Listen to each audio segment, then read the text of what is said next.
Commission will call the meeting to order at 7:09 p.m. May I ask the recording secretary to please call roll? Commissioner Kuznick, Here. Commissioner Marks, Here. Commissioner Wallace, I'm here. Vice Chair Edwards, Here. and Chair Alpert. And I'm here. Okay, so this is a special meeting, so we're only going to focus on the two items. Item 3.1, the general plan amendment, and item 3.2, the public hearing on the marketplace. And I have received a suggestion request that we flip the order of the agenda. Is that still correct? That Yep. is correct.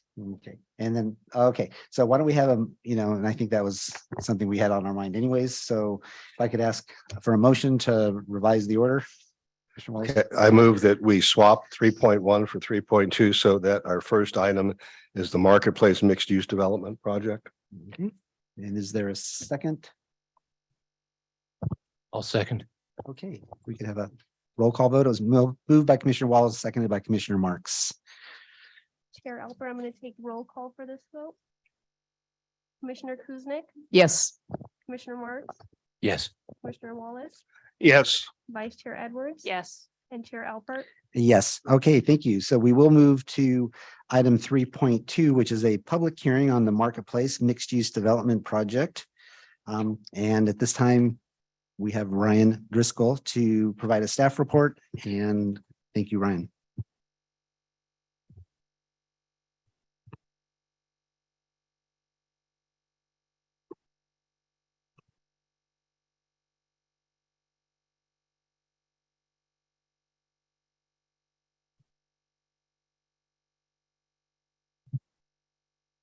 All right, good evening, Chair Alpert and Planning Commissioners. So this item is for the Marketplace Mixed Use Development Project located at 130 Marketplace. The subject property is a 12.43 acre parcel, as shown in the aerial photo here. The general plan designation is mixed use. The zoning is mixed use or MU. The project site area is smaller than the subject parcel. It's 3.91 acres. This is an aerial photo showing the approximate location of that 3.91 acres on the subject parcel. The proposed project, I'm not going to go into great detail here since this was reviewed at the last October 4th, 2022 Planning Commission meeting, but that proposed project would demolish approximately 55,600 square feet of existing tenant space, construct 40 single-family for sale detached condo units, 4 junior accessory dwelling units, subdivide the project site area. It would include exterior renovation of existing eating and drinking establishment, building and outdoor area, and establish hours of operation for that eating and drinking establishment. The proposed project background, briefly, a preliminary housing development application for this project was submitted, actually was accepted by the city on November 23rd, 2021. And on April 28th, 2022, the subject development plan and associated applications were submitted prior to an expiration of a 180-day period for the preliminary housing development application. On September 15th, the applications were deemed complete. On October 4th, 2022, the Planning Commission held a public hearing on this project, provided comments, and the public hearing was continued. On November 11th, the applicant provided a written response to the Planning Commission's comments, which has been attached to the staff report for tonight's meeting. On December 1st, a mutual written agreement between the applicant and the city to extend the time to act on the proposed project under CEQA and the Permit Streamlining Act, or PSA, was completed, and that's been attached to the tonight's staff report too. So this project is subject to the Housing Accountability Act, or HAA. It establishes strict limitations on local government's authority to deny, reduce the density of, or make infeasible housing development projects consistent with objective standards. Objective standards have to comply with criteria that they be objective, quantifiable, written development standards, conditions, and policies. There's some additional bullet points here in the middle of the slide. Also, there's a 5 public hearing limit for the proposed project review. That includes planning commission review and any city council appeal if filed. The October 4th, 2022 and tonight's meeting with the planning commission public hearings count as 2 public hearings of the maximum 5. And the Permanent Streamlining Act through the time extension agreement requires any final city action by March 14th, 2023, including a decision by the planning commission and any city council decision if an appeal is filed. The Housing Accountability Act also has some requirements related to denial of a housing project and improper denial. There are limitations on a city's authority to deny or impose a condition of approval to require the housing project be developed at a lower density. The written findings have to be based on preponderance of evidence standard and have to include both the following conditions: that there's a specific adverse impact on the public health and safety, and that there's no feasible method to mitigate or avoid that adverse impact. A court may find, if the court finds that there's improper denial by a city, the court can order the city to rehear the project, or in some cases simply order approval of the project. Also, the city would be required to pay attorney's fees from the prevailing plaintiff. And failure to comply with the court order to approve a project can result in city fines, minimum $10,000 per unit that's denied, up to $50,000 per unit possible. So the applicant's given a response, written response that includes some of the topics provided by the commission. One of them is mixed use project definition. The proposed project is consistent with the general plan zoning ordinance, mixed use descriptions and related definitions that was primarily discussed at the last meeting on October 4th. The applicant's response that they provided since then is consistent with the previous staff report and previous interpretations for other mixed use project site areas, such as the City Walk Master Plan.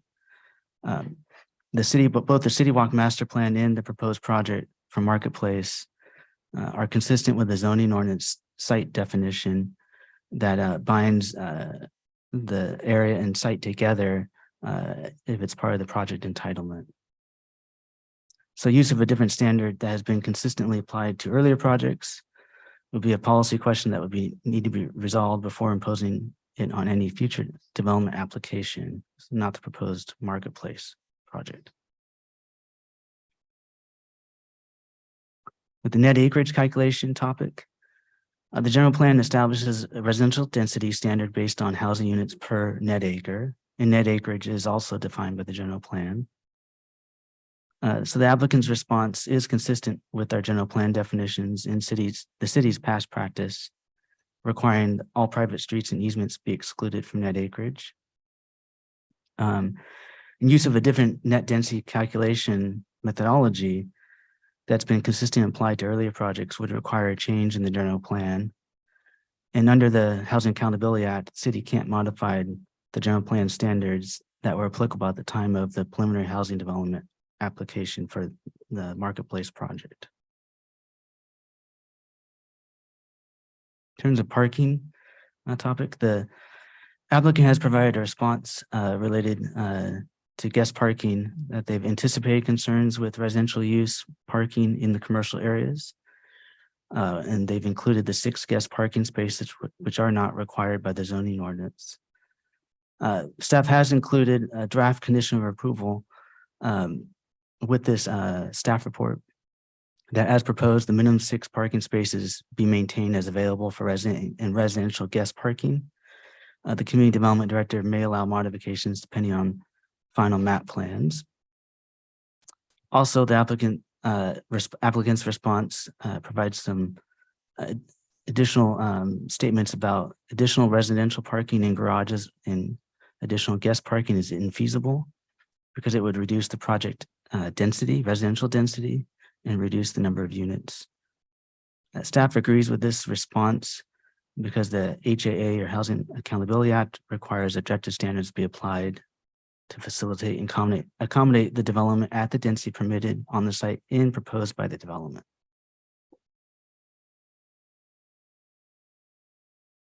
Also, the applicants provided some response in their written response related to some design elements for screening and outdoor seating area on the Starbucks non-residential parcel.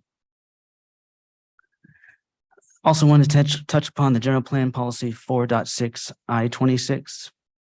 This is the Marketplace Orchard Supply Center Sites Master Plan policy. This policy is subject to the objective standard limitations under the Housing Accountability Act. I won't go into all the details of the policy.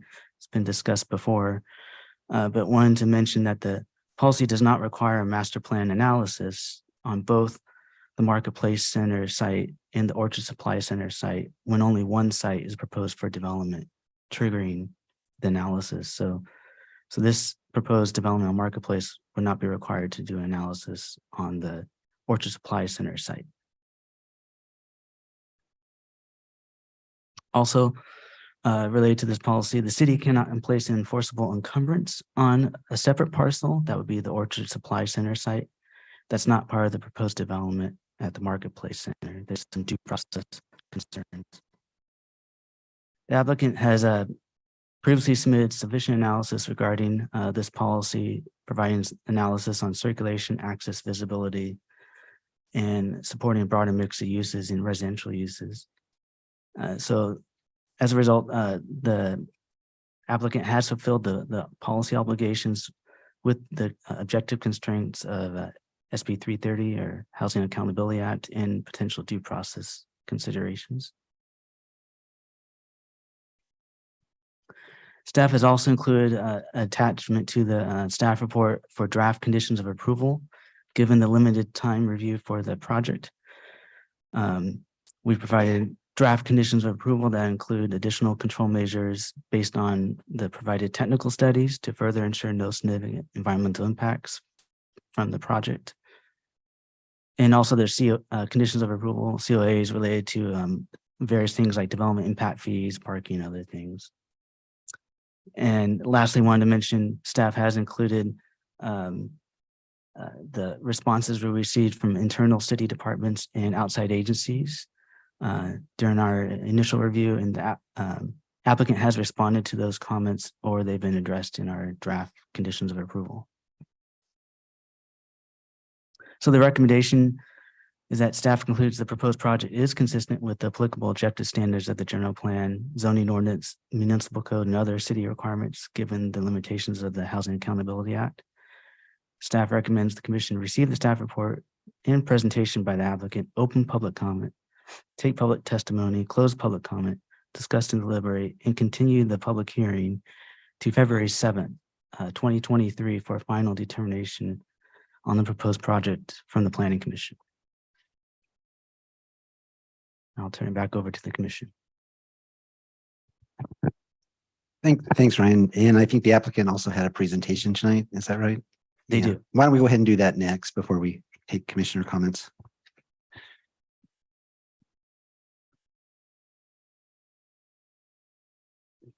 Yeah. Full screen. And then You were, I know you're reserving our comments for later. Questions after the applicant. Okay. We'll go ahead and let Make sure the ground applicant rules. do your thing, and then we'll take questions, and then we'll open public comment. Thank you very much. We will not lose our chance to ask questions. And Ryan, you said the right button? Yeah, right here. Okay, thank you. Good evening, Chair Alpert, Vice Chair Edwards. Commissioners and staff, my name is Byron DeArcle. I'm the Consulting Director of Entitlement Planning for TRC Retail. We're happy to have this opportunity this evening to continue our discussion with you about our proposed mixed-use project at the Marketplace. With me tonight to assist with our brief presentation and to respond to your questions are Scott Grady, our Senior Vice President of Development, our legal counsel, Alan Murphy with Perkins Coie, and our architect, Jonathan Boriak with KTGY. So the scope of our presentation tonight is really twofold: a brief review of the project and its elements, followed by a more detailed look at TRC's responses to the 6 comments we received from the Planning Commission via the city's October 17th, 2022 letter to TRC. Given the pending camp ad litigation associated with the proposed project, Mr. Murphy will explain TRC's responses and respond to questions you have that are related to those. TRC's mixed-use project proposal, which introduces a single-family detached residential component to the marketplace, centers around three important objectives. One, to reposition the center for sustainable long-term growth by right-sizing its gross leasable area, adjusting its tenant mix in response to dynamic retail market demands and changing consumer habits. Two, to implement the objective mixed-use designation and zoning the city assigned to the marketplace in its general plan and zoning documents. And three, to actualize, if you will, its role as a carryover housing opportunity site in the city's fifth and sixth cycle housing elements. I think I missed one here. It achieves these objectives on a 3.91 acre site featuring a horizontal mix of uses, including 40 detached for sale market rate condominium homes, 4 junior accessory dwelling units, and the renovation, including outdoor patio expansion of the 1,869 square foot structure immediately east of the proposed residential neighborhood. Additionally, it expands pedestrian connectivity to the marketplace and the surrounding neighborhoods through new crosswalks, sidewalk, and neighborhood walkway linkages. Most important, the new community introduces to marketplace a terrific collection of new homes designed to accommodate growing and multi-generation families who will bring new economic vitality to the marketplace, which I think we all agree it needs. So with that, I'll ask Alan Murphy to step to the podium to discuss the Planning Commission's comments referenced earlier and our responses to them. Thank you very much, Alan.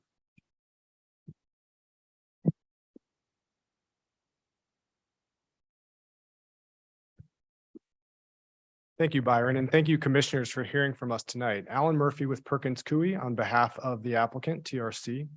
As Byron mentioned, at your October 4th hearing, commissioners made comments and posed inquiries about the project, and by letter dated November 10th, our office responded on behalf of the applicant to those inquiries. I'll summarize our responses here for your consideration. First up, the first comment, commissioners requested further information on how the proposed non-residential portion of the project complies with the zoning ordinance definition of proposed project and how this definition relates to the definition of mixed use in the general plan. This comment and the second comment that I'll address in a moment both relate to objective standards that the city found the project consistent with back in October. And under the Housing Accountability Act, these issues no longer are before the city, but in the interest of transparency, we're happy to talk through these tonight. To begin, the zoning ordinance definition of proposed project is used to determine fees and does not appear in either the general plan's description of the mixed use land use classification or in the MU mixed use zoning district regulations. That definition therefore is not relevant here, but the general plan and the zoning ordinance both consistently identify mixed use projects based on their mix of uses on a site. And land uses are not dependent on whether there are newly constructed buildings or rehabilitated buildings on the property. And so therefore here, the project combines residential and non-residential uses on the same site. And for that reason, the city correctly determined that the project qualifies as a mixed use development under both the general plan and the zoning ordinance. Second comment commissioners had related to clarification on whether private roadways on the project site are excluded from the required net acreage calculation for residential density. And the city correctly determined that the project is consistent with a required residential density range of 14 to 30 units per acre.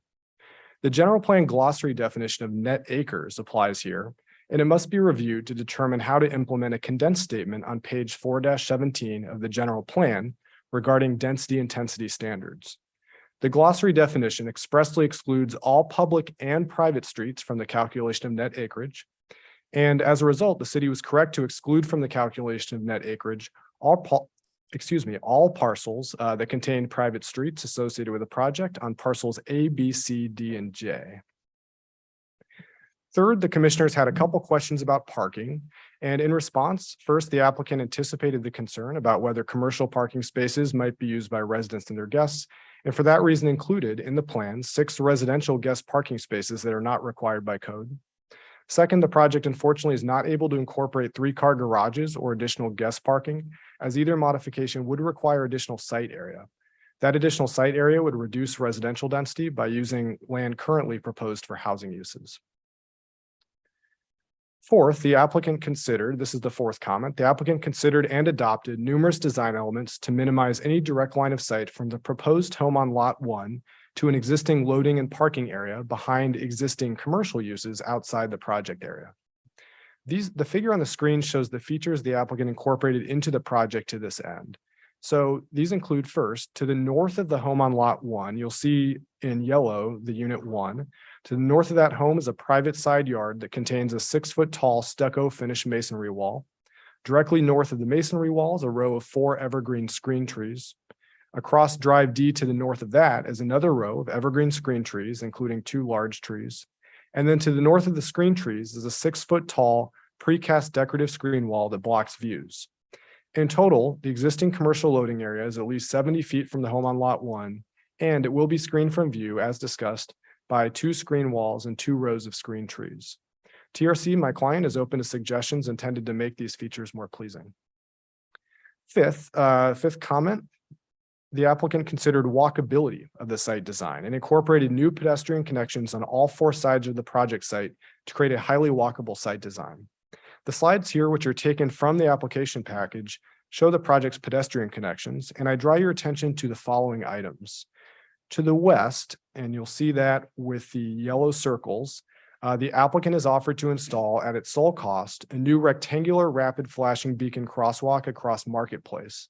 And this crosswalk will connect the project site to the sports basement property, and it's in approximate alignment with the existing pedestrian access to the Iron Horse Trail, as you can see here on the figure.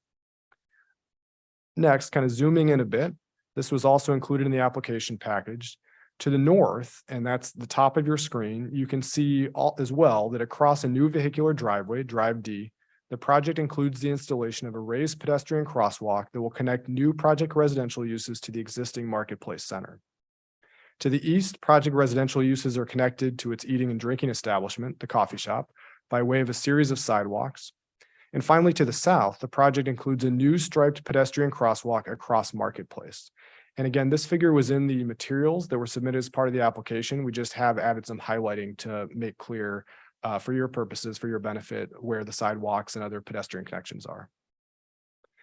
Finally, on the 6th item, the commissioners expressed concern with, some commissioners expressed concern with certain improvements to the existing coffee shop site.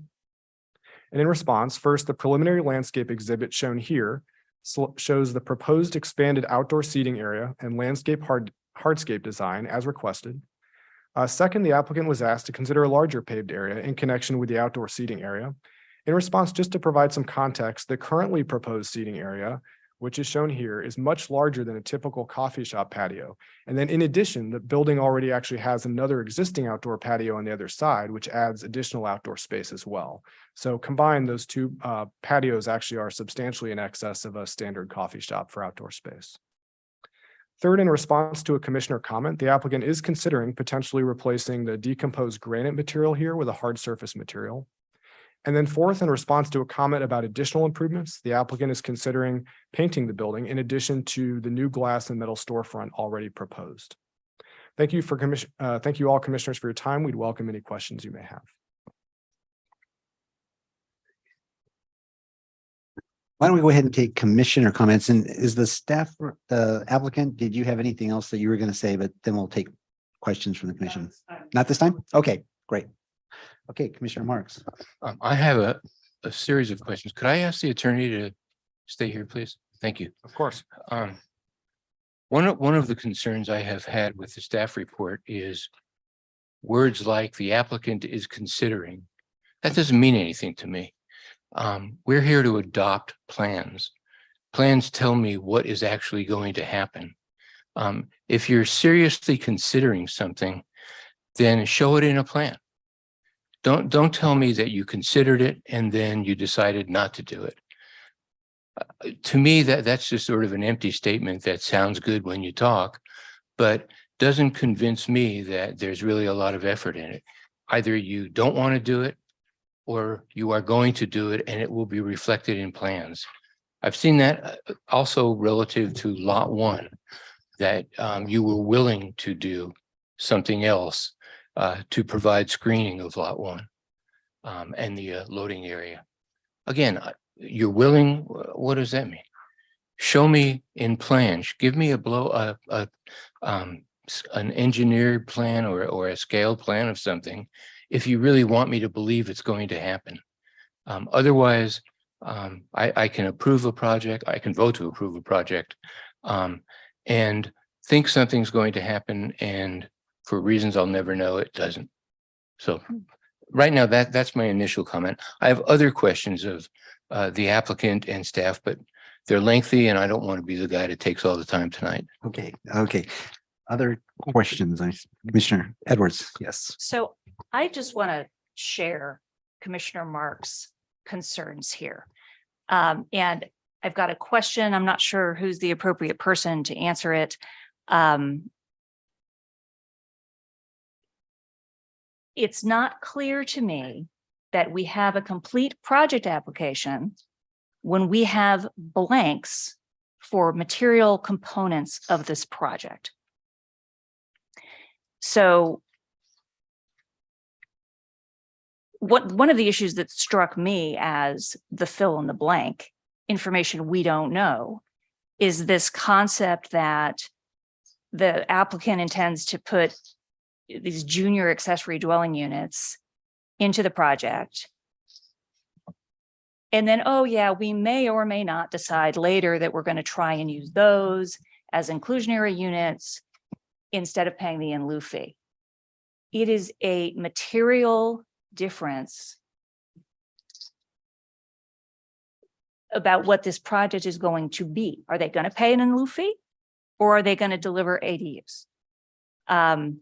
So I guess my question, Mr. License, Mr. Barr, I'm not sure who on staff can respond to that, but I don't think we're looking at a complete project application.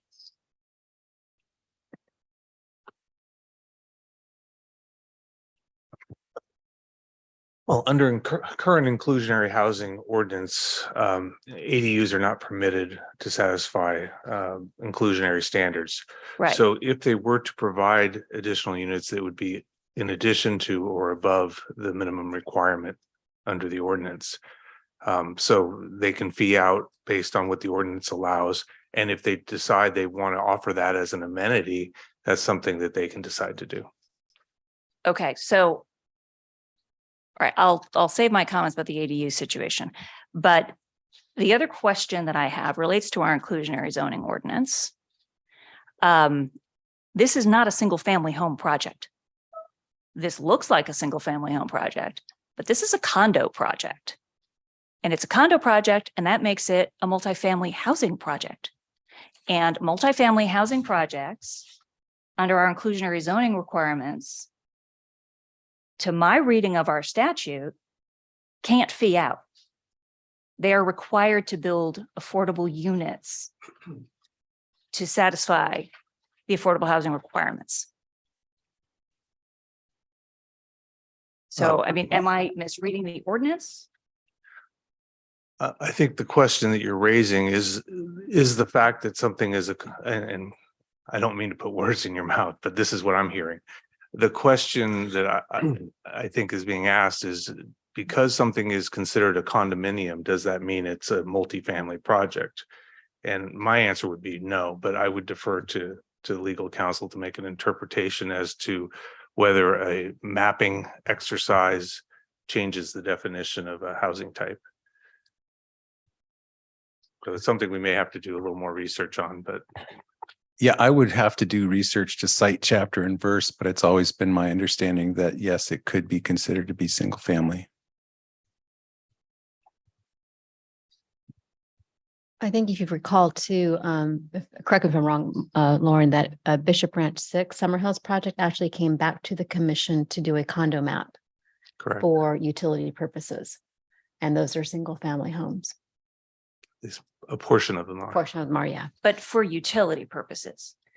This project is going to be, Mr. Murphy, your building envelopes are going to be maintained by an association, not by the individual homeowner. Is that correct?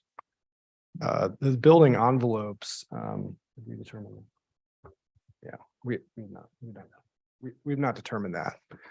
Okay, so this is one more item that's a blank. It's a fill in the blank. Well, I'd point, Commissioner, I'd point to, on this question you're asking about inclusionary. In section C4-177 of the municipal code, single-family detached residential project can opt to pay an affordable housing fee. And this is single-family detached housing. So whether there's a condominium map or not, it doesn't change the product type, which is single-family detached. Do we have a copy of how you propose to map these units? The vesting tentative map is in the materials. Yes, that is. Can you tell me what packet page it's on?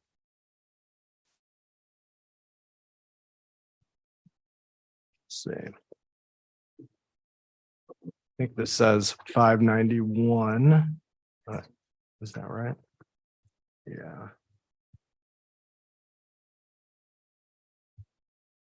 Trying to read the page number and having a little trouble.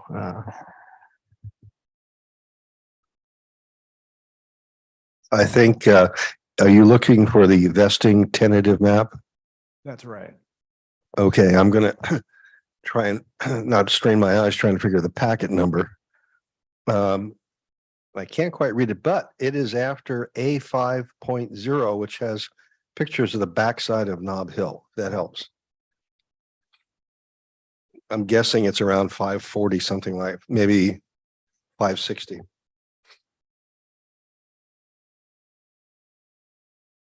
I think that's right. I believe it's 561 in the packet, if I can Well, decipher. Man, I got that close, didn't I? Without That's a right. magnifying glass. It's also on the next page, that's TM-2, TM-3. They're all listed as vesting tentative map for condominium purposes, as is TM4, TM5, although that says drainage plan. So somewhere in there. Right, and that entire package for the commissioner's benefit is the vesting tentative map. So each of those pages is part of the vesting tentative map that has been submitted with the application. Sorry, I don't have any bigger. Okay, so thank you. This answers my question. Each of these units is not getting its own parcel. That's correct. If the unit's not getting its own parcel, it's not a single family home. It's condo and it's multifamily. If you have multiple parcels, multiple units on each parcel, that is a multifamily project.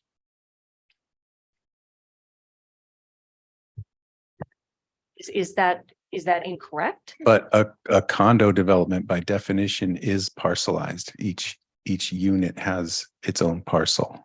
But that's not the way that they're going to map it, is what I'm saying. They've got lot 1, lot 4, lot 5, lot 6, and lot 7, and each of those lots is going to hold multiple units. Yeah. That's multifamily housing. That cannot fee out under our inclusionary zoning ordinance.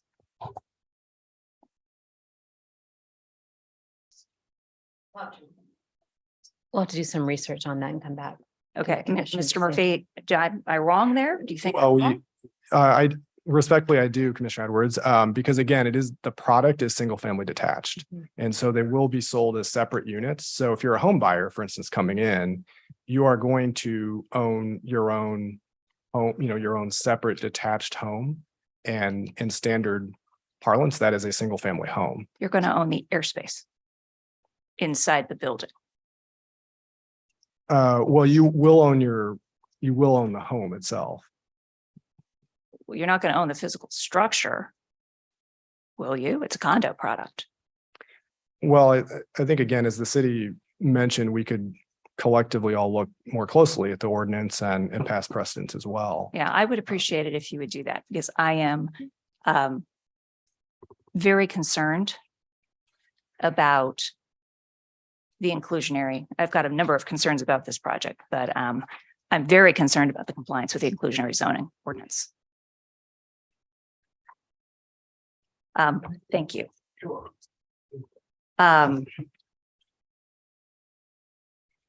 then another question for staff.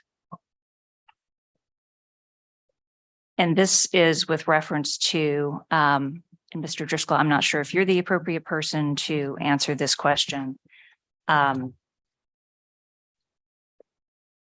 It's on page 523 of the package, which discusses SB 330. I do not understand this sentence, so I'm hoping you can help me understand what it says. In other words, the city may apply objective standards to a project, but should not render the project infeasible for at the density allowed by the zoning, and should not constrain a local government's ability to achieve its RHNA housing targets.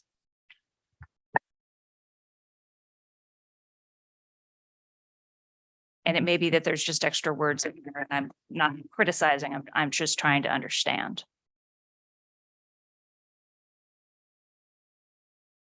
Yeah, so the applicability of the objective standards can't make the project infeasible based on the proposed density or the density that's allowed. Okay, I mean, there's statements else, there's on page 524, for instance, there's a statement that Housing Accountability Act imposes strict limitations on a city's ability to deny or to impose a condition, impose a condition that the project be developed at a lower density.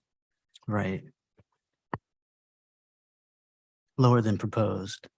Do we have the ability, Mr. License, to require and condition this project to deliver housing at a higher density than is currently proposed? At this stage, you do not. This is a complete project or a complete application. Based on staff's determination. Correct.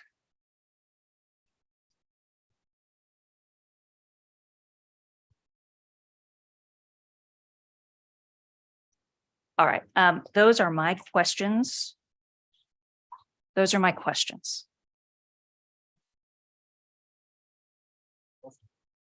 Mr. Murphy, you can stay down. Okay. Actually, I'm going to start at the other end of the table. He's having such a good time tonight. I have a hypothetical question for you, and that is, it was brought up by Commissioner Edwards.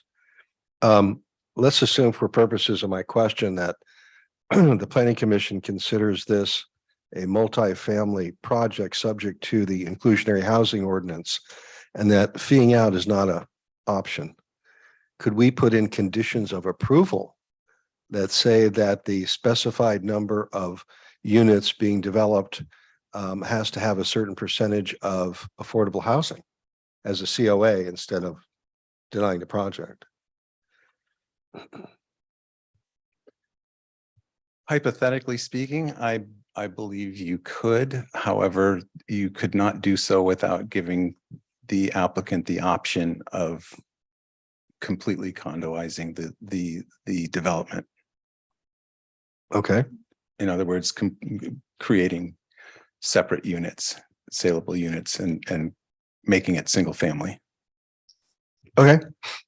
Just hypothetical. It is hypothetical, and Yes, I will point out, I'm not certain at this point that it's not single family yet. Right. No, I understand that. And there's one thing that's clear, that there seems to be a question about that. And since we're researching all this, I thought that might be a question to take a look at. Mr. Driscoll, I have a few questions for you, but they're really simple. First question I have for you is, as defined in our general plan, doesn't, quote, the marketplace, close quote, go all the way to Bollinger Canyon Road? Yes. Yeah. So correct. if we were to look at the marketplace as it is defined in the general plan, it actually has 16 acres. Thereabouts. I know you probably haven't added up. I did from the information you gave me. So it's about 16 acres, because there's two APN numbers. There's the one where Trader Joe's is, that goes down to the disputed area here. But on the north side of Montgomery, it's another APN, but that's also owned by TRC, also considered part of the marketplace. Yes, that's Okay. correct. And the reason I ask that is that's in contrast to where Sports Basement is. That's a totally separate ownership, totally separate APN. Yes. Okay, I just want to Yes. make sure we're talking about the marketplace, because it's going to come up later. Since we'll probably be talking about CEQA sometime tonight, I thought I'd ask a real softball question, and that is, this has to do with the agreement worked out with the applicant for extending time for the city to fish or cut bait on this project to March. As I understand it, the sort of the driver for this was a government code section that says that within 60 days after the city determines that the project has a categorical exemption from CEQA, the city has to approve or disprove the project, correct? Yes, yes, Okay, have we made that determination yet? the commission has not. Well, Staff Jay- has made a recommendation. I'm sorry. Staff has made a recommendation. Okay, is that in front of us tonight? Yes, it's in the staff report that we're recommending a Okay. categorical exemption. So as we sit here right now, the time limit, the 60 days required to approve or disapprove the project, the shot clock hasn't started to run, has it? If you look at CEQA. Yes, it's Okay. also the permanent streamlining. Right, too. so basically the deadline that you have in your staff report is because of an agreement between the city and the applicant. Yeah. Okay. yes. All right. I know Commissioner Edwards brought up ADUs. And my question is this, first of all, is the ADUs that are being discussed junior ADUs? Yes, they are. Yeah, I think they're around 200 something square feet. 297, I Small. think, something like that, yeah. Now, am I correct also that at this particular point, the applicant has not said in concrete whether it's going to offer ADUs as an option, has it? That's correct. Okay, let's assume hypothetically, we like Well, hypothetical, yeah, go ahead. As BMR units.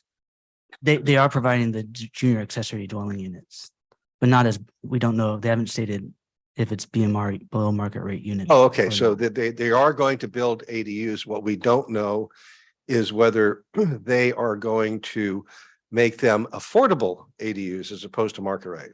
Correct. Okay, now, are the ADUs that are being proposed, do they count against our RENA numbers? They would be. Yes, they do count. Okay, They do count. So yes. the junior ADUs, there are 4 of them that are proposed, and there is a condition that's been included that we have the applicant do a rental survey. right, So essentially they're affordable by design. And so we can use that because the rents are so low based on the square footage of the unit. And we can use that information to justify counting them as against our RENA for the state. okay, let me follow up on your statement. When you say a survey, what does that mean in English? Basically, the applicant would undertake a survey of similar units and rent rates within San Ramon or in the area. And based on that information, we will look at what the going rental rate is and see if it falls within one of the lower income categories, which I would, for 290 square feet, it should. And then we would be able to count those against our RENA allocation on our annual compliance report.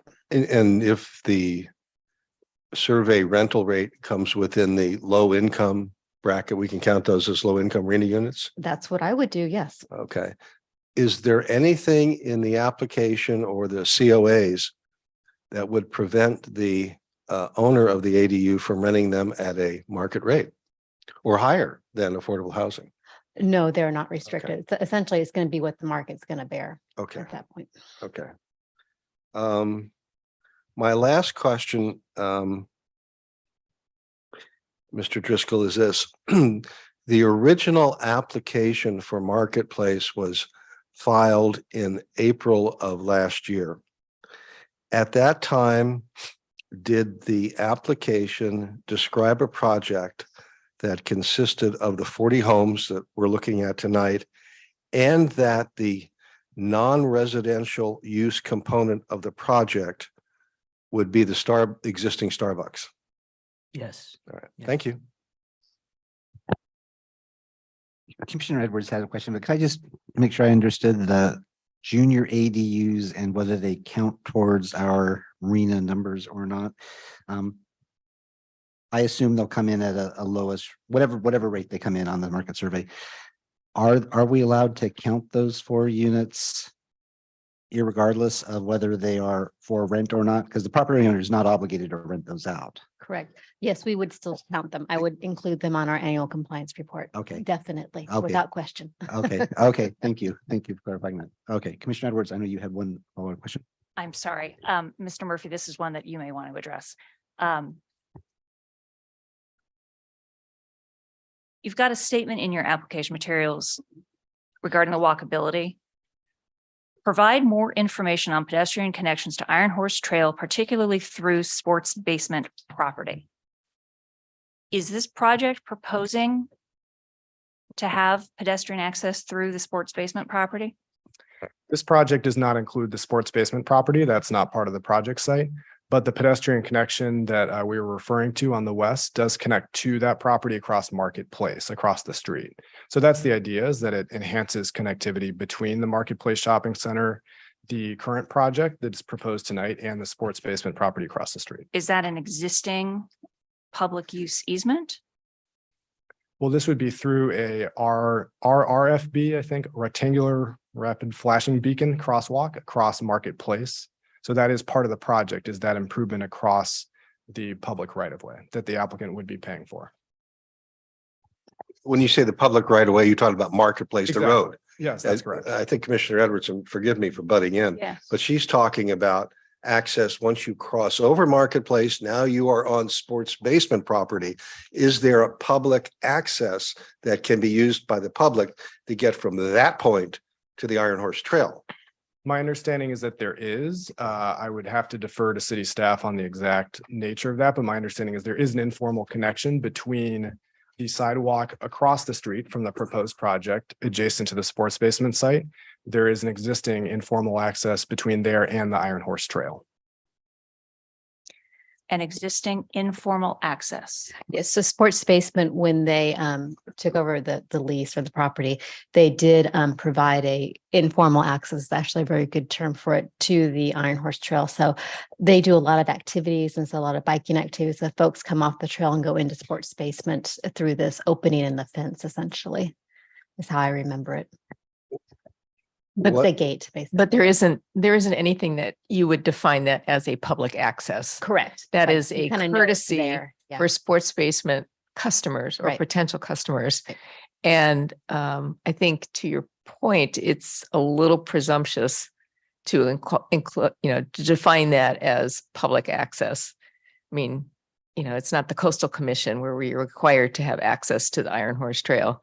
It's a business that has done this for the business's benefit, and that you are taking advantage of with this project.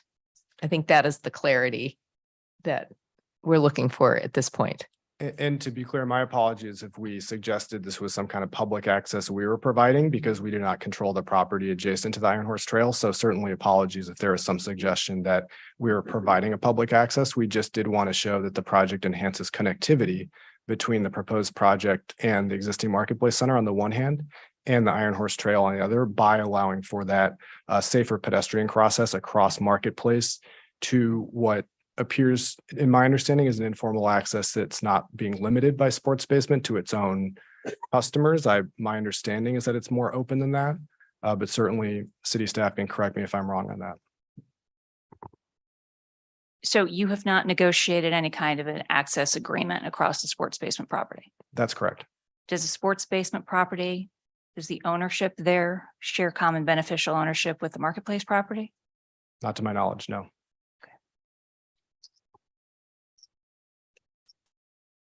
Okay, that's the answer to my question. Thank you. Other commissioner questions at this point? Seeing none. Oh, you have questions? Okay. I do, and I'm going to start, Ryan, with a pretty easy question for you. As I take a look at the internal streets that will serve the project, I was thinking about ACI, our trash removal company. Streets are 25 feet in width and Yeah. long, and several of them dead end at one point. Has ACI reviewed the streets and determined that their trucks can back out the distances that they will need to back out, or that they can make the turn movements, the 3-point turn at the end of the street. Have we heard from ACI? No, we have not. Do they know about this project? But I believe the applicant's spoken to ACI, the waste management. They had, I believe, consulted with them when they designed their Okay, so plan. ACI is okay with your street layout? That's fine. It's a long street, and I know, for instance, fire trucks won't back out, or they'll try not to back out. I have never seen a garbage truck back out 150 feet, but okay. Here's what I would like to read into the record and then ask some questions about. Tonight, and I believe at the last meeting, the applicant has correctly stated that mixed use is about the mix of land uses on a property. One of the concerns I have is, and you've cited various portions of our code at various times.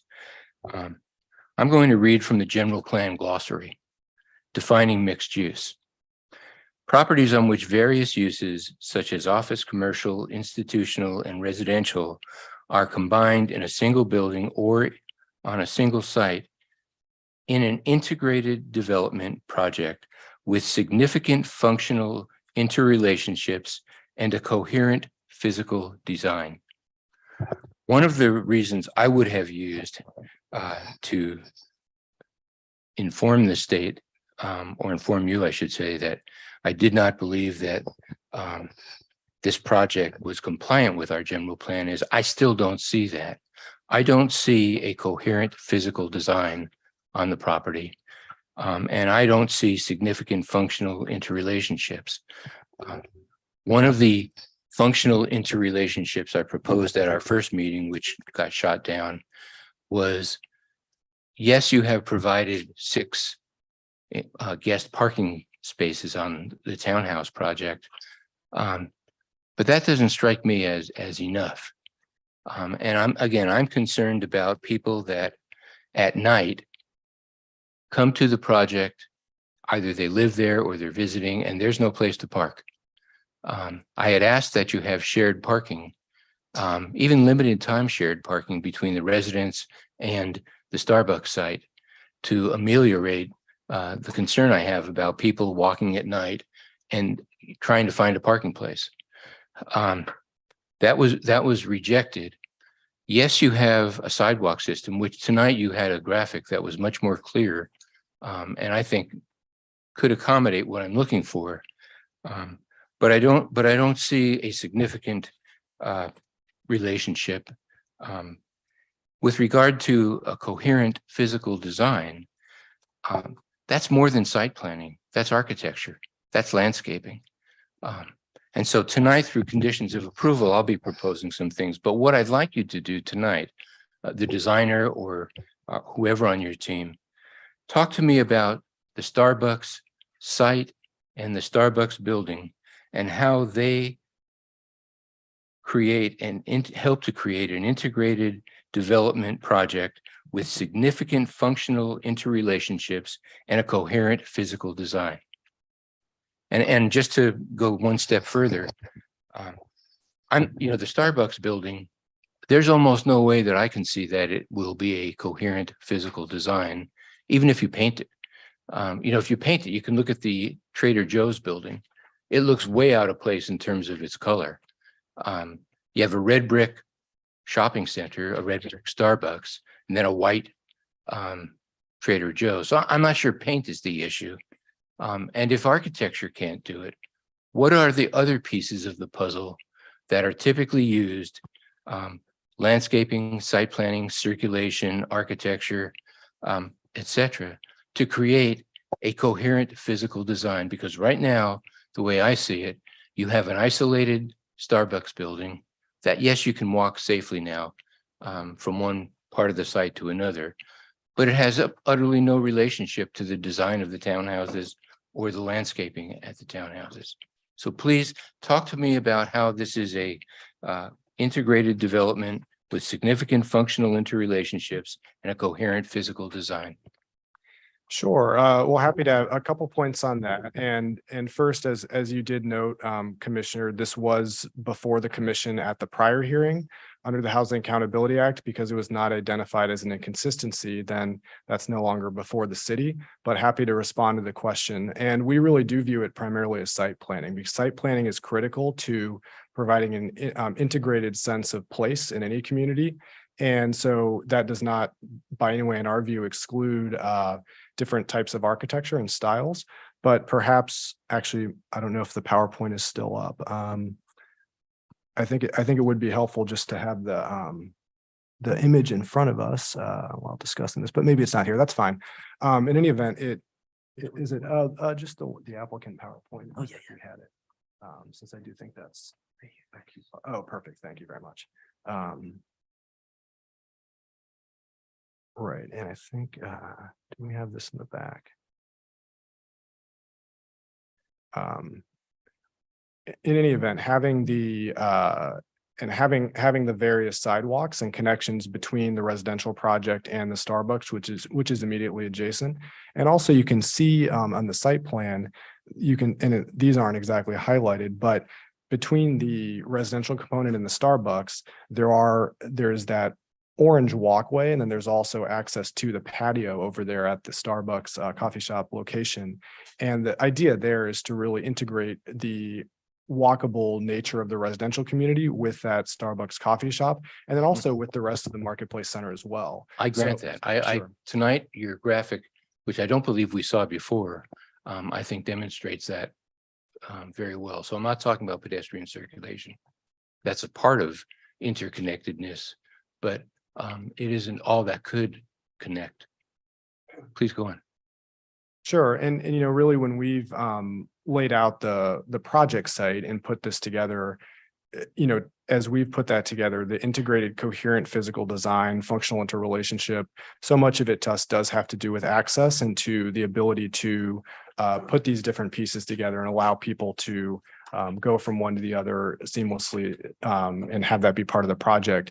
In addition, I would just add that there is privacy provided for those residential units nearest to the Starbucks, which is an important component in our view of ensuring that mixed use works, right? If you're going to have a coffee shop next to residences, then it's really important for that type of privacy, say to the backyards, to be provided. So there are, I believe it's walls, right? There are walls on the back of the residences all the way to the east, next to the Starbucks.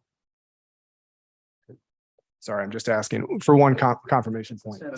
Those are fences and they're set back.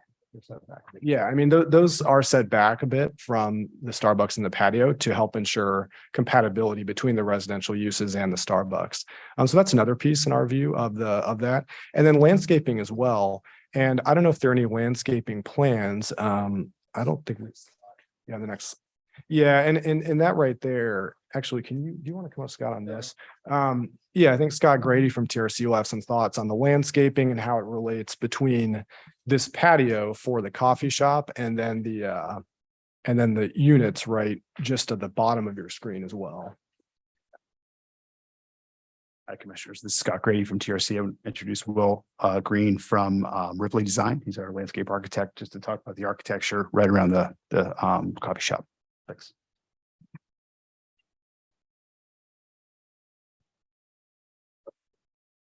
Hello. Yes, a lot of the landscaping did take into account the entirety of the site. So plant palette, in particular with the trees and materiality, is kind of cohesive across the whole site, along with lighting as well. Let me just clarify that. The landscaping that is there now, in my view, as I recall, is not all that related to what you're proposing along Market Street or in the connected area between the Starbucks and the townhouses. So you're going to re-landscape the Starbucks area from the palette that is approved for the townhouse project? With just the area that's shown. Right. And what I was suggesting before when I said landscaping is a way to do it, it is my recommendation, and again, I will recommend this through conditions of approval, that all of the landscaping at the Starbucks site be replaced with new landscaping that comes from the palette that you are proposing for the townhouse project. I do not believe that architecturally you can do much. I'm not suggesting that you have to tear the walls down and put up building materials that are related to the townhouses, but with pedestrian circulation, with landscaping, those are two significant ways to try and tie the project together. And then for significant interrelationships, the patio that I had suggested, the changes to that, was to try and create something special in this. You know, this whole project is really predicated on taking an old building that needs apparently some deferred maintenance to fix some windows and bring it into the project and get the benefit of calling it mixed use, but it doesn't do much to enhance the overall project. It doesn't create everything that could be created on the site to make it a much more special kind of place. And so if you take, again, the landscaping, the pedestrian circulation, and enhanced patio, and I would recommend, again, if you want to support the project, you know, the residents who live in the townhouses are going to support the coffee shop. If the coffee shop wants to support the residents, let them park there limited hours. Maybe after 9 p.m. and they have to leave by 7 in the morning. But don't leave your residents walking around in the dark trying to figure out where they're going to park if they come home from work late or they're out on a social event late. Those are the kinds of relationships that I'm looking for. So again, I think there's ways to get around or to meet these requirements, but there seems to be a reluctance. And that is part of the reason why I don't think this is yet a mixed use project that meets the definition of our general plan glossary. Thank you. Questions, Commissioner Kuznick? Questions at this point? Okay, Comments. okay, we will get to comments. Ask one question. Okay, Sorry. I dither. All right. So one of the questions that has not come up, which was part of the very first project, was dealing with the parking requirements. So the question is, how does this impact the parking for the rest of the retail center? Are you still within city requirements for those businesses and the parking for that portion of your shopping center?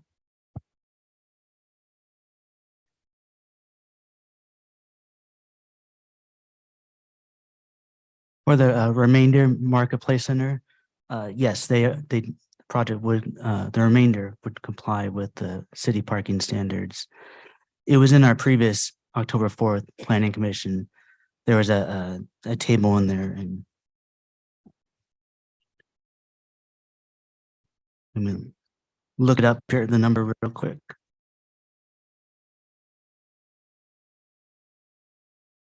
Yeah, the standard was 586 spaces, and they would have 680 spaces in the remainder parking marketplace center. I just had one question that hasn't been asked, Brian. The proposal on the flashing crosswalks and all of that, I assume the city engineers, traffic engineers looked at that and agreed that's a good amenity and it's worth doing to the streets out there. Yes. Debbie's shaking her head. Thank you. Thank you. Okay. So we're going to pause on commissioner questions, but you can have more later if you do, but we'll go to public comment now. Have we received any written comment in advance? Written comment was received from Yimby Law, Jim Blickenstaff, Stephen Cohen, and Greenfire Law are part of the public record and were provided to the commission prior to the meeting. Great, thank you. And then do we have speaker cards and or hands raised at this time? We do have hands raised on Zoom. Okay, and if I could just ask, how many hands do we have at this time? 3. Okay, why don't we go ahead and open public comment for those on Zoom that have raised their hand? And before we go to the first one, if you can just remind people in the audience how they can raise their hand if they are not familiar.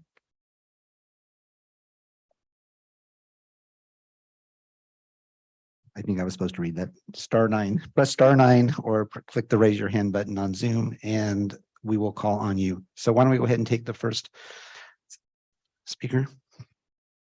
Ariel Strauss. Okay. Good evening. Go ahead, Coming in with- clear. Yes, we can hear you. Thank you. Good evening, Chair and Commissioners. My name is Ariel Strauss. I'm an attorney with Greenfire Law and speaking on behalf of CAMPAD. I want to start out by identifying the agreement to extension of time or so-called actually limits the city's time to act. Commissioner Wallace correctly recognized a 60-day deadline will not begin to run until after commission makes a CEQA exemption if it indeed does so. And this would not take place or should not take place until the next and final hearing. Yet the agreement forced entire consideration to wrap up 63 days from today. I urge that you repudiate the agreement, allow the appropriate amount of time for the commission to consider this issue, to provide direction to TRC that they can consider and get back to you, and adequate time for appeal. Additionally, the city's general plan expressly requires a master plan between a sports basement project whenever there is, quote, redevelopment and reconfiguration of either site, end quote. I'm frankly confused by the staff report of Mr. Driscoll's statement that there must be development on both sites to trigger policy 4.61-26. And I think that's simply wrong. Commissioner Marks correctly pointed out that the majority of the marketplace area is controlled by TRC, and they have conceded that they have not even spoke with the owners of Sports Faith, and it doesn't seem like there's a good faith effort to comply with this requirement.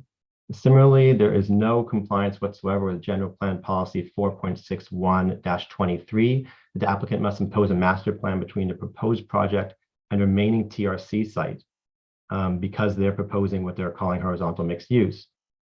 And there's no impediment to them doing so. It's critical to have this master plan because it would enable or ensure that there's not sequential development of the same non-mixed use compliant manner that would demolish the remaining retail. The staff report is simply wrong. You cannot impose a master plan. The city is not imposed in other cases. The master plans are expressly required in the city's general plan. And failure of staff to act in other cases does not authorize the commission to ignore these requirements. TRC attorney asserted a short while ago in response to a question from Commissioner Marks that the commission lacks authority to raise issues not covered in prior objections that were submitted to TRC at the last hearing. TRC's counsel, however, expressly made a contrary statement to the Contra Costa Superior Court judge on October 12th, which is a correct standard of law, and that is the commission did not need to identify all instances of non-compliance with subjective standards because the city, I quote, may approve a project subject to certain conditions that implement certain non-objective standards, end quote, so long as they do not reduce residential density. So I believe Commissioner Marks is correct. The project does not satisfy horizontal mixed use standards. It is not integrated, it does not have significant retail, it is not coherent. Starbucks alone is too small to be a significant commercial mixed use. And the rehabbing of the exterior does not also make it mixed use. Without the HAA, the commission, I'm certain, would never concede this is valid mixed use or that it meets the general plan requirements for preserving and providing adequate retail. But remember, the HAA does not change your standards for reviewing compliance with city's laws. It just restricts what you can do about it. So if you don't think it's compliant, please say so and create conditions to the best of your ability, address all that is possible, whether it's subjective or objective. You have the authority, in fact, responsibility to condition a project in any manner required for compliance with city's requirements. The applicant owns the surrounding lands and is asking for a lot split, but the commission does not have to agree to the requested configuration. The project size can be increased to require more parking, provide garages. It can even be required to retain significant amounts of retail. It can have conditions that apply to the existing retail as well. And so I asked the commission to take their time to think about the standards that would be applied appropriately under the good laws that do exist and impose appropriate conditions of approval. Finally, I think there's an open question about whether TRC and staff actually had colluded in some way to undermine the clear expression on October 4th that there were outstanding objective failings And if that in fact occurred, it would not be appropriate to consider the commission now to be precluded from considering those objective non-compliances. And I think Could I that ask is you a to serious wrap question it that up must now, be please? considered. Mr. Thank you Strauss, for, I thank do you. appreciate you hearing my comments. Thank you. Thank you so much. Okay. Next speaker, please.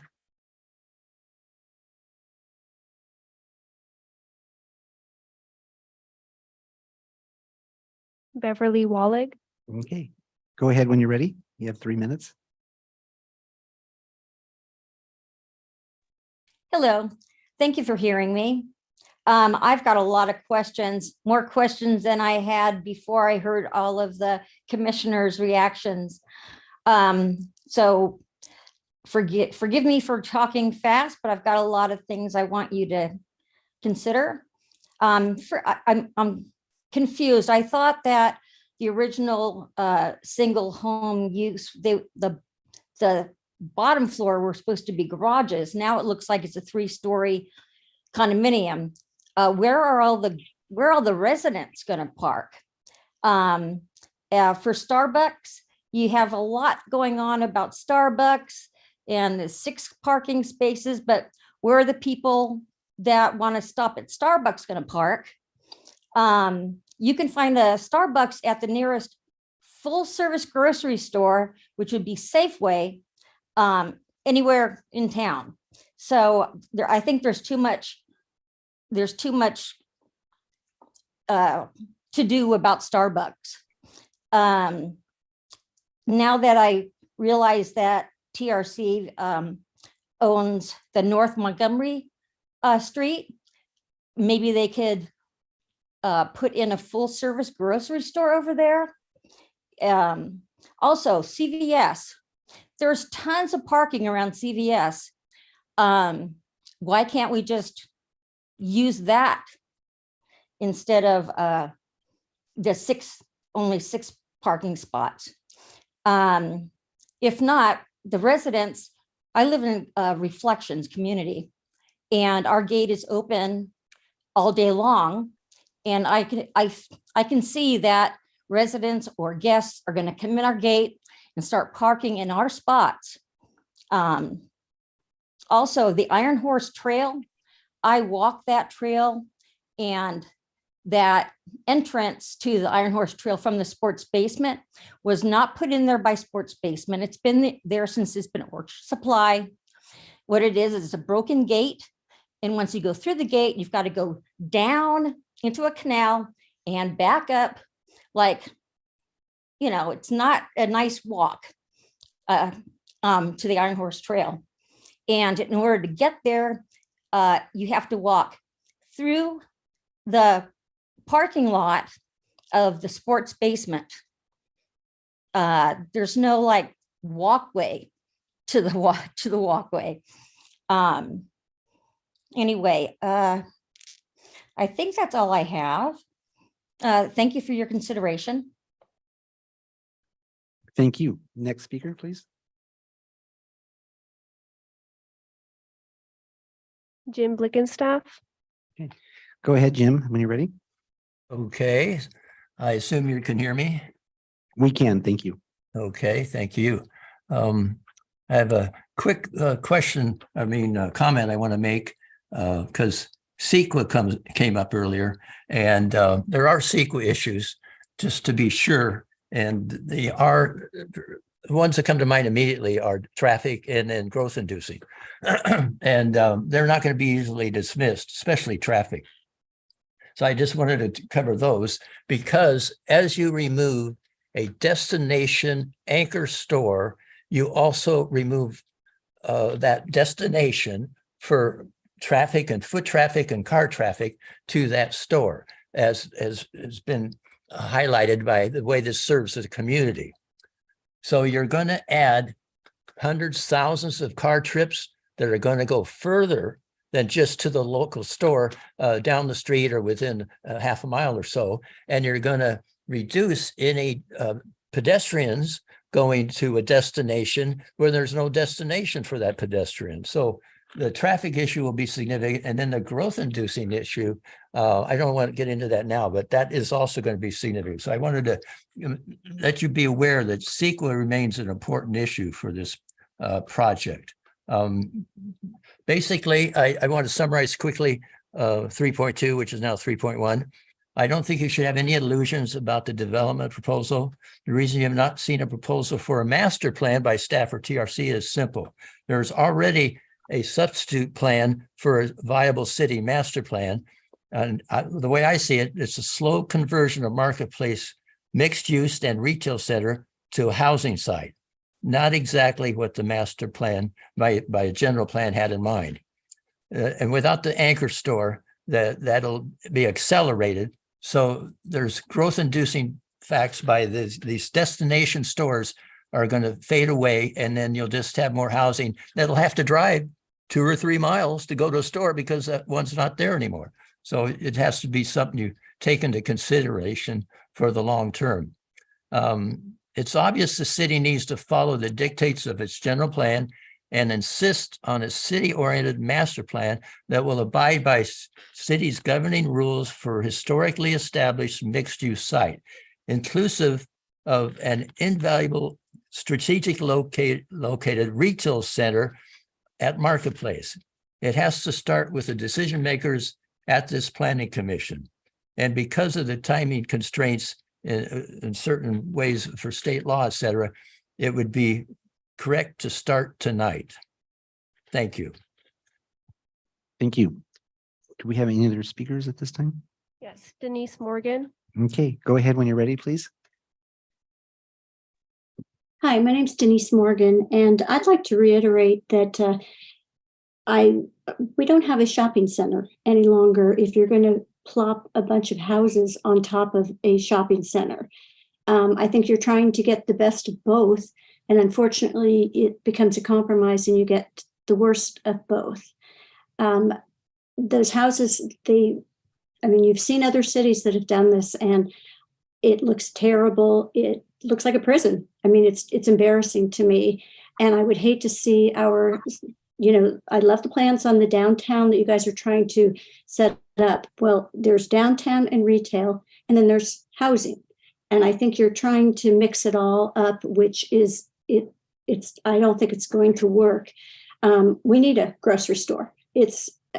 I am literally going out of the city to go to the grocery store because we don't have good grocery stores here. And I would much rather spend my money in the city of San Ramon than take it outside of San Ramon. But because it's not around, there's not good grocery stores here any longer.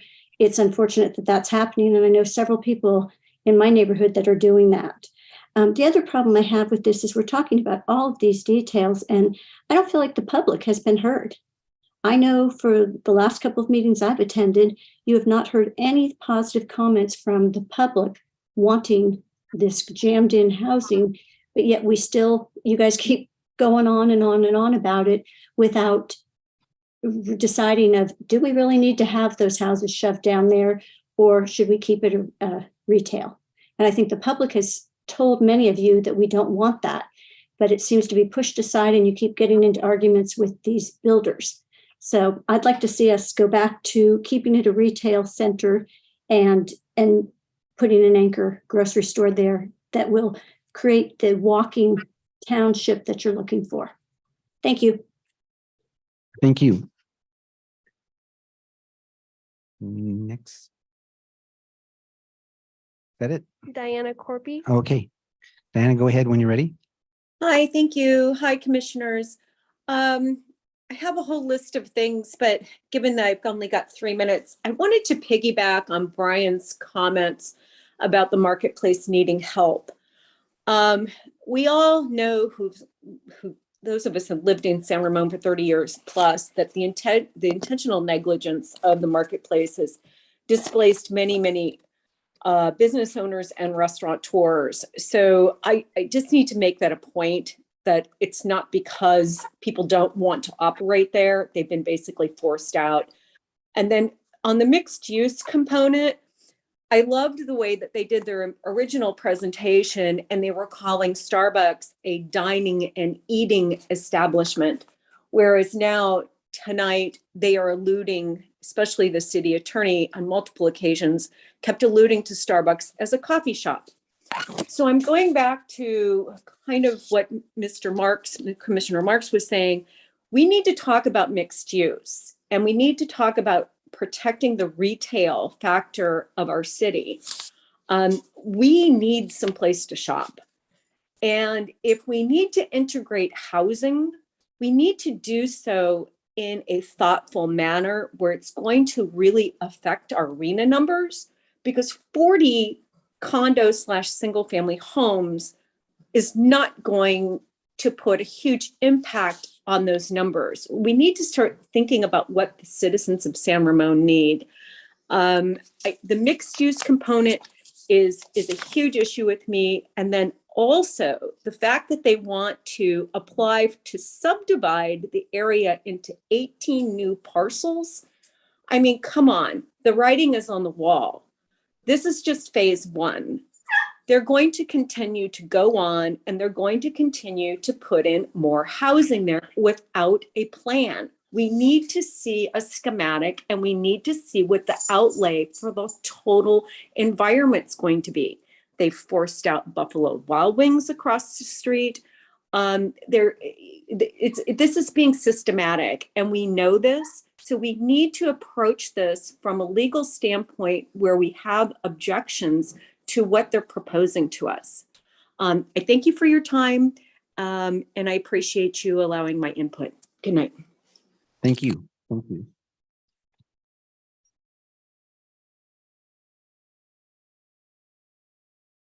There's no more hands raised. Okay, there's no more speakers and we have no speaker cards. I'll go ahead and close the public comment.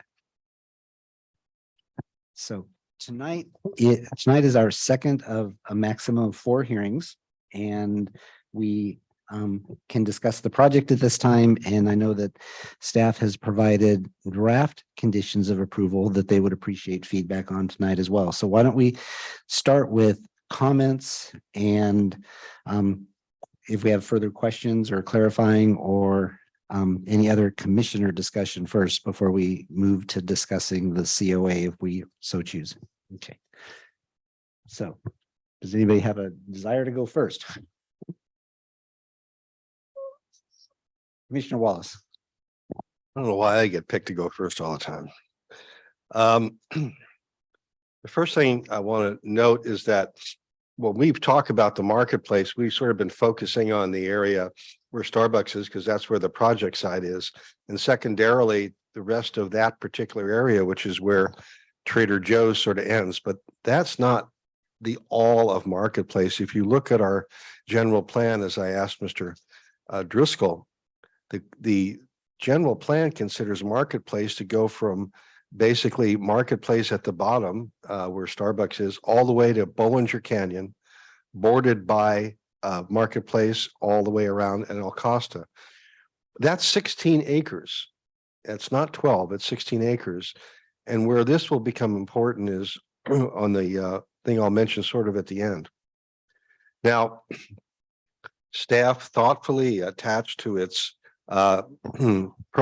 report tonight a rebuttal of the comments that were made at the October 4 meeting concerning whether the marketplace project was either mixed use as defined by the zoning ordinance or met the density required to the general plan. And they also carefully attached to it the rebuttal that was prepared by the applicant.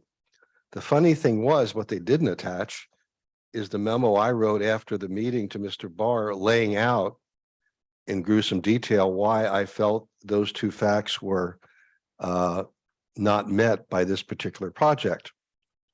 And so in an abundance of being complete and fair, I have put on your desk tonight the memo that I wrote to Mr. Barr way back in October. And nothing that I've heard in the rebuttal that the applicant's attorney or staff said in writing or orally tonight or before convinces me that the analysis I originally did is inaccurate.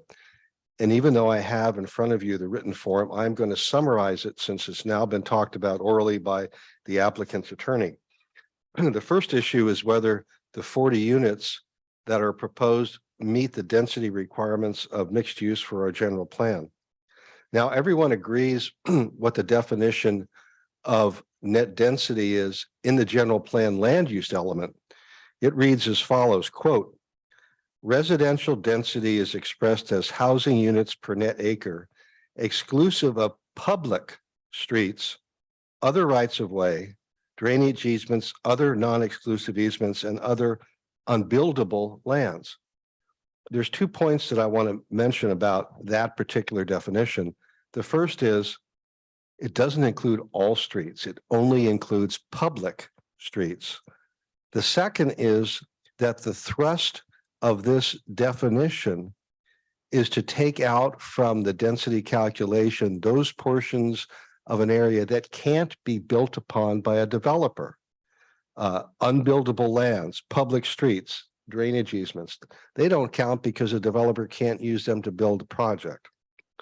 Now, trying to ignore that fact, the applicant and its attorney have said, well, we'll look at the glossary. Okay, first thing about the glossary is that unlike the zoning ordinance, there's nothing in the general plan that says how the glossary is supposed to be used. Glossary is sort of a long way of saying gloss, which is you take the general plan definitions and use the glossary to say, what did they mean in the general plan? What the glossary can't do is to rewrite the general plan or to add things to the general plan that were never in it to begin with. The glossary definition that the applicant and staff relies on refers to excluding from net density all public and private streets. Let me stop there. The general plan land use element does not allow private streets to be used as a deduction from the land that is otherwise used to calculate the density of a proposed project. In fact, it's really kind of redundant because all streets are streets. The glossary then goes on, and nobody points this out, although I mentioned it in the memo. It goes on to say, and streets which provide primary and direct access to a public street. Well, streets are either public or private. And so saying streets which provide primary and direct access to a public street is kind of redundant. You could just say all streets. But the way they broke it up, the logical way to interpret this is that the exclusion from net density calculation under the general plan is that you subtract public streets and those streets which connect to a public street. And the rationale for the latter is if you don't do that, you almost could have a landlocked parcel. And so the only logical conclusion to how the glossary should be interpreted in connection with the general plan is that you exclude public streets and those private streets that connect to a public street and therefore provide access to the project from a public street. And if you look at the diagram that was discussed at the October 4 meeting, and I pointed this out, if you subtract those private streets that don't connect to a public street, it doesn't meet, this project does not meet the density requirements. Now, there's a comment in the staff report that says, well, we've always counted public streets or private streets in terms of density. I don't remember an occasion in the last 12 years where this particular issue has come up, where the issue of whether a private street could be excluded from a net density calculation was ever raised or discussed by the Planning Commission. It may have, but I certainly don't recall it. And I think I probably would have remembered it. And if it had been, I think we would have seen it in the staff report. The other part that I want to talk about, which is the things we raised at the October 4 meeting, and I won't beat a dead horse by saying that should have been in the letter, has to do with the mixed use requirement. Now, what's really interesting for staff and the applicant is that whereas they tell us, well, don't look at the general plan to define net density, look at the glossary to do that. When it comes to the zoning ordinance, they say, well, don't look at the definitions of the zoning ordinance. If it's not in the zoning ordinance main body, well, it's not there, don't count it. The problem with that argument is that unlike the general plan, there is a specific instruction for the glossary in the zoning ordinance that says how you treat that. And that says, quote, "This chapter, which is a glossary, provides definitions of terms and phrases used in this zoning ordinance that are technical or specialized or that may not reflect common usage. If a definition in this chapter conflicts with a definition in another provision of the municipal code, these definitions shall control for the purposes of the zoning ordinance." In simple English, that means that the terms in the glossary to the zoning ordinance actually have meaning. They mean something. So let's take a look at it. And it basically boils down to what's considered a project. Now, remember, this application has been called a project since it was filed. And I'm sure if you go back and look at the April 22 filing, it says project. In the zoning ordinance, the glossary defines a mixed-use project as a project that combines both residential and non-residential on the same site. Now, that's perfectly consistent with how the general plan describes mixed-use areas, and I'm sure that neither the applicant nor staff would take exception to that. But then the zoning ordinance goes on to define what is a proposed project. And the glossary to the zoning ordinance says that a proposed project is, quote, "a proposed new structure, new addition to an existing structure, or other area of a new site development. These do not include the alteration of any portion of an existing structure other than an addition," period, close quote. That last part rules out the changes that are proposed to the Starbucks building by swapping out the existing window for a new window.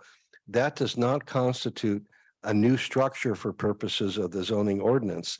It basically falls into the same category as painting the building, and it also falls in the same category as extending the outdoor seating area. That's still not an addition to an existing structure.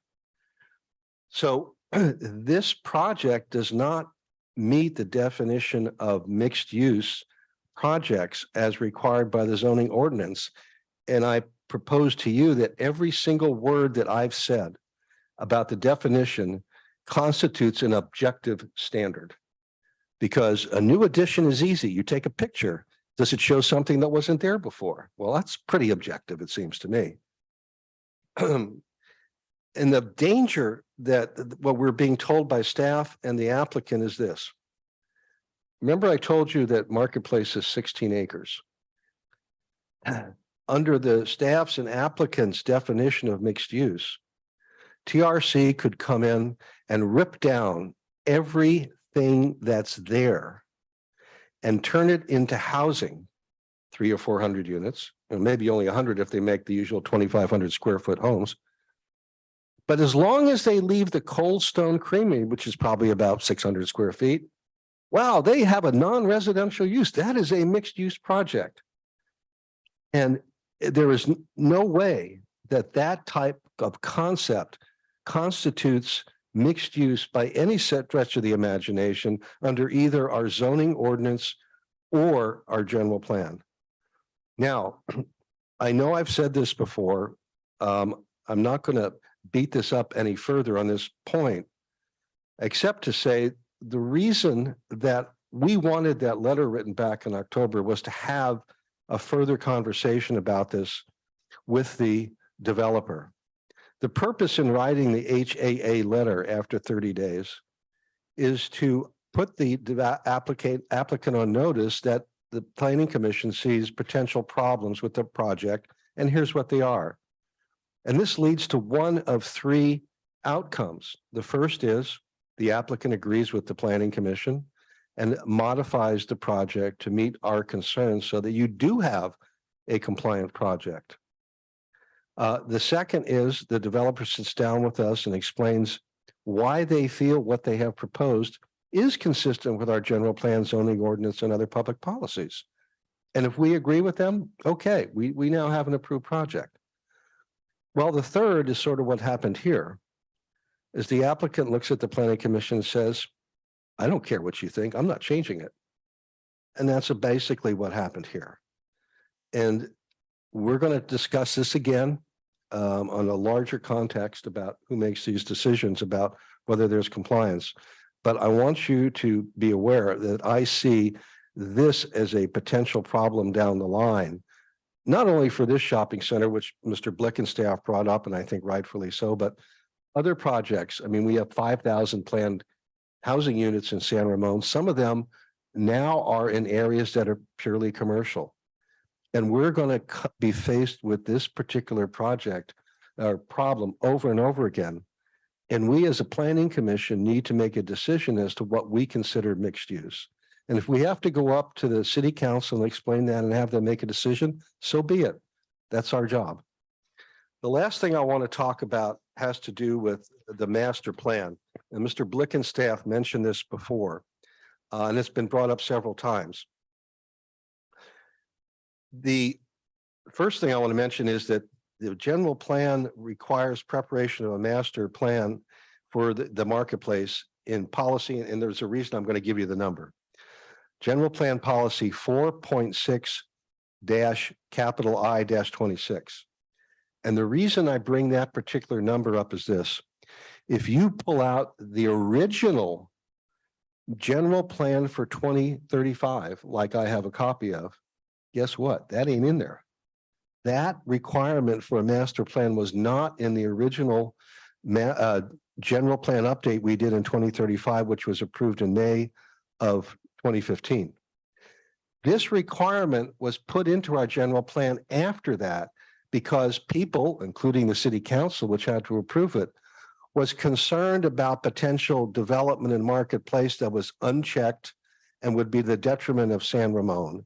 And they wanted some type of assurance that the development of that area, given its semi-unique characteristic as being one of the only real grocery store shopping centers in that area, there was some thought to the way it would be developed. There would be a coherent design, and God forbid, there would be an integrated design.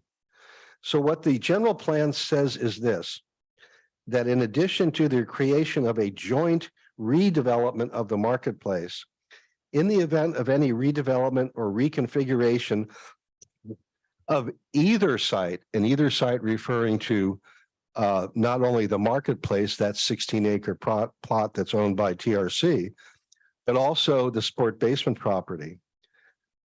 A configuration on either site that involves the introduction of any residential use, a master plan would be required that would contain an analysis of additional features intended to improve circulation, access, and visibility, encourage a broader mix of uses, and or convert existing uses to residential.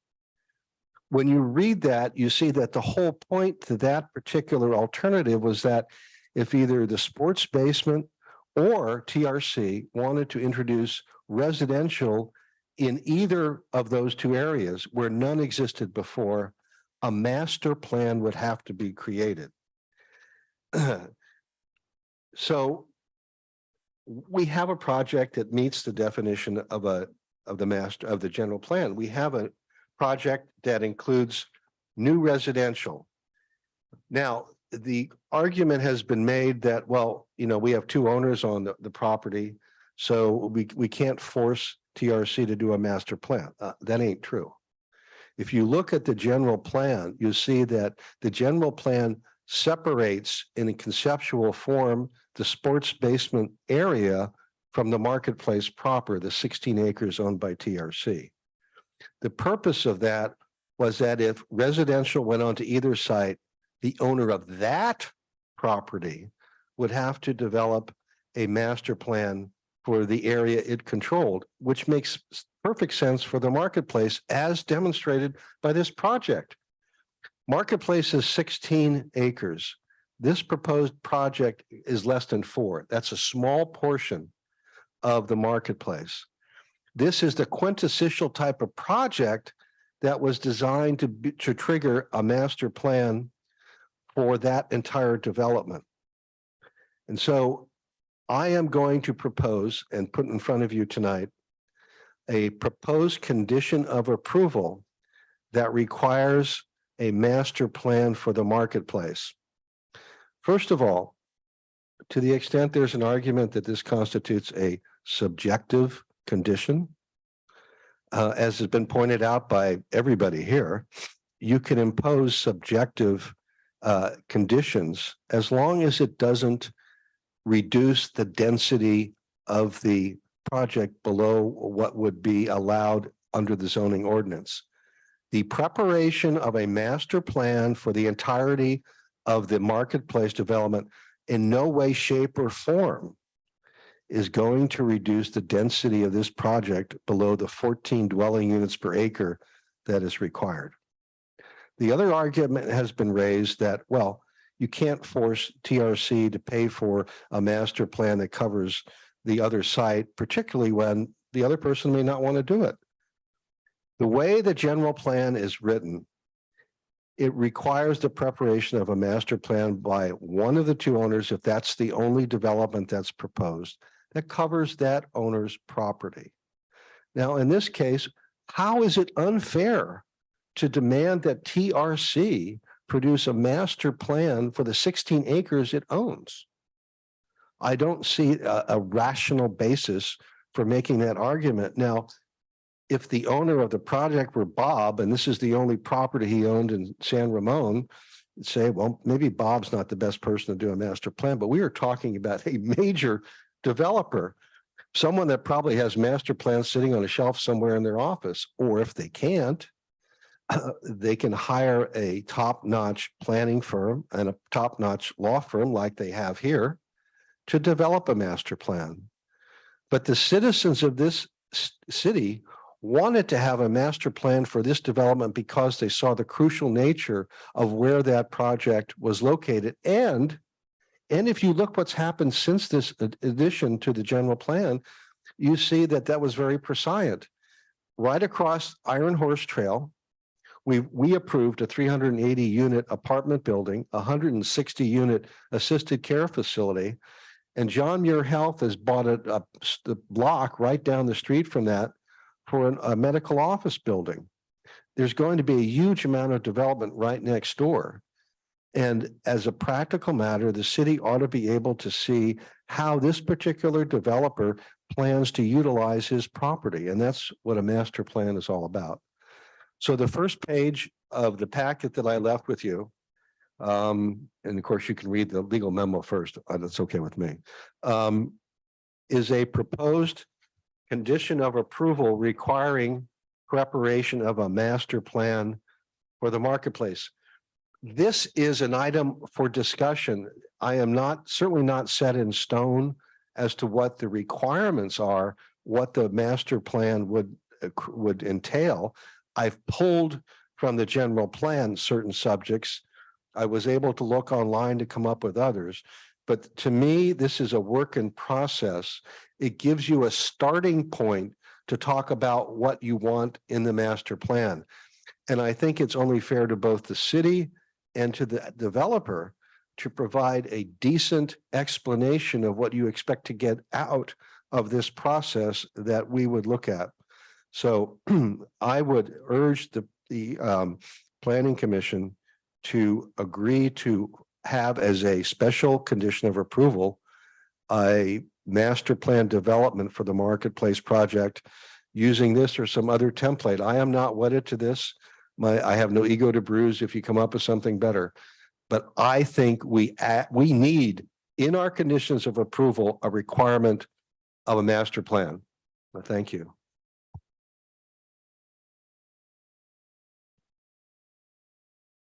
Before we take other commissioner comments that are unrelated, are there any, I guess, clarifying questions of Commissioner Wallace or comments there? I don't want to move on to something new till we've, completely discussed what Commissioner Wallace brought up.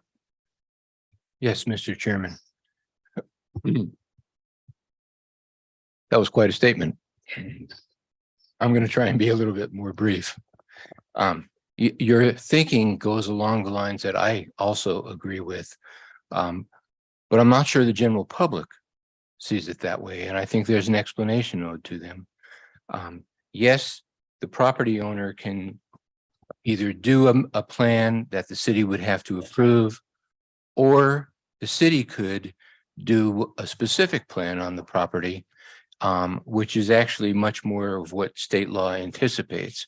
If you look at our zoning ordinance and general plan, there is no definition of a master plan.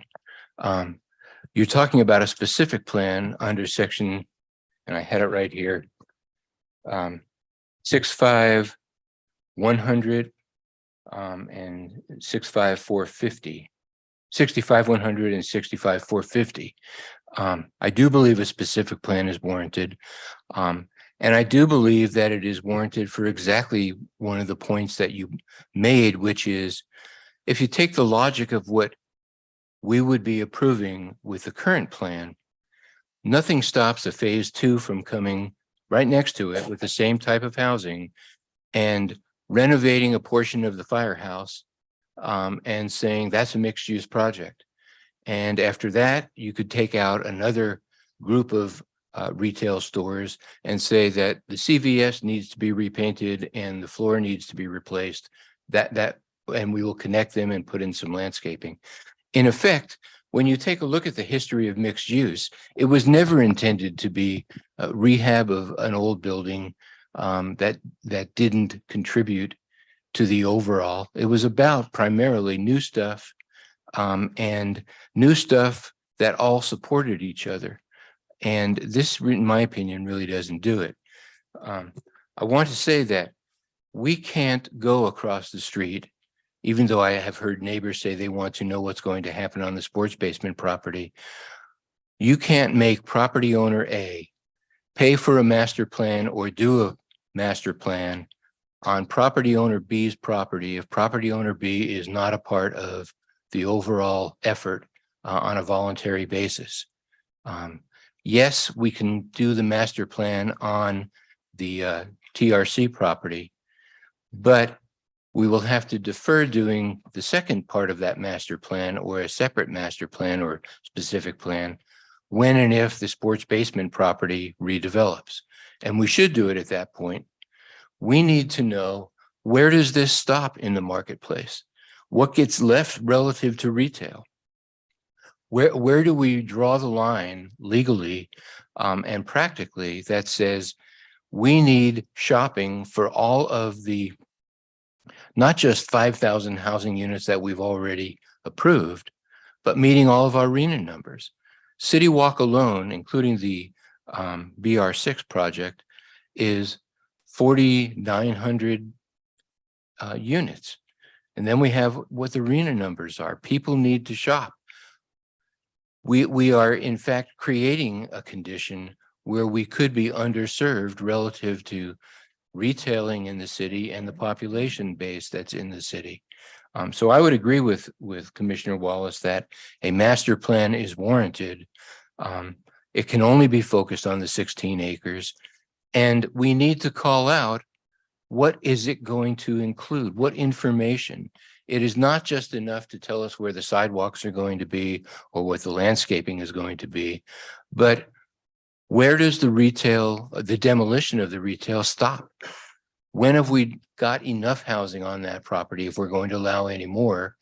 And we need a lot more detail. So if a plan is required, we shouldn't just leave it to the applicant to do the portions of the plan that they understand, but rather, what are we looking for in the plan?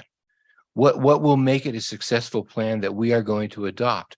Because ultimately, we have to adopt it for it to have any kind of teeth.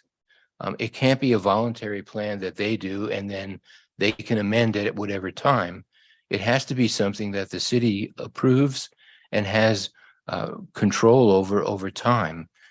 If that's what you have in mind, then I can easily agree with where you want to go. I will say, however, that since I cited the glossary of the general plan earlier tonight, by virtue just of it being in the general plan, it has meaning. It wouldn't be there. Nothing in the glossary would be there if it did not have meaning. The zoning ordinance is the implementation tool of a general plan. It's supposed to have more specificity, but the general plan is the overall guiding document, and all parts of the general plan are a part of that overall guiding document, including the glossary. So with that friendly disclaimer and the glass of beer that I owe you afterwards, I will agree with where you want to go. Thank you. Commissioner Kuznick? Yeah. We're commenting on Commissioner Wallace's discussion first. I have just a very brief comment and thank you for a very extensive explanation of some of these items.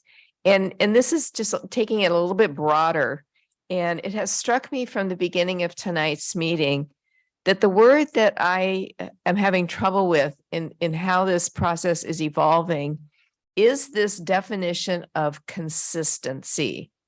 That so much of how we have found ourselves at this moment in time is this definition of, we looked at this and it has been consistent with how we've been doing these things.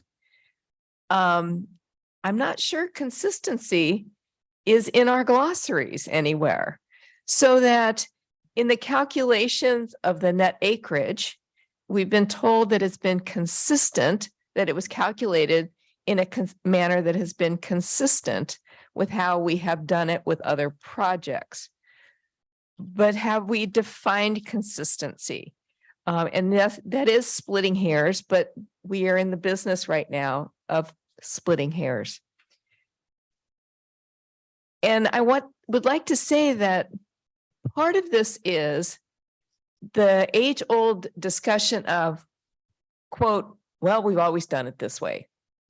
And that isn't a reasonable expectation. We are asked to follow the rules as we have, and I will defer to Mr. Wallace's legal reading of it as one interpretation, but that really has been something that has bothered me this evening and how we have looked at this. And so I appreciate both of my fellow commissioners and how they've added to this. I will say, I will stop there, and because you wanted me to only comment on Mr. Wallace's point. I have others, but I will defer. We will not cut anybody off. Commissioner Edwards, do you have any questions, clarifying, or comments on Commissioner Wallace? No, other than I just want to agree with him that I think we need to have a master plan for a 16-acre site. And that is all. Okay, and I will just make that unanimous, but I did have one question just to make sure for clarify. You started with the recreation of the history related to density, excluded, net acreage, gross acreage, definition of mixed use. Besides background information on that, is there anything actionable that you'd like us to take from that? Or just for history, but the actionable area is on this topic of master plan? I can't think of too much that falls in that category. Remember, when we were talking about a change to the Rome project, the issue of density came up because they wanted some type of change because of the creek setback. And also they brought up the density with respect to the mortgage masonry application, the one prior to the one we've been talking about, because they didn't think they could meet it. And I seem to recall there was another project where the issue of density came up. But as I said, I don't recall, there may have been, but I don't recall a project where we actually sat down and said, okay, we're going to not count these private streets, because if we don't, then the project doesn't pencil out in terms of density. I don't ever remember that coming up. Okay, so what I take from that is, for this project in particular, you're not suggesting anything different than where we are today, but perhaps clarifying in either the zoning update or the zoning glossary update or something, the calculation of density. But for tonight and for this project, nothing specific that we should contemplate. Is that correct? I think the answer to your question is nothing specific. I mean, in this sense, We have a project in front of us. We have to deal with the law as written at this point. As you know, at some point, we are going to do an update of both the general plan and the zoning ordinance for, among other things, to make them consistent with the housing element or vice versa, how you look at it.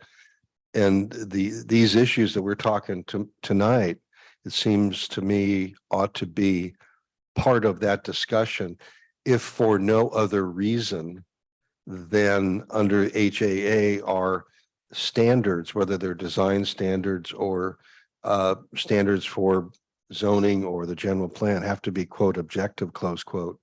So the more we make a standard bound by meets and weights and stuff like that, the better off we will be able to have a project that meets what we're trying to do.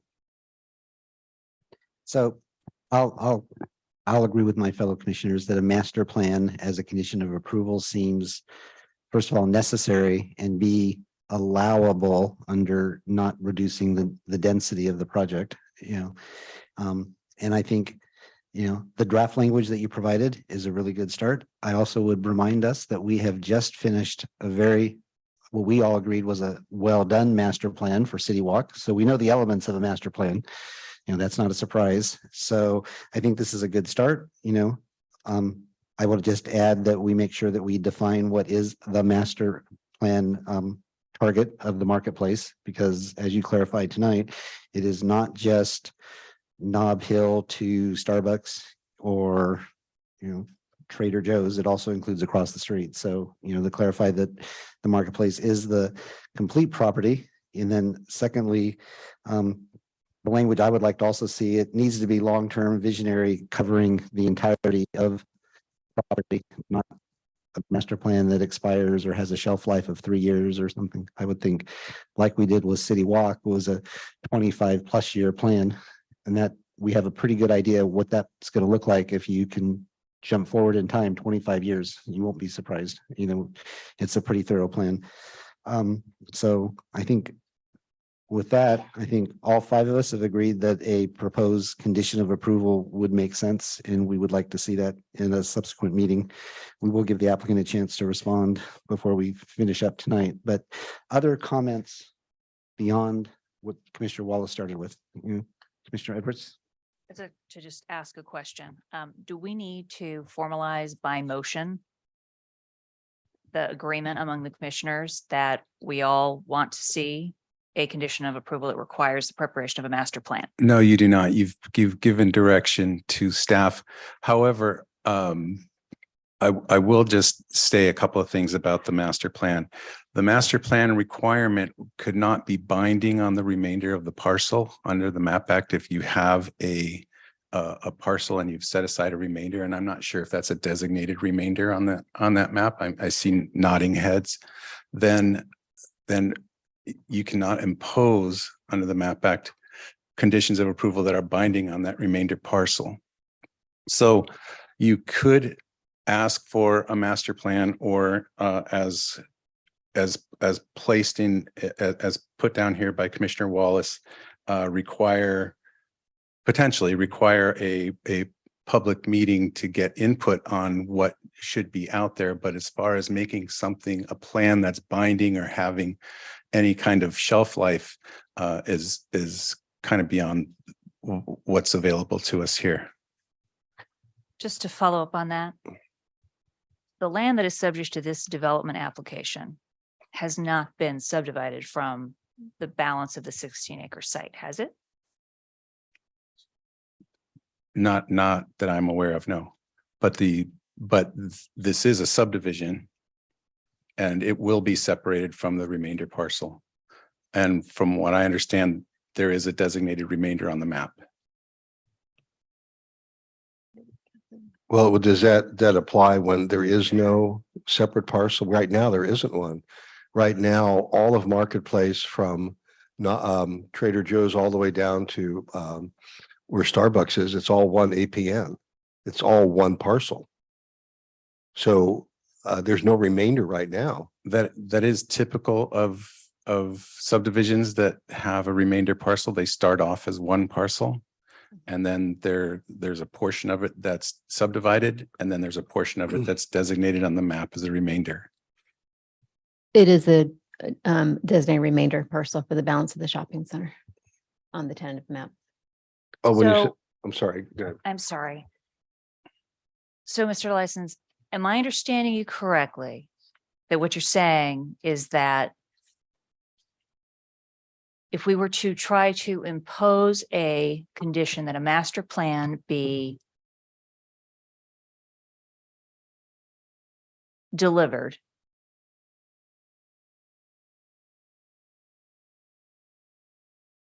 that requirement would only apply to the small portion of the site. It would not apply to the entire 16 acres. Right, that Okay. it can only limit that portion. So Okay, so if the master plan, for example, specifies a certain density that's different from what the general plan already specifies, then that would not be binding on that remainder parcel. Would there that, I'm sorry. go ahead. is, I'm sorry, there is or will be an application to subdivide the 16 acres. Undoubtedly, yes. Can we impose a condition to prepare a master plan? Excuse me, can we condition approval of the subdivision map with a requirement that a master plan be prepared? You would be asking the applicant to file for a completely different discretionary permit.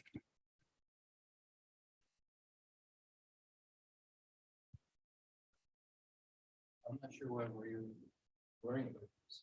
We have a policy in the general plan that requires a plan, whether you call it master plan or specific plan for the marketplace.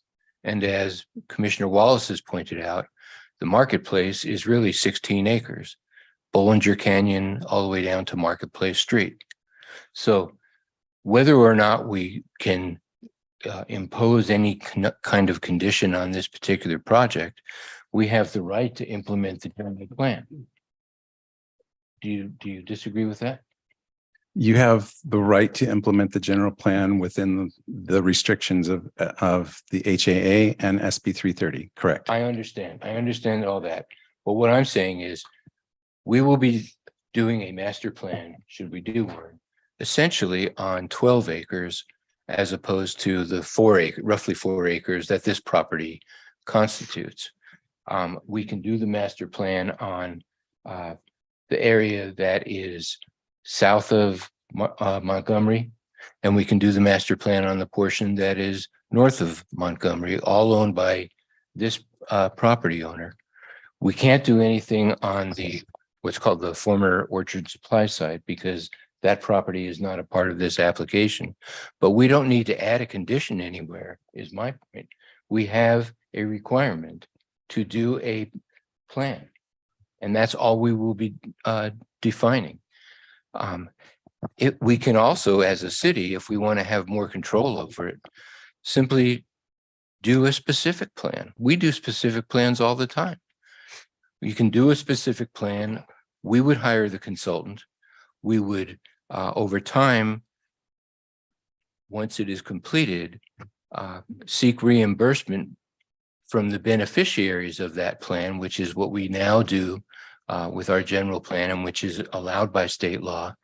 And then you would have more control over it. But whether or not we have the applicant hire a planning firm, we can determine that this plan has to be met and what it will take for us to approve it, what information it needs to contain in order for us to say, yes, you have created an acceptable master plan, and that will not now guide the remaining 12 acres or so of the marketplace. I guess I have a follow-up question, which is we want to have a master plan for the 12 acres. If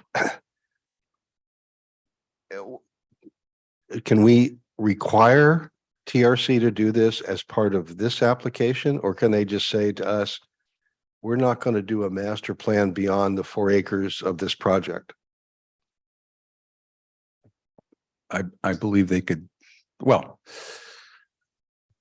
we're back to the restrictions about SB 330 and objective conditions that don't affect the density of the property.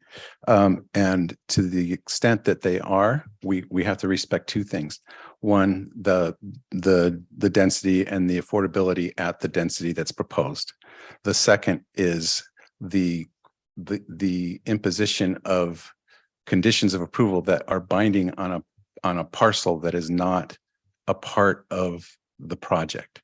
That project as having been defined by the project application and the designated remainder. Well, are you saying that, let's assume for the sake of discussion that TRC hands in a 50-page master plan for the entirety of Marketplace.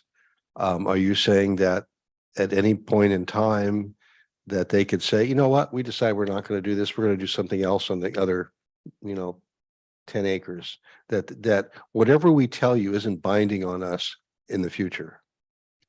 That would, in that case, that would be an application that's willfully submitted by TRC. And under that circumstance, they would need an amendment to that master plan in order to make a change. Okay. Now, with respect to Commissioner Marks's idea of, instead of a quote master plan, close quote, to do a specific plan in the context of this particular area, all 16 acres, is that a feasible way to proceed? I think it's a feasible way to proceed. I think that if you were to do that, you can include parcels that are under different ownerships as well. You can. City has the ability, and we do this all the time, multiple parcels, multiple ownerships, under the city's auspices as allowed in the sections of state law that I cited. We can include whatever parcels we want, but we are the people who are doing the master or the specific plan. In this case, people keep referring to master plan because that's what's stated here. It has no definition. Nobody can really tell me what is a master plan or its components, because our zoning ordinance and state law does not, relative to land use planning, use the term master plan. Well, I guess one of my questions would be, the way the master plan is written, TRC would pay you to have this master plan done. On a specific plan, let's say we decide to do this, is the city on the hook initially for the problem? Okay. But yes, but it could be subject to a specific plan reimbursement fee upon development. So to make it simple, if it costs $250,000 to do the specific plan, our new city manager has to write a check for that. But if someone then decides in the area covered by the specific plan that they want to develop it, let's say Sports Basement says, we're tired of selling used sports gear, let's put in 40 condos, then there would be some reimbursement for the specific plan. Yes, absolutely. On either a per unit fee for residential or per square foot for commercial. We have those in place for the Crow Canyon or the Theramone specific plan and the North Community Ramon right now. I'm just trying to wrap my head around who's going to pay for all this. That's all.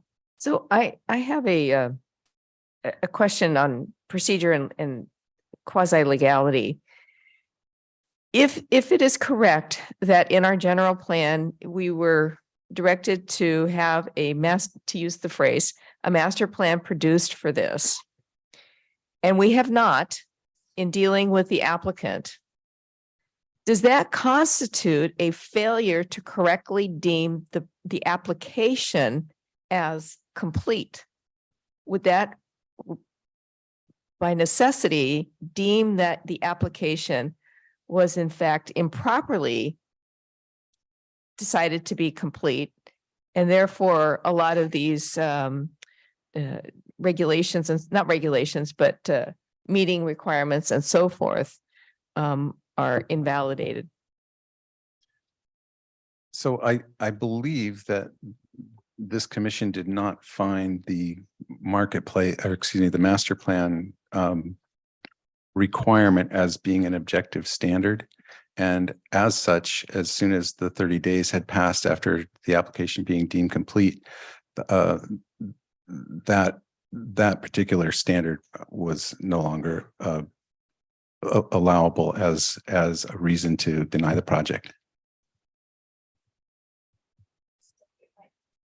If I understand what you have just said, despite the fact that the commission did point out that there was this statement for the master plan, when we stated what we believe were objections to the application, even though those were not then passed on to the applicant, but we've seen here that these things were very much in the general plan. So there seems to be a mechanism by which one side can say, wait, there was a mistake made here and we need to go back and fix this. Or our obligations have changed. I'll put it that way. I wouldn't agree that it was a mistake. I think it was a subjective standard back then, and it remains a subjective standard. As such, it's not allowable under SB 330 as a reason to deny the project. I'm not saying denying it. I'm just saying that the decision that the application was. I'm not saying denying the project. I'm saying that we've proceeded forward because we got a project that was deemed complete. It seems to me right now that the project was not complete because it did not come with what was required, which is this master plan. How can it be considered complete when it missed having something that the general plan said it was required to have? I'll just restate that that we can only use objective standards, and this is a subjective standard in order to deem something complete. I think there's a slightly different answer to the question that Commissioner Kuznick posted. And that is, there's a procedure in the city for determining whether the application is complete, that they've, checked all the boxes and produced all the material. In this case, staff determined and that this occurred, I think, September 25th or so, something like that. I have to look at the date. Yeah, so sometime, give or take. And so there's already been a determination by the city that the application that went in front of us in October was complete. I think we're bound by that. So irrespective of whether the master plan is an objective standard or subjective, at least for the HAA, I don't think that's a basis to deny the project, because I agree with the city attorney that it wasn't raised at that time. Now, that being said, of course, subjective standards are not verboten. They just have to be conditions of approval that don't change the density of the project below what is permitted by the underlying zoning. Now, I suppose theoretically, if the zoning was 14 dwelling units per acre, they came in at 20, and we wanted them to make a change to drop to 18, we could probably do that because it still meets the density requirements of zoning. But that's not the situation we're in right now. So through the chair, not to interrupt, but the applicant does have a right to rebuttal testimony from the public comments. And so we probably should have gotten to that before the commissioners started their comments tonight. The question is that when you say a rebuttal, is that a rebuttal to public comment? Yeah, the public comments that are raised. Does that apply to us? They can rebut what we say? Well, the idea of rebuttal testimony is for the applicant to have the opportunity to respond to the comments that were made by the public during public comment. Okay, I just want to clear. Just, Okay. And Okay. excuse me, and through the chair, it might be helpful to the commission, and I will leave that to the discretion of the chair, to get the applicant's input on whether they would be willing to entertain certain conditions of approval as well, and have them come back and formalize a response. Hypothetically speaking, including a master plan.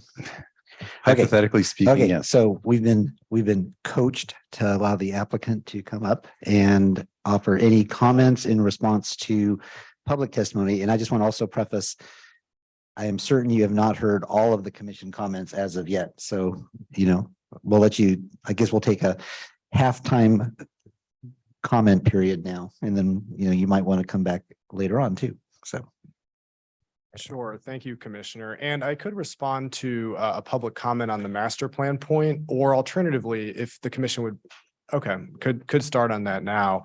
That master plan point did come up in public comment, and certainly, again, don't want to preempt the rest of the commission's conversation on this, but we do agree with the point that the city attorney raised, that a condition of approval could not affect the designated remainder because it's not part of the project site that is subject to the application. So that would not be an appropriate condition that attempted to address that portion of the marketplace project. And then there are just a number of other issues with the master plan, a condition related to a master plan. And the public commenter did not get into those, so I won't speak to that right now. I'd let the commission, of course, continue its deliberations, but if the commission would allow, I would certainly appreciate the chance to share just a few more thoughts on that after. Thank you.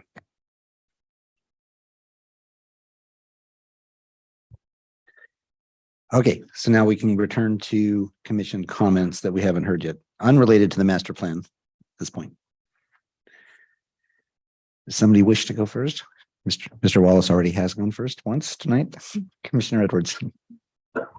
Thank you. So I'm going to just keep my comments brief.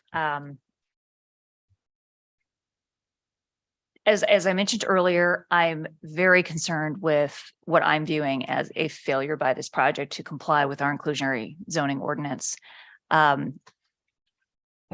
If the applicant wants to pay an in lieu fee, the applicant needs to deliver single family homes, not condominiums, not multifamily.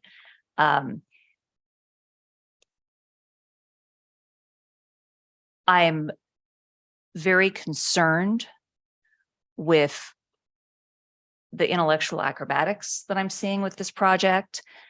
This project wants to be a single family home product for some purposes. It wants to be a mixed use product for other purposes, and it wants to be a condominium project for another purpose. And the applicant seems to be going through our statutes and state law and cherry picking what it likes best from this section, and it likes best from this section. And so we're going to basically morph our project 6 different ways before we get to the end of the project approval. That kind of intellectual acrobatics does not sit well with me. And so I would like to see a little bit more of a cohesive concept the next time we see this project. I have concerns about, and this has been mentioned a little bit here, about kind of the serial parcelization of the 16-acre site. I am not a CEQA expert by any stretch of the imagination, but it does strike me that serial parcelization of this kind of a site may be a strategy to avoid the kind of comprehensive environmental impact analysis that would otherwise be required under CEQA. And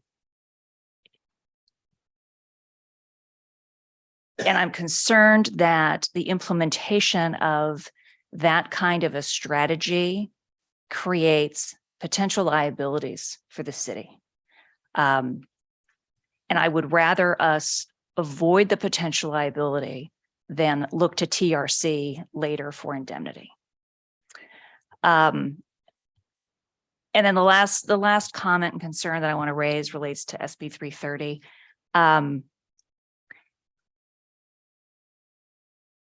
Like so many of our recent housing legislations that we've seen come down at the state level, the way these things fit together doesn't always serve the purpose. And I think that I will just comment that SB 330 was intended to facilitate the development of housing and foster the development of more housing than we would otherwise have. It's not intended to allow a developer to force a public entity to approve the absolute lowest possible density project that the developer can get away with. And in doing so, act in a way that's going to prevent this city from meeting its RHNA housing allocations.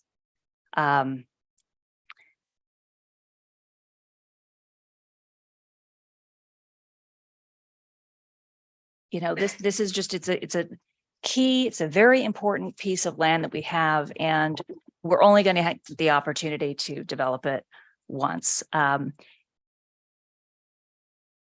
If TRC doesn't want to do retail on the site,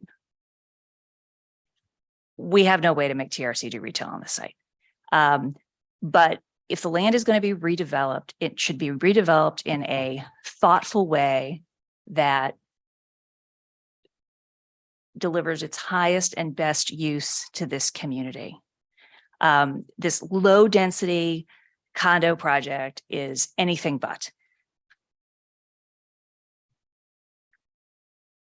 And it is going to stop us. This is going to stop us from coming close to our RHNA numbers. This is exactly the kind of development, and we see it over and over again, rather than delivering a meaningful multifamily project. We've got another low density, absolute bare minimum number of units, and we're being told we have no ability to say no. I don't want to reduce the density on the site. I want more density on the site. And I think that if you were to go back and look at the commission hearings, you know, at least since the time that I've been on this commission, we've said the same thing over and over and over again to developers. Please do not bring us a minimum density project. Please bring us a meaningful project that has a meaningful amount of affordable housing, not pretend affordable housing, not pretend, you know, these junior accessory dwelling units and calling them deed restriction, and they're never going to be rented. Don't bring us a pretend project. Bring us something that's going to bring real value to this land and bring real value to our community. I don't know whether we could say no, but I'm certainly not wanting to say no because this project is too dense. This project is not nearly dense enough. And I will stop at this point.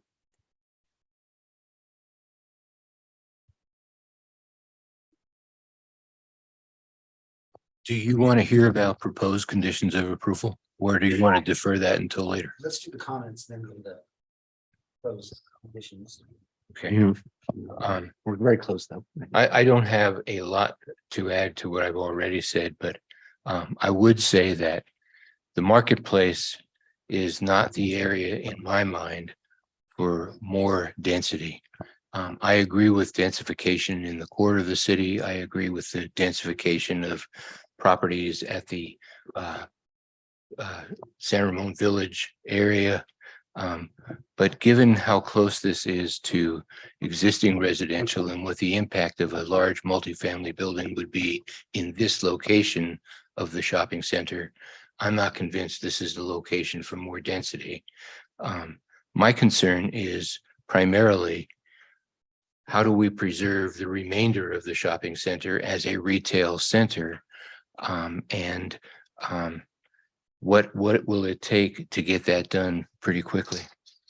I agree with Corey on almost every other project regarding density, but in this particular location, given its proximity to the people across the street, and what a building in this location that is 3 stories, or in the beginning, we saw something that was 5 stories tall. I do not think that this is the location to do that.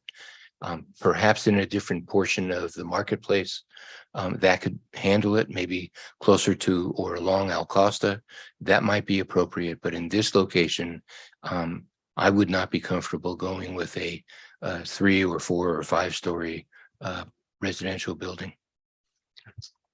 Commissioner Kuznick, did you have? I'd like to just piggyback on what Commissioner Edwards said. And I agree on this issue of the density.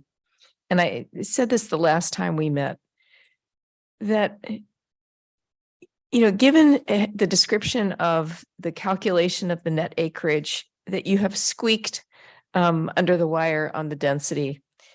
And I said this before, and I'll repeat myself, that the San Ramon doesn't need more 2,500 square feet houses.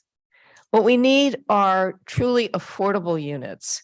If each of these single family homes, and yes, that's what you're going to sell them as, single family homes, was in fact instead a duplex, which instead of a 2-car side-by-side garage, you had tandem parking, well, then your density would be doubled. And it seems to me like that this is just a lack of creativity that you have, my opinion, my appearances, you have dug your heels in and, you know, this is what you're going with, and this is what that this is it. And I think you have heard over and over again that there's been quite a lot of pushback on this particular project. And I do feel like this is not being addressed, and I'm not seeing flexibility. I'm not seeing a level of you understanding where San Ramon is coming from on this particular development. There, if you look, I keep coming back to the photograph that was in our packet tonight, which I think is a really excellent picture, the aerial view of the site. And when you look at this site in its totality, it would make much more sense to me that if you had a row of houses along Acosta Boulevard and go back to looking at the city's needs for a grocery store, that both things could be met. And I feel like that parent whose kids aren't listening. And I'm sorry to say something that I don't want anybody to interpret as demeaning, but I'm feeling a great level of frustration in how we're getting to this point. And so Commissioner Wallace or Commissioner Alpert, I will stop there before I say something more regrettable. Okay, fair enough. Just as a reminder, we're looking at the project that we have in front of us tonight, not the project that we wish we had in front of us. So, you know, the applicant has chosen what they come to, you know, present. So we got to play the cards that we're been dealt. So, and I do echo a lot of the frustration we've all heard. Commissioner Wallace, did you have any final comments? Okay, so the ask tonight is to provide staff feedback on the conditions of approval for a future meeting. Recall that we are operating under 4 meetings for us with 1 reserved for the city council. This will constitute meeting number 2.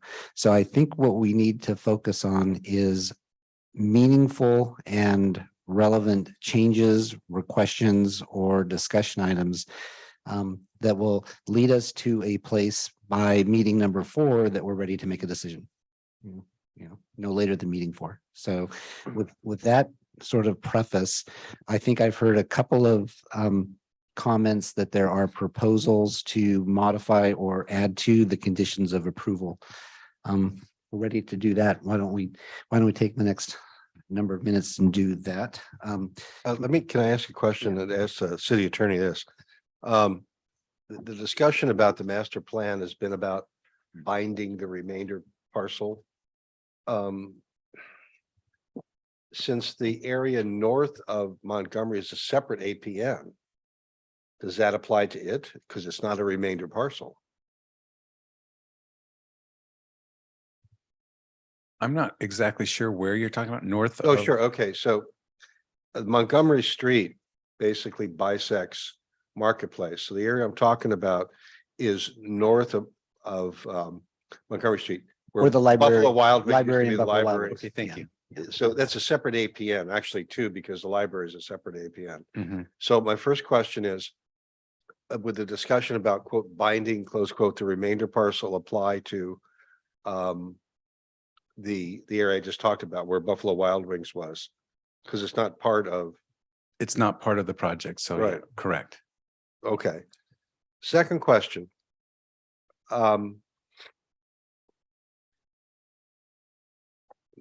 Can we ask or as a COA, the applicant to produce a master plan for the entire marketplace if whatever they say doesn't bind them in future years to do what their master plan says. In other words, we want to see what your plan is for the area. We're not going to hold you to it, but we'd like to know what you're thinking. I suppose in some context it could be legal, although I'm struggling to find the utility in such an exercise, given that it's not binding and we don't really have a standard for which to deem their whatever they submit as acceptable or as compliant with the conditions of approval. What I understand that the non-binding part. Let me give you two examples. People do letters of intent all the time. And the first thing they say in the letter, well, this isn't a binding contract, but it tells each side where they're going. The second is if they come and say, here's our plan over the next 10 years for this parcel. And then they come back and say in 5 years, let's toss that and do something completely different. You know, there's an issue about credibility and trustworthiness that's implicated by that. And that in and of itself might be of value to the community. So in that context. That may be true. That might also be just a factor of changing market conditions. It could be. It could be. That's why they do amendments to contracts and general plans all the time. Same thing. Mm-hmm. Okay, I just wanted to know what I'm struggling to do is one thing that's consistent from the public about other than losing Nob Hill is they want to know what's going to happen to the shopping center. That's what they want to know. Everybody has talked about a master plan because I want to know what the long-term plan is.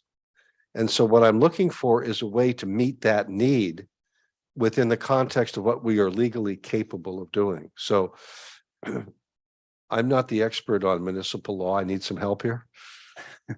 Well, again,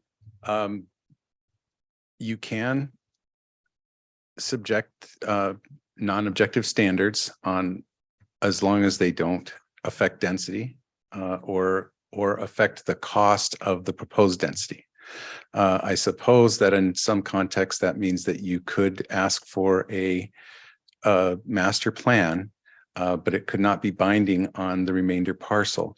So within those constraints, it would be a question for the commission as to whether or not there's any use in doing that exercise. Okay, that's the answer I was looking for. Thanks. Wouldn't another way to accomplish that be, since we are updating our land use element, we revise this condition in such a way that it helps us achieve what we want to do, and when we adopt the revised or updated land use element, we then have whatever kind of teeth we need on the remainder parcel. I'm not certain what we could ask of the applicant that would help us during our general plan update. We could take the condition that we have all talked about, 4.6-I-26, and revise the language to A, require a specific plan prior to any development on the property, on the remainder parcel. And the specific plan would be empowered or required to focus on the following, and we would define what those items were. And we would define when it had to be accomplished, i.e. prior to any new development proposal being entertained by the city. Now, that may not be exactly the language you would recommend, but my point is, this whole thing starts with the general plan. Mm-hmm. You can amend the general plan. We're already in the process of doing that. Why not just use that as the vehicle to get where we want to go? And we know when that's going to occur. We know that Debbie and the staff are working on the general plan. It will happen in a relatively short period of time.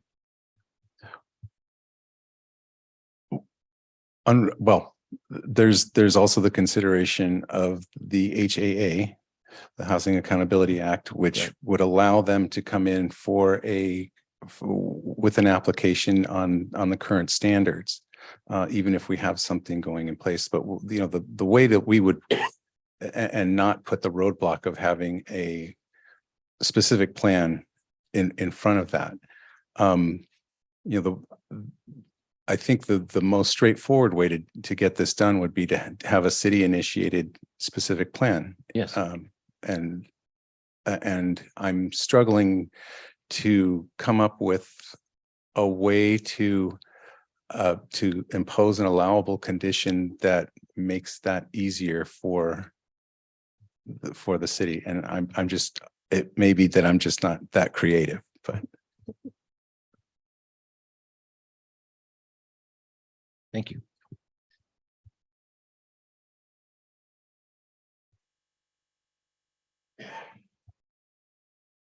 If I understood what this discussion meant was we're struggling to include a condition on this project that will end up with a master plan for all of the property owned by this property owner in a way that actually is meaningful or binding at this point. Correct.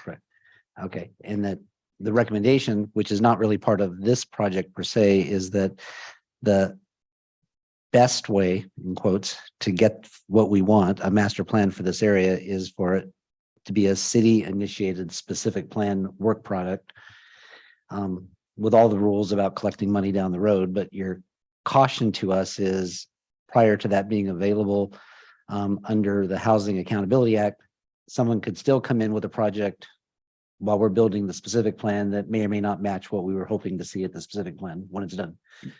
That could happen, yes. Okay, so, okay, that's good advice. Turning to Debbie and Lauren, do you have a reaction at this point other than the notion of creating another specific plan? Probably just thrills you to no death. It's just how to pay for it, I guess, is the question.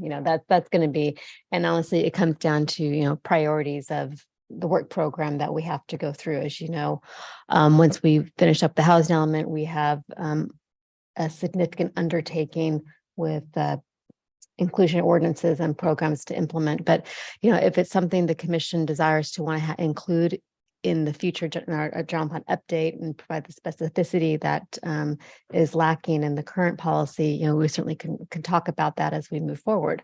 But it's going to come down to priorities for, in the city and funding sources. Okay. So at this point, master plan aside, are there other areas of the draft conditions of approval that we wish to talk about, update, change, replace? I think I got a little bit of sense that you might have some thoughts.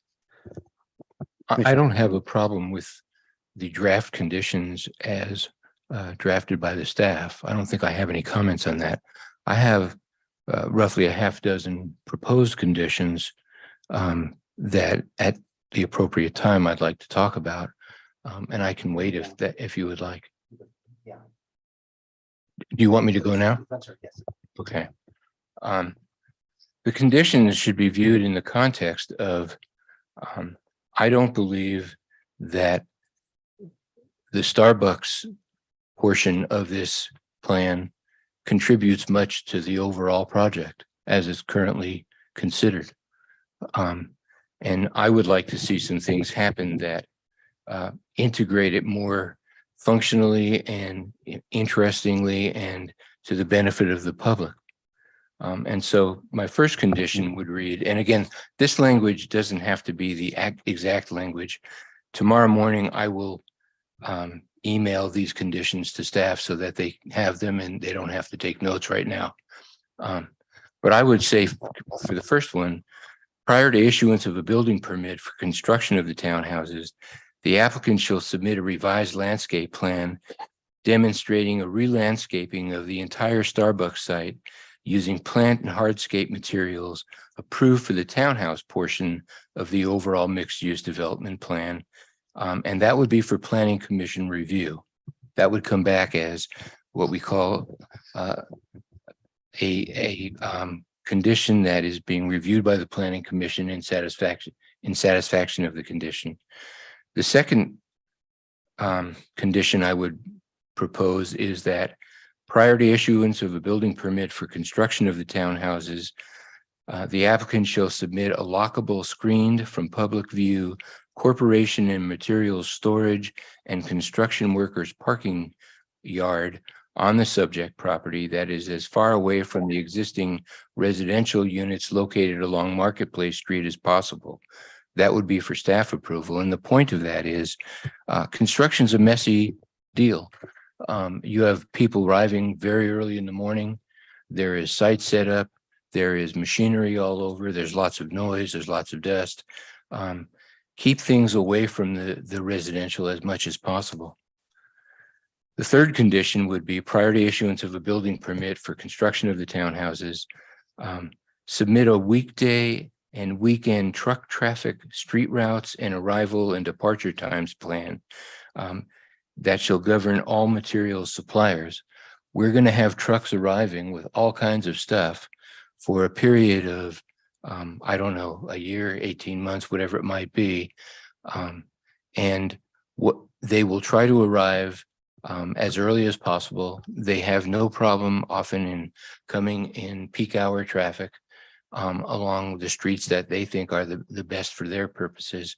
The city should define when we want them to arrive, when we want them gone, and on what routes they should take. And that is not an uncommon condition. The next condition would be prior to issuance of a building permit for construction of the townhouses, submittal of additional screening options around the commercial loading area at or near residential lots 1 and 2. The applicant has expressed a willingness to do that.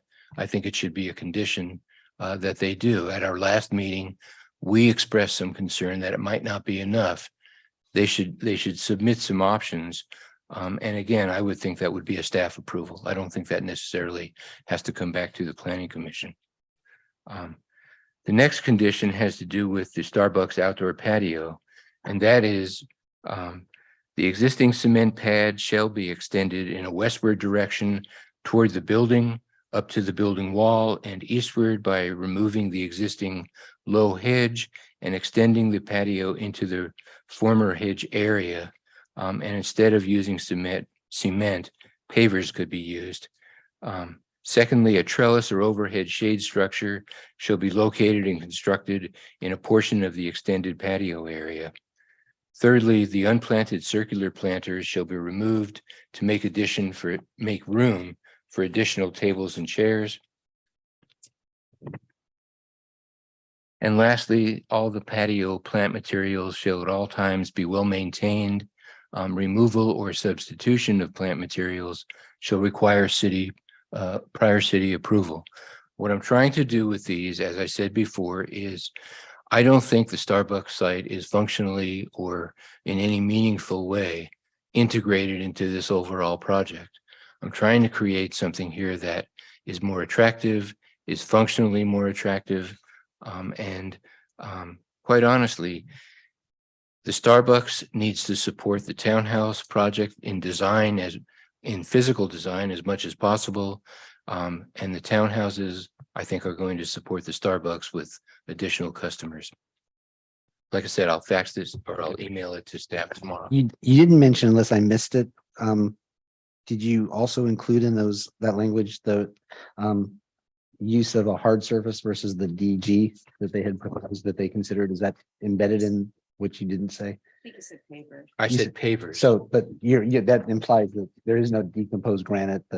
No, cement or pavers. Perfect. Okay, just make sure. I didn't miss that. The last condition, quite honestly, that I'm still trying to think through, and I'm going to wait until you guys all go, is functionally, if the Starbucks wants to have a meaningful role in things, allow shared parking in their parking lot. Allow it during restricted hours so that it's at least overnight parking, and make sure there's lighting along the pathway that leads from the Starbucks to the townhouse project. Got it. Got it. Okay. Any other conditions or comments on what staff has proposed so far? Oh, I guess we can't put in a condition that says Starbucks can trade some of the landscaping for opening up a pub. I would Not, be I guess amenable to not. that. Okay. Well, you know, some Starbucks do serve wine after hours. So Commissioner Edwards, did you have anything that? Yeah, I do. I've just got a couple of comments on the existing conditions. I will go through them as quickly as I can here. Condition number 2, there's a sentence in here, should the fiscal analysis determine that sufficient revenues will not be generated prior to final map approval, the applicant shall provide an appropriate funding mechanism. And that's funding for the costs associated with providing city services.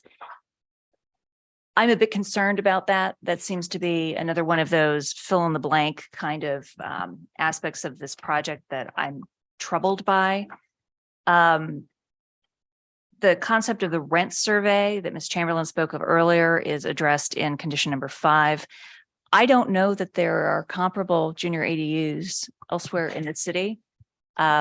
So I would suggest that perhaps staff could look at that and provide the applicant with some additional direction about what that rent survey would be looking at.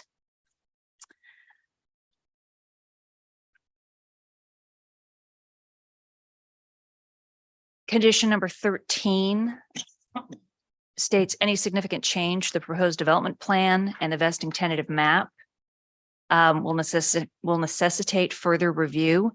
I would like to see significant defined. What is significant? What is material? I'm viewing a lot of the things that we've heard about tonight as being the kind of significant changes that should require the applicant to return to the Planning Commission, including changes to the way that the applicant proposes to comply with the city's inclusionary zoning ordinance. And then we have a number of conditions that pertain to the use of the garage of the project. Condition number 25, condition 30D, 30E, 32, and I think that that was all of them. I expressed this position when we were talking about the project over at BR6. I do not think it is appropriate for the city to be controlling what is going on inside folks' private garages. The prohibition of parking boats or recreational vehicles on the driveways, parking spaces, and or private streets is prohibited. If you have a motorcycle, you're not going to be able to park your motorcycle where you live. And that strikes me as overreaching. And if we've got 2-car garages in this project, who's to say that every one of these owners is going to have 2 cars? If I am a property owner and I have no cars because I live in an area of San Ramon that's got good public transit, which is how we're avoiding CEQA here, I don't have a car. So I can't use my garage for anything. I would like to be able to use my garage for a workshop. I would like to be able to park my bicycle there. I would like to hang my kayak from the ceiling. And these conditions do not allow that use to be made. I'm also concerned about condition 30N, which relates to the conversion of dens, offices, family rooms, etc., into additional bedrooms. I would imagine that that condition would also prevent the conversion of the garage into an accessory dwelling unit, which may run afoul of state law. Right. If these are condos,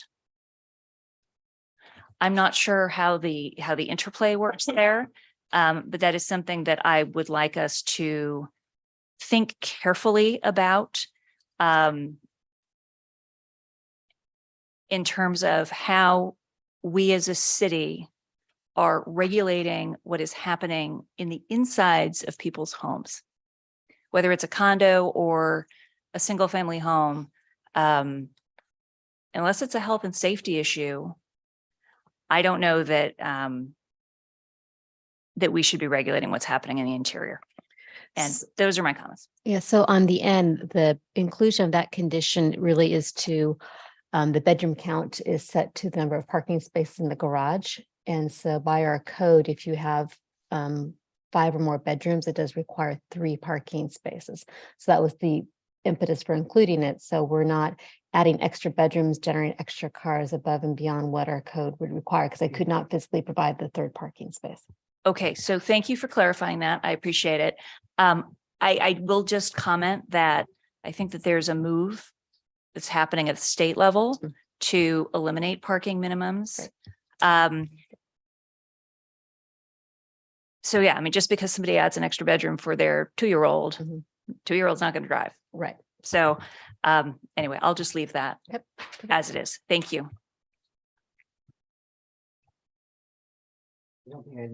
I had nothing value added, but I want to circle back to the master plan slash specific plan. Perhaps at our next meeting, since we threw a lot of this out tonight, we could have a recommendation. I think we all understand where we want to end up. We want a master plan for the full 16 acres. And once we start to unpack it, there may be various ways to get there. And so whether it's appropriate language for a condition of approval, that may not be, but I just don't want to drop not having at least the discussion at the next meeting so that we have a clear plan on how to get to a master plan at the end of the process. And I'll let staff sort of think about that and noodle on it over the next week or two. And then all of the other conditions that were suggested or commented on, I had nothing value added there on that. And with that, I think we are looking to make a motion to continue this meeting to February the 7th. Correct. Okay, so I would like to entertain a motion to continue this public hearing, until February 7th. Before I do that, I'm sorry, Debbie, should I have invited the applicant to have any final comments on some of the things we've talked about? If you like to have the applicant come up and respond to any comments, you certainly can offer that at this point in Would you time. like to come up and make any final comments? Thank you, Chair Alpert. I'll just say thank you all for your comments. We will consider all the proposed conditions of approval that have been put out there. We'll take a look at language and we'll certainly, I imagine, have responses either before or at the next hearing. So thank you all. Thank you. Thank you. Okay, so now we can go back to asking for a motion to continue this to February 7th. We're doing it electronically. There's a green button available. Someone wants to be the mover. Somebody can press the green button. Okay, Commissioner Wallace, thank you. Now wait for it. Okay, there's a green button for second. Okay, thank you, Commissioner Edwards. And in 1 second, we can vote.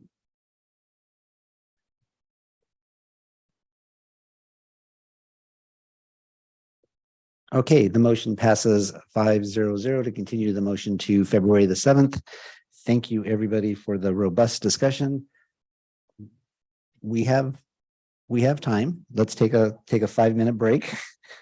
We're not gonna have to run up against our 11 o'clock yet. Take a break and we'll take a 5-minute break. See you all back here in 7 minutes then, because no one takes a 5-minute break in 5 minutes.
We can restart the video.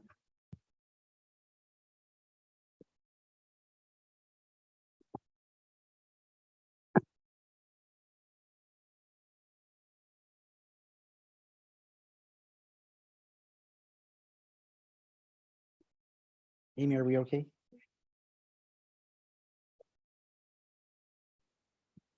Yes, okay.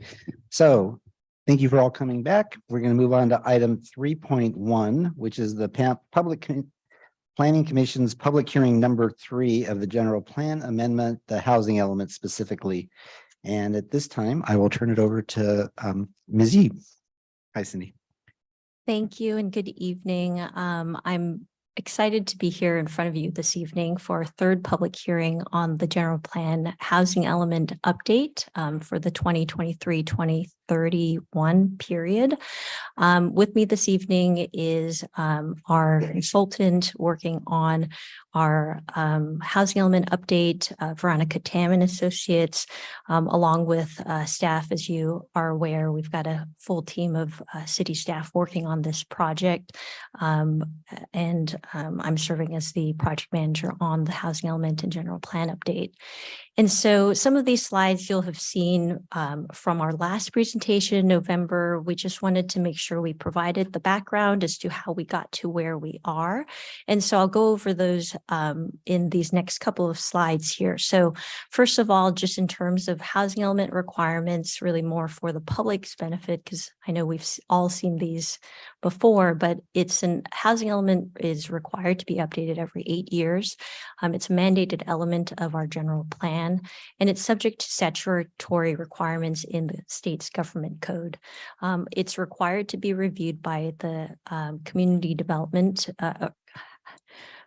the state's housing and community development department, and our 6th cycle element, which we are currently referring to as our draft element, is due January 31st of this month. And so that planning period will then be running through January 2031. So the 6th cycle runs January 2023 through January 2031, and has a requirement for local adoption by the end of this month. And so, as we've talked about previously, San Ramon currently does not have enough sites that are zoned to accommodate our regional housing needs allocation. And so, as part of the effort that we are working on through the implementation of the housing element, will be separately a rezoning review process. And so just real briefly, as far as how we got to where we are, we started this project back in the summer of 2021. This project not only includes the housing element update, but also the general plan update, as well as the climate action plan update. We've received our RHNA allocation back in December 2021, and we've had an extensive public outreach review process as part of our general plan and housing element update. I won't belabor the point, but very many interviews, workshops, study sessions, and as I've mentioned, our public hearings. And so as part of the review process, one of our requirements is for CEQA analysis. You'll see in your staff report, the city has made a determination that the project in itself is exempt from CEQA. We're using the common sense exemption. This slide covers the extent of the language to which we're using the basis of our common sense exemption justification. So there's references to the project only making changes to the proposed housing element and will not result in any direct or indirect physical changes to the environment. We've also added, in addition to the edits, we've added some additional edits to the common sense exemption with the city attorney's guidance, also added this additional paragraph here, just to clarify that the project as part of the city's effort is really a requirement of state government code. and requires that the city take reasonable actions to meet the government code requirements, and that section of the government code also includes a statement that states that determinations made by a city or county pursuant to section 65584 are also exempt from CEQA. And so we wanted just to make sure that in addition to the common sense exemption, there is also this additional section of the government code that talks about actions that the city takes in terms of updating our housing element and the exemptions to CEQA related to that. Before you move on, can I ask a question? Actually, two questions. Do you have any authority for either of those two propositions? The authority. So Yeah, this- like a case which says, well, gee, because a housing element is just a policy statement, of course, it can't create any adverse environmental effects. I don't have citations for state for case law. I'm only making citations to state law, specifically the government code sections that are identified on these slides. So Through the chair, I don't have specific authority for those either, but it's generally recognized that a policy statement has at least the presumption of the being under the exemption. In this particular case, we're not looking at the project as the adoption of the housing element, but we're looking at the project as being only limited to the changes to the housing element. That said, those changes are going to require further CEQA when the changes to the general plan and the zoning are required. At that point, that's when the CEQA analysis is going to come into play. As of now, or at least as of the time, well, as of now, the potential impacts would be very difficult to even assess, given the fact that we don't really know what's going to happen under the direction of this new housing element. Okay, well, I mean, you and I talked about this before the meeting. The fact of the matter is that there's case law that says that that's not accurate. That first of all, by statute, changes to the housing element because it's part of the general plan are a project under CEQA. The question on the common sense exemption is the argument that, oh, it just makes policy statements, therefore it can't possibly result in significant environmental effects. There's case law that says that's not correct, that you still have to do a CEQA analysis. It may be a negative deck or something, but it's not, a clean slate in terms of not applying to CEQA. Now, I know you sent me an email while we're in the meeting or right before, so I haven't had a chance to look at what you did, but I want to note that when I looked at this morning, there's authority for the proposition that a housing element, if it has changes from the prior housing element, does require a CEQA analysis. It doesn't necessarily mean a full-blown EIR. Could be a negative deck, but it does require some look at CEQA. So I will look at what you said. I think essentially, well, I think essentially what I said is written up there on the screen. There's some narrative that went along with it. However, given that this has not been really tested in the courtroom, this has not been challenged, and I have, just from my brief research, at least half a dozen other cities that have taken this exemption for their housing element, and it has gone unchallenged, and I feel confident going forward with it. Okay. Through the chair, if I could also just add that the city did do CEQA analysis as part of the project. We recognize that this is a project, and we did review the initial study checklist that's required under state law. That checklist review identified that not only are there no significant impacts, but that under the changes that are being made as part of the project, that the common sense exemption could be applied. And so the city I want to just make clear that we did do CEQA analysis as part of this project. That analysis led us to the use of the common sense exemption. Well, I mean, I understand the exemption you're trying to use. My point is that the changes that are envisioned by the housing element have to be considered a significant environmental effect. So the only way that you get the exemption is to say, because it's simply policies, but of course, so is the general plan. There's no possibility that this could result in significant environmental effects. At this point, I'm having a problem accepting that. And, I know the city attorney sent me something today that I haven't had a chance to look at, but I just want to put on the table that I have a problem with buying off on that particular idea. And that's why I asked you, and of course I'd asked the city attorney if there's been any litigation over this. I know there has been litigation whether a housing element update is subject to a CEQA analysis, and the cases I saw said yes. So that's why I'm dealing with this, and hopefully you're not asking us to approve this thing tonight. And through the chair, I just have one small nitpick with Commissioner Wallace. If I will, you did say that the same as a general plan, but a general plan does differ from this housing element in that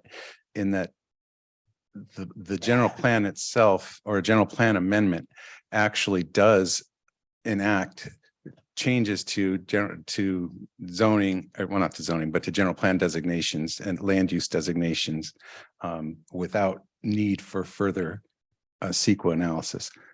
This differs from that in that there will still be CEQA analysis necessary in order to create those changes. Well, I think what you're saying is that because of the changes that are going to be made to the general plan and probably also the zoning ordinance, there will have to be a CEQA analysis of those changes. That's correct. Yes. Okay. See, we don't nitpick. If I may, just to interject with another, question for you, Mr. License.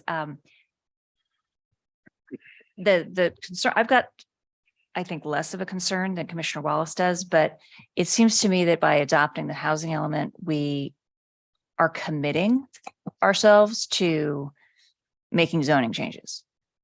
Is the commitment to make those zoning changes, that does not make us subject to the CEQA review at this time? Is that right? It's not 100% clear. Okay. I will say that again, I feel confident going forward, given that there hasn't been a challenge on this. I do know that there are programmatic exemptions, to CEQA. And one of the factors as to whether or not it's qualifying for this exemption is whether there is going to be some opportunity to have a CEQA analysis done before you actually see something go on the ground. Because we're on this one, I just want to make sure I understand. I went back and I looked at General Plan 2035, and we did do a CEQA analysis, and in the analysis for the checklist under population and housing induced substantial population growth in area either directly or indirectly. The conclusion then was its significant and unavoidable impact, and the footnote described the reason that we found that way is because the population that I think General Plan 2035 would result in was significantly different than the previous general plan, or maybe the ABAG estimates. So in this case, I think I follow the rationale for why it isn't, that we can get around not having a CEQA analysis here, but I am a little bit confused how in 2035 we did do a first carbon full CEQA evaluation, and we concluded that the population was significant then, but this population now, when everything we've heard is our housing obligation is so much bigger than it was before. Can you just help me understand how we can reconcile those 2 points?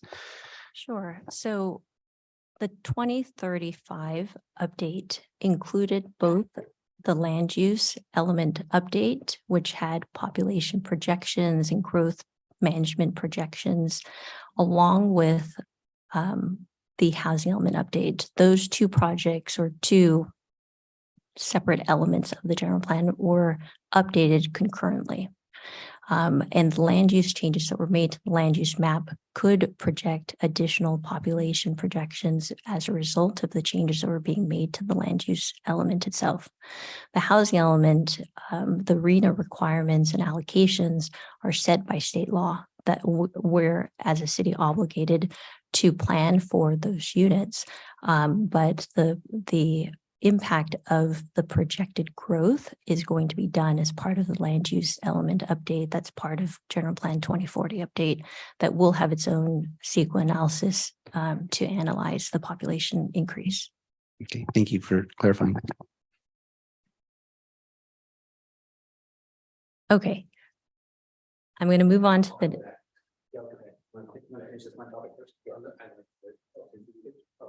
Okay, so I'm going to pitch it over to our housing element consultant, Veronica Tam, just to cover these next couple of slides, and then you'll hear back from me on the last few slides.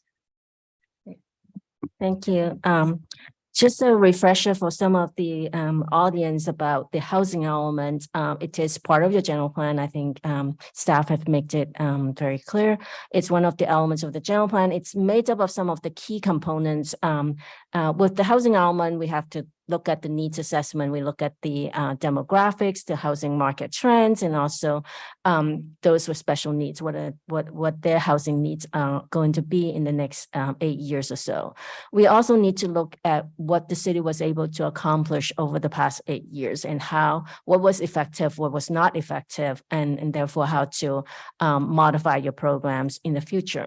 Two key components of the housing element also are the constraints analysis. We have to look at governmental constraints, market constraints, and environmental constraints. Now, market and environmental constraints, we have very little influence over. To some extent, you could do something about it, but really there are also factors that are beyond the city's control. However, when it comes to governmental constraints, that's the state focus of in terms of their review, because it's the rules and regulations that you set as a local jurisdictions that may be considered constraining to housing. If that's found to be constraining by the state, then you are legally obligated to mitigate that to the extent feasible. The next component of the housing element is identifying sites for the regional housing needs allocation.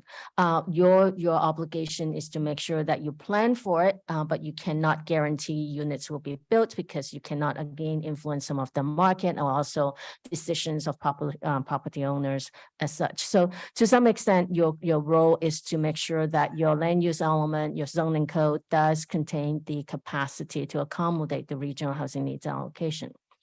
One key change to the housing element law this round is something called the affirmatively furthering fair housing. In fact, it has almost like an overriding impact on the entire housing element this time. We need to look at housing elements from the perspective of mobility, providing housing choices and allowing people to move within your city to choices of their own, and also within the region. New opportunities in high resource areas, anti-displacement and tenant protection, fair housing, and outreach and education. And lastly, it would be something that's related to neighborhood-based or place-based improvements in order to facilitate a decent living environment. So these are some of the key elements of the housing element, and I'll just emphasize the importance of the affirmatively furthering fair housing and new law that really governs a lot of the changes in the housing element this round. The regional housing needs allocation, as we all know, this round is much, much bigger than what we've experienced in the past before, again, because of new state law.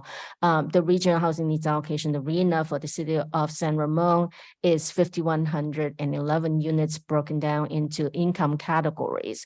You are not expected to build all the units in that exact income category, again, because you have no control over the market, and also affordable affordable housing for very low and low income households requires a lot of efforts and a lot of subsidies in order to come up with close to more than 2,000 units of lower income. What the state law does look at is using density as a proxy.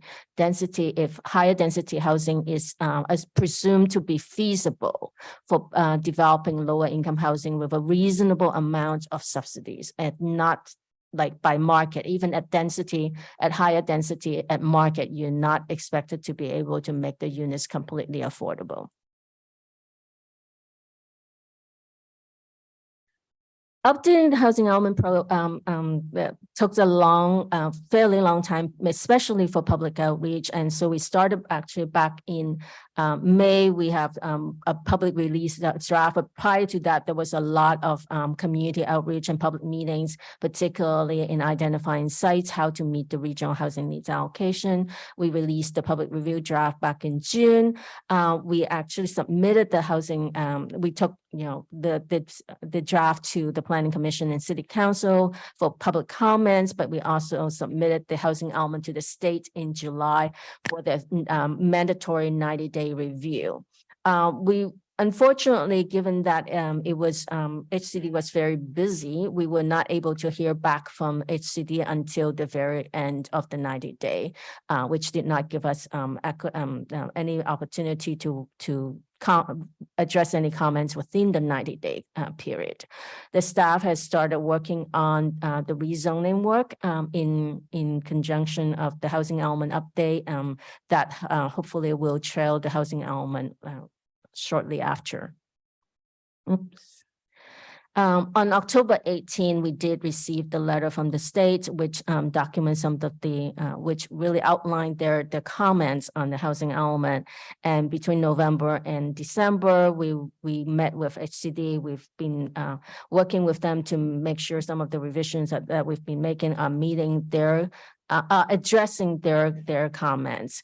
On December 18, we provided a subsequent draft to the state, and what is before you is a red line version of the housing element. All the red line changes are edits that we made in response to the comments we received from the state.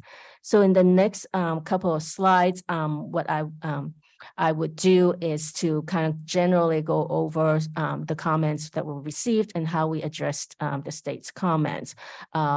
It is mandatory that we put the housing element, the revised draft housing element, for public review for at least 7 days, which we were able to comply with that.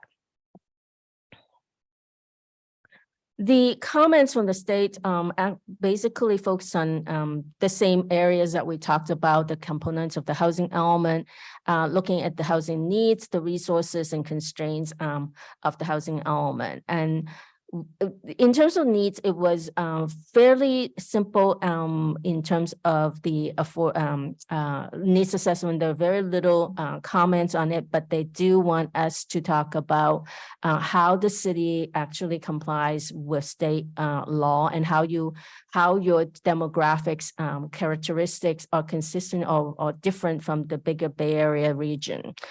We also want the state also want us to talk about how some of the history of the city's zoning and land use policy, particularly on the city's Measure G. In terms of needs assessment, it only wanted us to do a little bit more work on the extremely low income households. That's also defined in state law, not in the RHNA, but in the generally state law. Those are the households that makes 30% of the area median income. So we provided additional data and discussions.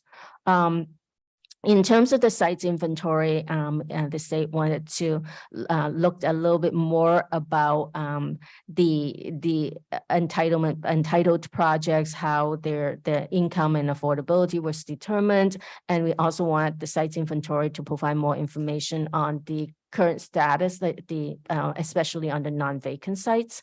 In terms of constraints, it wanted us to look a little bit more on the process of approving housing and zoning standards, particularly relating to the city's development standards. So those are, we've made revisions to the sections of the housing element responding those specifically to those comments.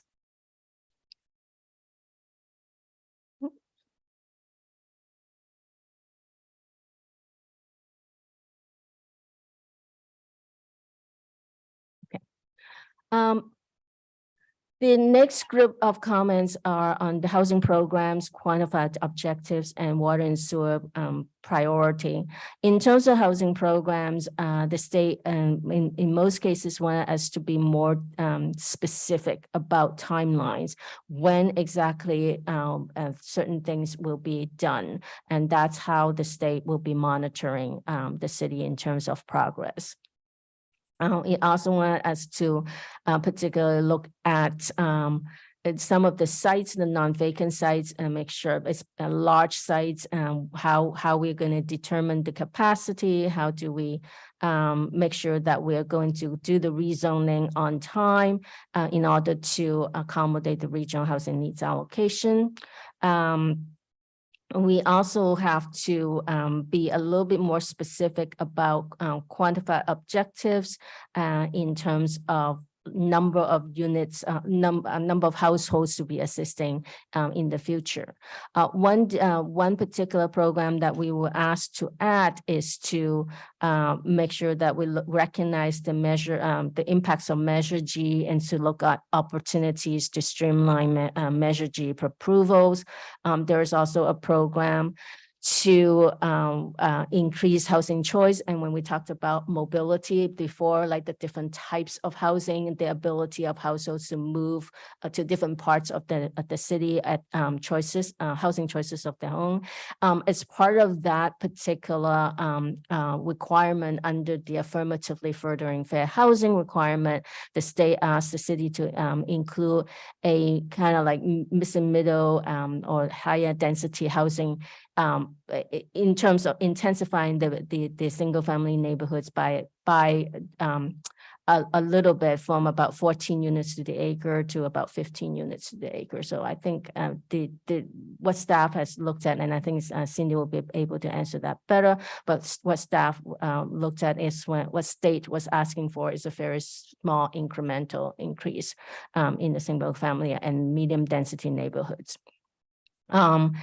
In terms of the programs to affirmatively furthering fair housing, we created a much more robust matrix of how the city is going to document how the city is going to take meaningful actions to further fair housing. And that's a new table and program 24 in the housing element. So with that, I'm going to turn it back to Cindy. She's going to talk about the additional comments that we just received today. Veronica, could I ask you a question, please? Sure. Measure G, if I'm correct, and Lauren, Debbie, please jump in if I'm incorrect, was a voter initiated, not a voter initiated, an initiative that we responded to. What does the state think we can do to overturn what didn't come out of City Hall, that came from the populace and was voted on? What do they think we really can do to streamline it? There is suggestions in the housing element, but I think in general, the state does recognize that sometimes you have no control over that. But in a lot of jurisdictions that have the same type of initiatives or measures, one, they would like to see the city conduct community education, so that the residents understand what kind of impact Measure G does have on local land use policies. And in some other cases, within state law, what can be done with the implementation of a photos initiative measure. So there's the ballot measure, there's the implementing ordinance. So within the constraints of the yeah, the ballot measure, you can't do a whole lot, but the implementing ordinance of the ballot measure, maybe there's something that you can, that the city may be able to adjust. I think from the state's perspective, it was the 4/5, the supermajority vote requirement that sort of had them perplexed.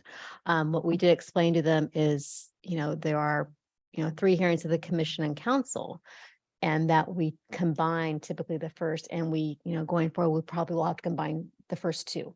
And so then the commission and council with one mandated hearing for each, final decision. And so we did share that with them, and we made the point that, so that's a total of 4 hearings for SB 330, it's a total of 5 hearings.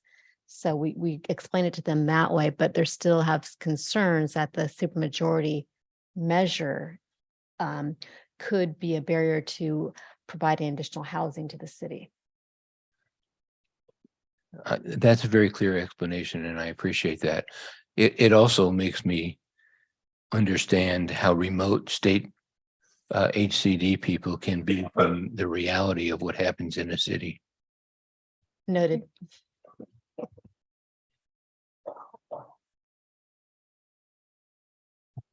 Okay, so some late breaking news you'll see on these next couple of slides, and in front of you this evening, I've added some additional documents for your consideration.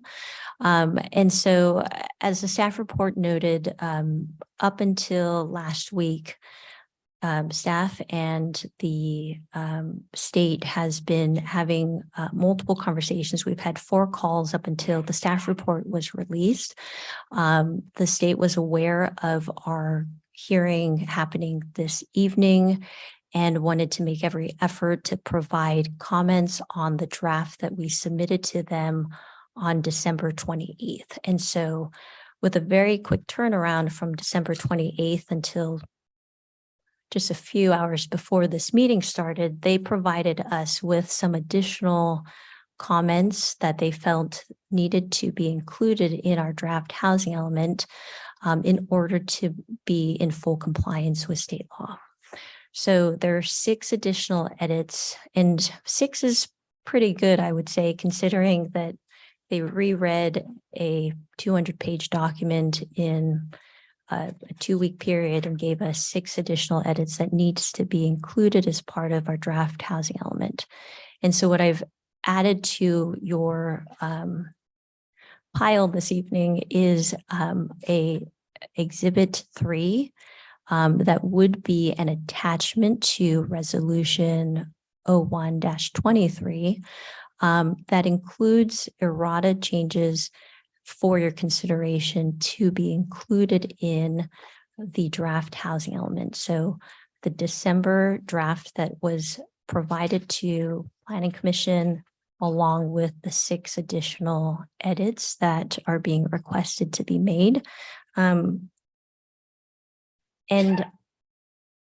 I will go over these 6 edits because I understand these are some late changes, but I would say for the most part, the majority of the requested edits, some of them are non-substantive. They had requested some additional narratives and explanations in our analysis. And so we've added some comments. So I'll start with number 1. The first comment was regarding public comments received from the Church of the Valley property owners. They had submitted some comments back in June 2022 and requested that the city consider rezoning the property to have a residential zoning designation on their property and wanting to have higher density range as well as height and parking reductions that would facilitate residential development. Staff's response to the request to address the Church of the Valley's comments is added in this blue highlighted section that essentially reiterates that the direction that our housing element has identified for this particular site is going to be a proposed rezoning with a residential overlay on top of the existing base zoning of public, semi-public. And that the zoning standards that are going to be in place for that overlay will facilitate residential development, but only at the range in which is in line with the surrounding neighborhood. And so that rezoning review will be part of the rezoning update that's going to be done at a later date, but this would be the consideration you would consider when we do go forward with doing the rezoning. Keep in mind the Church of the Valley site has a realistic capacity identified for 28 housing units. That's what page HD 23 shows. It's also, if it makes it easier, packet page 222. But the goal is when we get to the rezoning, on the 5 acres that exists on that property, 28 units is what's identified as realistic capacity, which is easily achieved with the proposed zoning that we would recommend.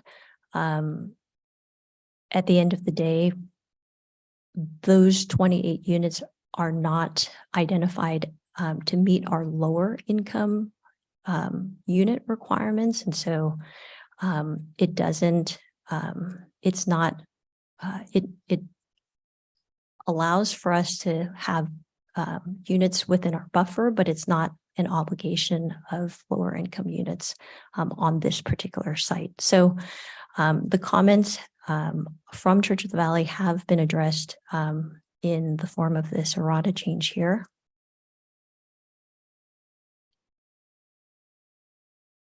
Is this just supposed to be a housing opportunity site? The Church of the Valley is a housing opportunity site. It's identified on the table as a new housing opportunity site that did not exist in the 4th and 5th cycle. So it is an added housing opportunity site. So is the capacity with or without the creek setback? The capacity is based on a density range of 6 to 14 dwelling units per acre at 50% development area. That's assumed. That's how the 28 units was identified residential capacity. It doesn't factor in necessarily a creek setback or not creek setback. It just looks at 5 acres with 6 to 14. Generally speaking, not taking away the church that currently exists or the amenities associated with the church, but the vacant land that's on site, that there's a rationale that 28 units could be realistic on that property. Good luck with the creek setback then. The table that was in the housing, the appendix captured all this information. The note just seems to repeat what was already in the table because you already did say proposed zoning was. That's correct. Yeah, so this was just, It clarifies the table in my mind. It doesn't change what we've That's already correct. previously read. So all the information, the 6 to 14, the parking, the height, all of that is already captured within the document. The request from the state was just to make sure that we had addressed the comments that had been received, that there was some information that the city acknowledges we've received those comments, and that we have a position on how we intend to rezone that parcel. Errata change number 2 was related to land use control, and they requested a statement that talked about the impacts on costs and feasibility to achieve maximum densities. And so what has ultimately the question from the state was, how do your development standards affect costs for a project to be able to achieve maximum densities? Are your heights, are your parking standards inhibiting the ability for somebody to achieve the maximum density? And so the additional edits to the document essentially identify that there is a potential that it could constrain the development depending on the unit sizes, that the city will have a program to evaluate the increase to height limits to allow for 40-foot height limits in the multifamily districts. Yes. The state asked, are building heights limiting development? Are they a constraint? What if the city had just said no? Just like that. What would that mean? And what would have happened at that point, do you think? Well, so I would say that in our informal conversations with the state, specifically height and parking were the two development standards that were continuously brought up in our conversations. And staff's response in terms of the 35-foot height limit, we have trends that can document that maximum densities can be achieved with the heights and parking standards we currently have in place. And we were able to demonstrate that in the trends of the development projects that we've already been able to provide. That was not enough for the state to say we could do more to allow for densities to be achieved with heights and with parking reductions. They acknowledged that a density bonus provision existed. They acknowledged that that somebody could use those exemptions from density bonus to apply for the reductions. And they said that that was still not enough to reduce the governmental constraint. So essentially, they aren't saying, are these things causing problems? They're saying they are causing problems and you have to make the change. Even though we can demonstrate Right. that they are not causing problems, that's correct. Thank you. So that goes for the next slide. So we had to provide statements to analyze the impacts related to the heights as well as to parking standards. And so you'll see here in the red lines, or the blue lines rather, that there's statements about parking standards potentially being constrained to because of the cost of constructing parking. That was just reiterated on our call this morning, again with the state, that we needed to, even though the programs specifically say that we'll be addressing it, we needed a summary statement that says that the city's parking standards are constrained. So those are the statements that have been added for number 2. For number 3, as Veronica mentioned, governmental constraints is one of the big things that the state asked us to review as part of our update. Over the last 4 or 5 calls that we've had, Measure G was one topic that continuously came up under discussion. We wrote in our program 14, which was included in your staff report, what we thought would be adequate language to address their Measure G issues.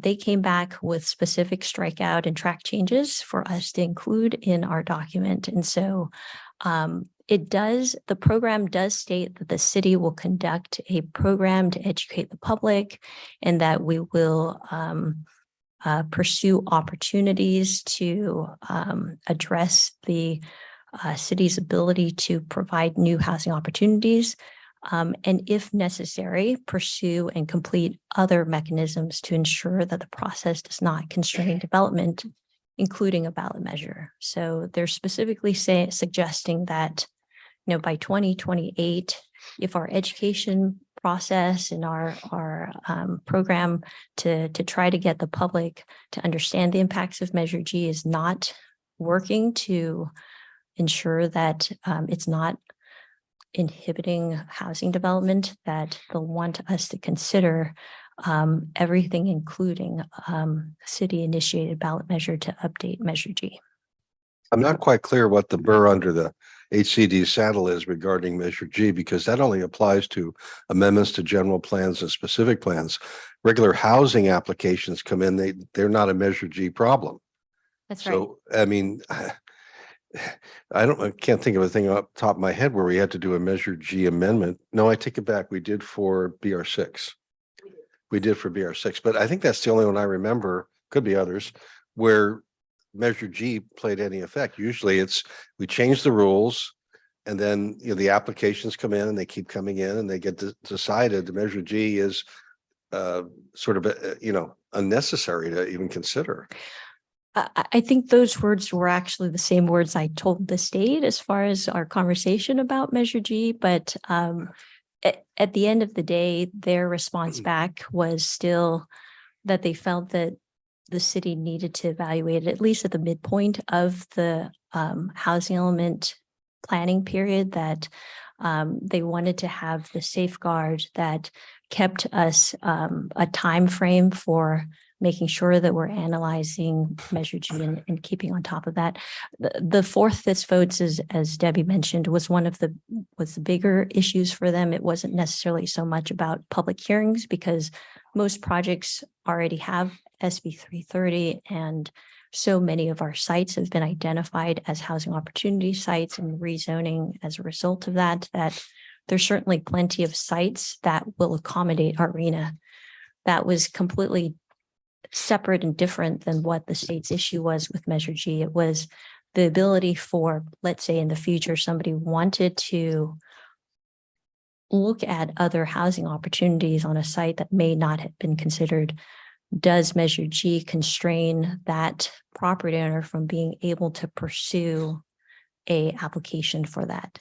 And, you know, as much as they're doing with SB 9 and AB 2011 and all these other things that they've done to reduce the zoning requirements for residential developments on non-residential sites, this is above and beyond what they're asking for. Okay. And just to clarify, the program itself, all we're committing to is that by 2028, we'll decide what we need to do up to and potentially including a ballot initiative. There's no confusion that we're not committing to a ballot initiative, correct? Right. Okay. And so as part of the city's annual update to the state, you know, we always send our progress report to the state along with our programs and our RENA allocation. We have to do that report.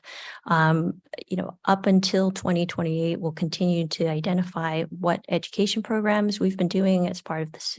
And then when we get to that mid-cycle review, we'll have to make sure that if all of the other things we haven't done or things that we've done have not resulted in meaningful, you know, improvements for development, that we'll have to then at that time consider pursuing these other mechanisms. That's a key word. Consider. It's not like a commitment to. Right. A future me will do that. Yeah.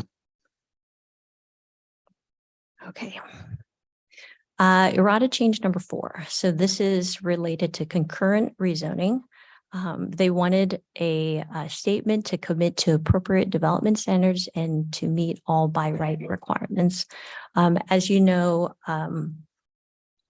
the city has to undertake specific rezoning that has to be done as part of RENA, but then and there's certain by rights provisions related to our new rezone sites, along with our 4th and 5th cycle sites that have a by right provision as well.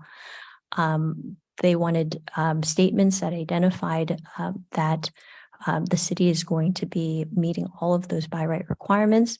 And then also some statements in here that that specifically spell out what the rezoning is going to be doing. So it points, this is added to program 13, but part of that rezoning, we're not just doing a rezoning of the parcel itself. We also have to make sure we evaluate development standards at the same time. So it's not so much just saying this site will be added a housing overlay, but in addition to those housing overlays, can we do more with heights? Can we do more with parking reductions as part of that rezoning? Can I just stop 1 second? Yeah. It's been a long time since we've gone so late. Do we have to do something at 11 p.m.? In looking at the agenda, it says no new matter will commence after 11 and meetings will be adjourned by midnight unless the commission votes to extend the meetings for Okay. 30-minute increments. So we don't have to do anything just yet. Thank you. Uh-huh. Thank you for that. Okay. No problem. So those are the additional edits that were made to program 13. I had a question about by right, and I want to make sure that I understand it. On the housing opportunity sites that are carried over from the fourth and fifth elements, are all the housing opportunity sites that have allocations for low income housing subject to by right approval, or only those in which 20% of the project is slated for lower income units? I'm going to bring our expert up to answer that question to make sure we get this right. It's only the projects that include 20% lower income that would be subject to the by right. But there's a difference between use by right and approval by right. Use by right is you must allow multifamily, mixed use, standalone residential and all of that kind of things. That's just a use by right. But approval by right would be if only they include 20% affordable. Okay, so let's just assume hypothetically we have 20 units, 20 housing opportunity sites carried over from fourth and fifth. 18 of those have allocations for a lower income, 2 don't. On the 2 that don't, are they subject to by right approval if they allocate 20% to lower income? Technically, it should be just the sites that we are utilizing to meet the regional housing needs allocation for lower income. Okay, so the 2 would not be, but the 18 that have allocations for a lower income would be. Right. Okay, 6th cycle, do the same rules apply? If we have 20 housing sites that popped up for the first time in the 6th cycle, 18 have allocations for lower income, 2 do not. Are the 18 that have those allocations subject to by right approval if the developer sets aside 20% of the units for lower income? I'm not quite understand about the 6th cycle part of it. So the by right approval applies to sites that are being reused from the previous cycle to satisfy the 6th cycle arena, or the brand new sites that are being rezoned to meet the regional housing low income arena if the rezoning occurs after the statutory deadline, which is the case in this situation. Okay, so if the housing opportunity site in the 6th cycle is in an area that's already approved for housing and we don't have to change the zoning laws, the by right only applies if 20% of the units are set aside for lower income?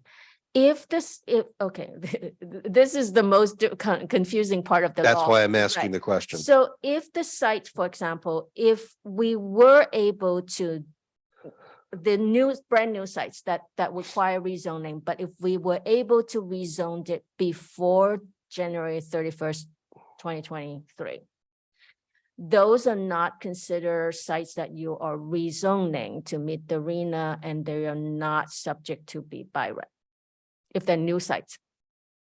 Okay. But No- because we're not able to get the sites rezoned before the statutory deadline, in the housing element, that is considered sites that you're using to meet the shortfall for low income RENA, and therefore they're subject to the by right. If we have a housing opportunity site for the first time in the 6th cycle that does not need rezoning, Then it's not, okay. yeah, it's the most confusing part. And I'm sure that the city attorney in the future in implementing this is going to have a lot of fun in. You can hardly wait. So if I can follow up on that, and Ms. Yee, I don't know if this is for you or for the consultant. I think we're falling into this trap over and over and over again because we don't have, all we talk about is 20% of the units. And we don't have anything, and this to me seems like a place where we should put it. We don't have any requirements that the affordable units be of like kind with the market rate units. And so it seems to me that if you show up with a 100-unit building that's got 1,500 square foot apartments in it,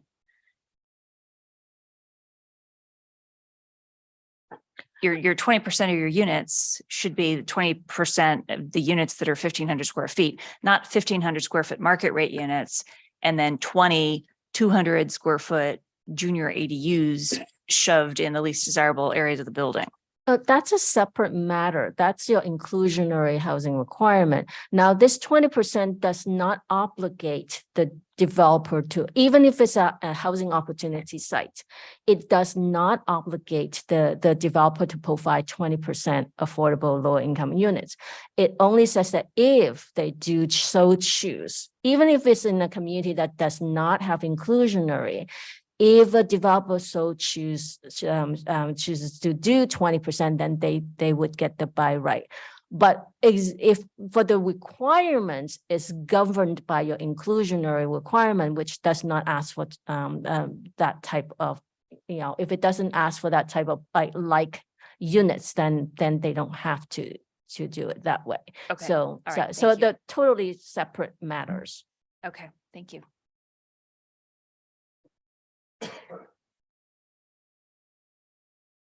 Okay, so I believe we have covered errata change number 4. So I'm going to move on to number 5. So in the original comment letter from HCD, there was a comment related to large sites and some language that had wanted the city to address how larger sites, so sites, housing opportunity sites that were larger than 10 acres, how the city could help facilitate development on the larger sites. In the state's eyes, larger sites that are over 10 acres are harder to develop.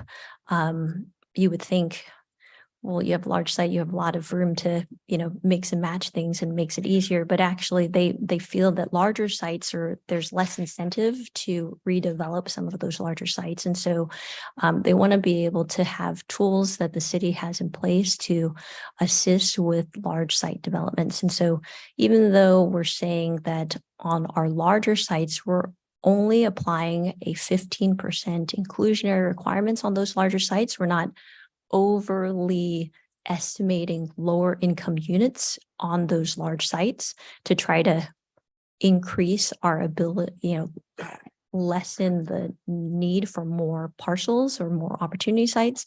We're really using just what our housing, inclusionary housing ordinance allows. That wasn't enough for them. They wanted some additional program in place that said that the city would make efforts to include planning tools such as allowing for clustered development, allowing for transfers of densities from one property to the next, allowing for maybe partnerships with affordable builders to be able to meet their requirements on site. So we've created this program that essentially would address the 4 large sites that the city has. I can name them really quickly. Bishop Ranch 11, Bishop Ranch 7, the Toyota site, and the West Side specific plan. Currently open space site along West Side Drive that is owned by the laborers property. There's 21 units identified for that site. But those 4 larger housing opportunity sites, they want to be able to have the city meet with property owners and developers to help facilitate those larger site developments. And then the last change that was requested was related to the AFFH. As you saw in your staff report, we had a requirement to add program 18, which is titled the Missing Middle Program. There was a request to increase the objectives to 200 units. We currently identify that our expectation is that we'll be able to generate about 50 units through this program. They wanted that to be set at 200.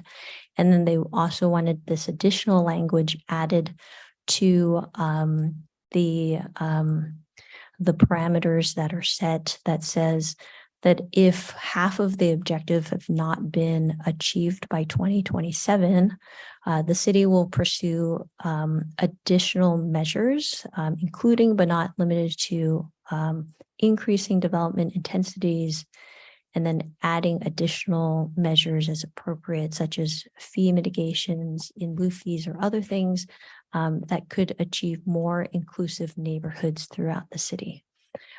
So just so I know the staff report went over some of the background for Program 18, but if I could just reiterate that the purpose of Program 18 is more or less to reevaluate our traditionally single-family zoning districts.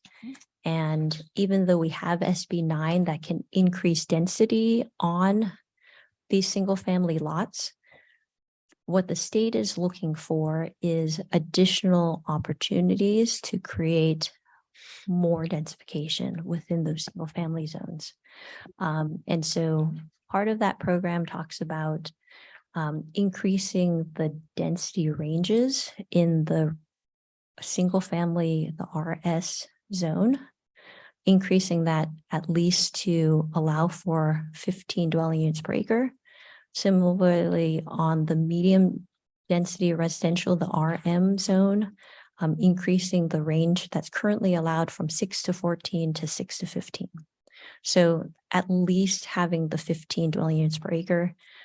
We've demonstrated that we have a mix of single family types of units. You can look at Doherty Valley as a really good example. Even Bishop Ranch 6 is a really good example of the kind of dense single family developments that could happen. That's considered the middle of housing, the missing middle. And we've been able to demonstrate that we can do that with the zoning that we have in place, with the standards we have in place, but they need some additional language that they're asking for. And so this is the information that they'd like for us to include. And then Cindy, as part of that program will there be a change to the goal or the objective to 200 units? That's right. Yeah. Okay. Yeah, it wasn't. It wasn't a blue piece of this. It wasn't a blue Yeah. piece of this, but is that will be part of Program Okay. 18, correct? Can I ask a question? When HCD talks about middle housing, as in missing middle housing, what do they consider middle housing? In this particular context, they're talking about single family or dense single family neighborhoods, and then townhome style neighborhoods. I would argue that in San Ramon, we've been able to achieve that type of middle housing that the state is asking for. As I said, if you drive through Doherty Valley, you will see courtyard styles, alley styles, zipper lots, zero lot line units, triplex mansions. If you remember that, there were the 3 units, townhomes that had airspace that they shared, but it looks like a mansion on the outside, but there's actually 3 units that exist within that building. So that missing middle, San Ramon has plenty of examples of what that looks like. I don't know if the state maybe is as familiar with product types that we've been able to achieve here, but basically what we've been doing is what they want us to continue to do. But they're targeting the traditional zoning that we currently have in place. So even though we've been doing it in the PD zones and we've been doing it in the specific plan areas, they're also asking for us to evaluate it in the RS and the RM zones. So is there a metric for middle housing, the cost of the housing or the size? I don't believe that there is a metric for that. Really, there's not truly a dictionary definition that the state has given us for what is what middle this, at least the city of San Ramon is missing, but that's the title of the program that they'd like for the city to include. Sounds like what they're really looking for is multiple units with common walls, so they can squeeze more people or units onto a plot. I mean, I think the area you were talking about, the 3, that's in Doherty Valley. If you go down Bollinger, make a right, I forget it. Is it Stoneleaf? Leaf, correct. Yeah, that's what you're talking about. And actually, not too far from where I live, they have, I think what you're talking about, like garden units are 4. And I think there's some other places in Doherty Valley where they actually have 4, I think maybe even 5 units together. So I'm assuming that that's their idea of middle housing, which is not a standalone single family home. Brea Preserve too, honestly. The preserve has a mixture of housing types too. Yeah, that I know. And then Yeah. TTLC, what the commission's considering is a similar use. So those are the 6 additional changes that the state has identified that they would like for the city to add into our draft housing element. So again, we're talking about the December draft that was released, that's in your packet tonight. Those additional 6 edits in order for the city to be able to consider itself in compliance with state housing law. We went over these slides back in November when I gave my update, so I won't dwell on these slides too much, but there are implications of non-compliance. It's part of the reason why we're having a special meeting on a Thursday night to make sure that we try to get as close to that January 31st deadline. As soon as we have a recommendation from this body, we will then prepare our newspaper notice to go out for the city council meeting. So we're here before you this evening just to reiterate that, there are provisions that allow for the city to self-certify even without HCD's letter that says we're in compliance. And given just our conversations with them today about the 6 remaining things that need to be included, we're pretty comfortable that between Exhibit 2 and Exhibit 3 that's attached to the staff report that meets the statutory requirements of state law. Failing to adopt the housing element update by January 31st, as we've talked about, does subject to the city to a number of different issues, one of those being builder's remedy, and then also risk of losing state funding and other things that could be in jeopardy. So builder's remedy, again, is just a streamlining tool that provides developers the option to file an application for housing development that has certain types of affordable units if the city's if we have not adopted a housing element by January 31st, as long as that development is residential in nature and has 20% lower income housing or 100% moderate income housing, they could pursue that project even if the zoning doesn't currently allow them to do that. Once January 31st kicks in, our 5th cycle element that we currently are utilizing expires. And so without a 6th cycle in place as of January 31st, cities could be subject to builder's remedy. And Cindy, on that, to kind of put a fine point on that, that's really any zoning district in the city, someone can put housing on. So it could be commercial, office, golf course. It's any zoning district in the city. So. Want the builder's remedy. That's one way to look at it. So just a reminder, as far as our timeline, all the first couple of rows we've already done. We're here this evening on the second to last row, conducting our public hearings in accordance with Measure G. We've had our first 2 public hearings back in May and in June. This is our 3rd mandatory hearing that would satisfy Measure G. Our goal is adoption by January 31st. So we're hoping with the attached resolution that's in your packet along with the errata changes in Exhibit 3 that you'll consider, if appropriate, adopting the revised resolution, approving this general plan amendment. As I mentioned, this is a public hearing, so public testimony is, we've received a number of comments. Those have been attached to your staff report. All the comments we've received since your last June meeting have been included. We did receive late communication as well. I believe that was provided an email from East Bay Mud, just with their standard, if somebody pursues a project, these are the measures that they have to take to for East Bay Mud Service.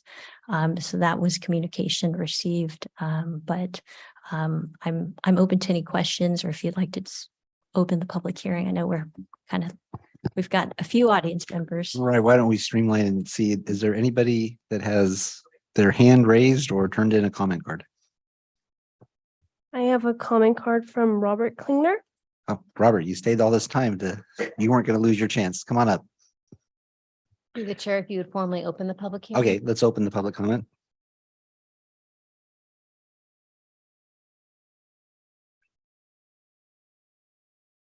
Hi, Robert, 3 minutes. Good evening. My name is Robert Klinger. I'm a resident of San Ramon. I appreciate having the last 3 or 4 hours listening to you folks. I come here mostly to get educated, to figure out what people know about the city, what they're doing on behalf of the residents. So I listen very carefully. Also, I read all that information that the planning department puts out. I wanted to thank you for your service. You probably are not aware, but what you folks did tonight is so much beyond what you'd normally expect at a meeting like this. Your expertise, your background, professionalism. I sort of have to say that because I just think you hit a home run. So I want to thank you for that. Part of the reason I came over today was because I spend a lot of my time, and it's the type of information you get from local citizens. So people come over and at some of these meetings you hold, they give you opinions. And for myself, what I try to provide you is what people in the community are saying, and what these folks are primarily. They don't know about they don't know about the planning commission. They don't know about city government, how it works. They're just ordinary citizens. So you have a lot of people in that category. They live from day to day, month to month. They enjoy all the things that we have here in San Ramon. They really appreciate it, but they don't know how this stuff comes to be, how it comes forth, or what impact you folks have on that. But there's a downside on that too, because when you read the documentation you put out and you use that word rezone, and you have target sites. And so immediately you go through this whole set of conditions and set of priorities or potential actions. And what people need is they have to get in their car and take their kids to school every day, and they have to go out and get bread and milk. They have to go get groceries. And so I can understand some of the fear that's out there in the community, because you know, the area that's targeted is the area that these people depend on most of all. So that's one aspect of it. If it's not done in a way that's helpful to residents, I don't know if you'll ever hear those comments, but people will not be happy overall. And you know, we have a healthy community, and it's a healthy community, and people are respectful of each other, and they enjoy staying here, and they want to live the same life, you know, as long as they can. The other part of it is when you look at that number 5111, and you understand in 8 years, if things go sort of according to plan, you will there'll be more people here. And for myself and for most other people, it's a hazard as we are here today. And not only you folks, but Danville and Alamo and Walnut Creek, everybody's doing the same thing. I don't know, it's hurtful to some extent because a lot of my friends are in Walnut Creek. I see them if I'm really, really, really lucky, maybe on a Friday or Saturday night at 10 o'clock. And that's the only time I can get down 680.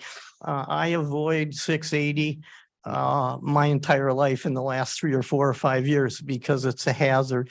And I'm not, it's just not me. Other folks do the same thing. We're getting into the mode where people are going back to Silicon Valley and Hate to they're in the cut you off. Could you same. just kind of wrap up your thoughts here? So they're in the same boat. It's the traffic thing. And I don't know if there's anything that the state can put into place that's helpful in that regards, but it's a condition where you add more people. The end result of that is it's horrible. Thank you. Thank you very much. Thanks, Robert. Okay. Chair Alpert, Yeah. just for the record, I want to say that written comment was received from East Bay Mud, Ralph Ballard, and Jim Blickenstaff. They're part of the public record and were provided to the commission prior to the meeting. Thank you. Thank you for that, Amy. Are there anybody else with? Yes, I have a comment card from Mehdi Mahmoudi. Hello. Hi, good evening. 3 minutes. My name is Mehdi. I grew up in Danville and I've been working in San Ramon for about 7 years. I have a small startup west of Crow Canyon is where our company is based. Looking over the plan specifically in my area, I do support everything and just wanted to support it, and that's pretty much it. Thank you for staying tonight and offering your comments.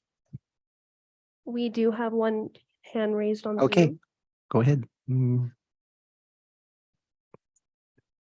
The speaker is, but Jim Blickenstaff. hi, Jim. Go ahead. 3 minutes. Yeah, hello again. I have comments already submitted. I hope you took a look at them. And I've been listening for a little while here. And I got to admit, I have limitations on total understanding of the different give and take of this complication with the housing element. And that kind of complication, I think, is dangerous in terms of what the outcome is. So I think in terms of Planning Commission appreciating their position of doing what's best for the citizens of San Ramon, I think complete understanding of the intricacies of the HOS sites and the housing element and the certain demands that are hard demands and certain demands that are flexible. That kind of understanding is critical to the Planning Commission going forward with certain conditions on their approvals for certain sites. And I'm always getting back to Marketplace as a poster child for a good outcome or a bad outcome, as we have all these different moving parts affecting good planning for San Ramon. And for me, good planning in the Marketplace means taking care of the mixed use in the proper fashion according to the general plan, and taking care of the community in the process by maintaining that very well located community serving retail site. So I think with the Planning Commission, before you move forward, and if there's any confusion about the outcome of any kind of HOS sites on the Marketplace site or next to the Marketplace site or on areas that are actually retail right now, I think that complete understanding of that is critical to making the right decision. So I would say you need to ask that question before you go forward with some approvals that look innocuous but are not innocuous. They have a destination that will be contrary to what we want to see. So it complicates your life a little bit, but it's absolutely necessary to good planning. So I hope you use the planning process that's still in place, that still empowers the city, starting with a general plan, certain specific plans and master plans that allow the city to take care of the integration of certain zoning areas, retail, mixed use, housing, in a way that benefits the city. And if you end up with a plan that actually can put housing in or around the Marketplace and also allows for the community serving retail center then you're going to get applause from me, because that's the test in my mind of planning correctly for the city. It's a challenge with all the demands from special interests and the state and stuff, but I see the opportunity is still there after analyzing it from different directions. And I trust that you feel that same motivation as I do about taking care of the city in spite of these outside influences that don't really care about San Ramon as much as we do. Thank you. Thank you, Jim. Thank you, Jim. Thank you so much. Okay. Do we have any other hands raised? No other hands raised. Okay, why don't we go ahead and close public comment? Before we get started, again, the ask is, or the recommendation is that we've received the staff report. We reviewed the errata sheet. We have opened the public comment and taken public testimony. And the request is to review the resolution. And if we're prepared to adopt the resolution so that this can move on to the state. I would highlight one of the items on there. That's number 8, yeah, that if you found typos or you found awkward wording and you sent those on to staff and you don't see them on a sheet here, we are authorizing the community development director to make non-substantive changes to wording. So if you see typos or commas and you've let Cindy know, those can be corrected, even though you might not see a revised document tonight. And so through the chair, there's one correction I do want to make to the reso if the commission is to proceed. The language in the reso regarding the CEQA exemption, it should be verbatim as to what is shown in your PowerPoint slide. So I would just say when a motion is made, include in the motion, the CEQA language as shown in the PowerPoint presentation tonight, and we'll make that addition. 1 or 2 sentences was left out. Oh, okay. Thank you. Of course. Okay, so what is the pleasure of the commission in terms of comments or discussion for tonight? I have Yeah, comments, but yeah. I'll wait. Okay, you don't want to go first. That's fair. Okay, I feel like I'm talking with you. Go ahead. okay. Mr. Edwards, did you have your button pushed? I have just one comment. There's 2 sentences in the housing element that give me some heartburn. And I don't know how others feel about them, but I'm going to read them into the record. This is on packet page something. Housing element, it's H.4-13. Thank you. The sentences are: the preliminary application of the marketplace project consists of demolishing a grocery store retail unit to accommodate 44 new homes. This project demonstrates the feasibility of redevelopment in retail centers while keeping existing units intact.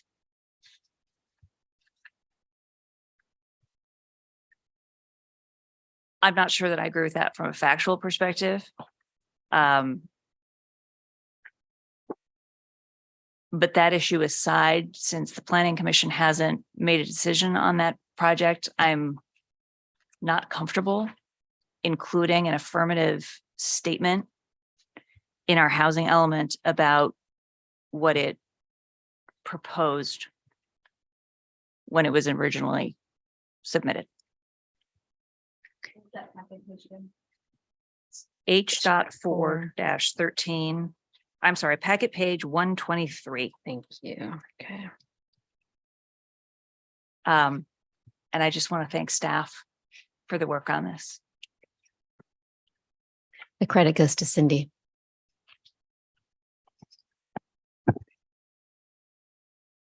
Want to go next? Commissioner Marks does not want to go next. All right. I've gone through the element. Now I have a hard copy.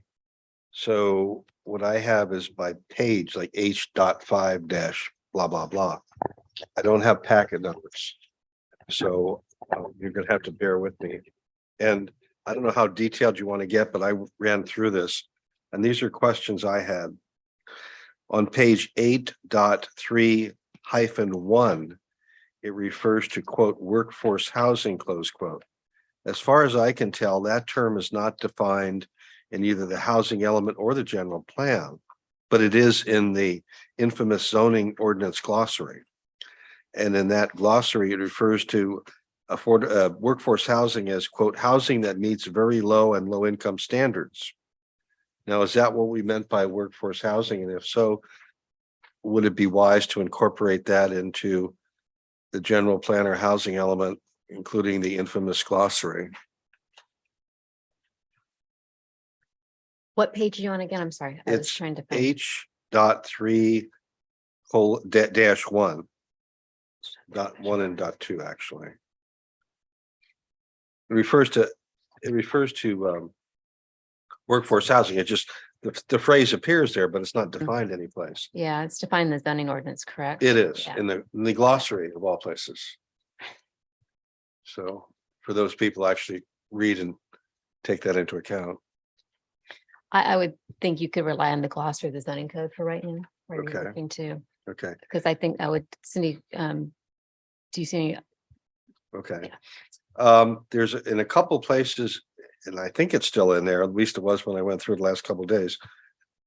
There are places that refer to the general plan update and zoning ordinance amendments to be done by January 31, 2023. That ain't gonna happen. Yeah, we have those changes already. Okay, all right.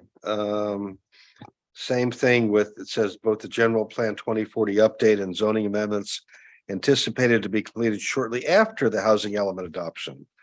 I don't think that's true either. Our goal is, while we have I think 3 years under state law to complete those changes, our goal is actually to have them completed in about 6 months.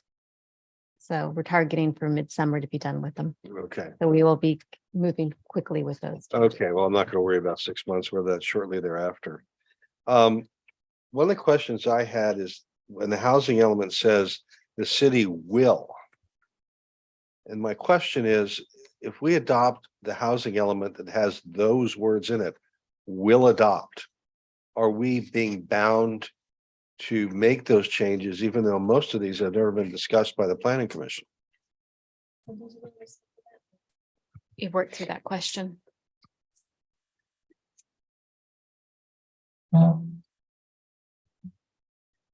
Sure, I can try to answer that question. So the housing element in a number of places talk about different programs that the city is planning to implement in order to achieve our housing goals and objectives.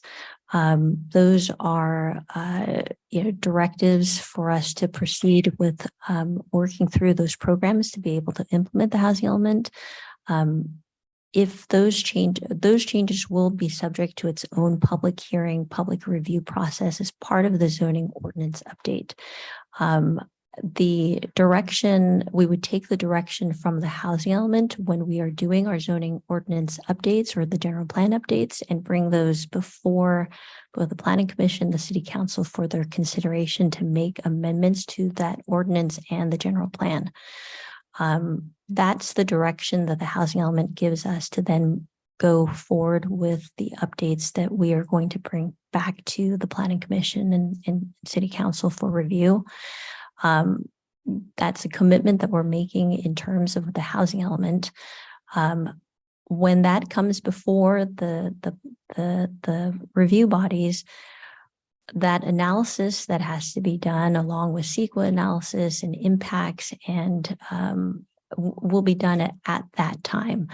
If there is a concern or a reason for us to make modifications to that text in the land use elements or other elements of the general plan or the zoning ordinance, we can consider those at that time and look at whether or not changes to those documents will impact our ability to meet our housing goals and objectives.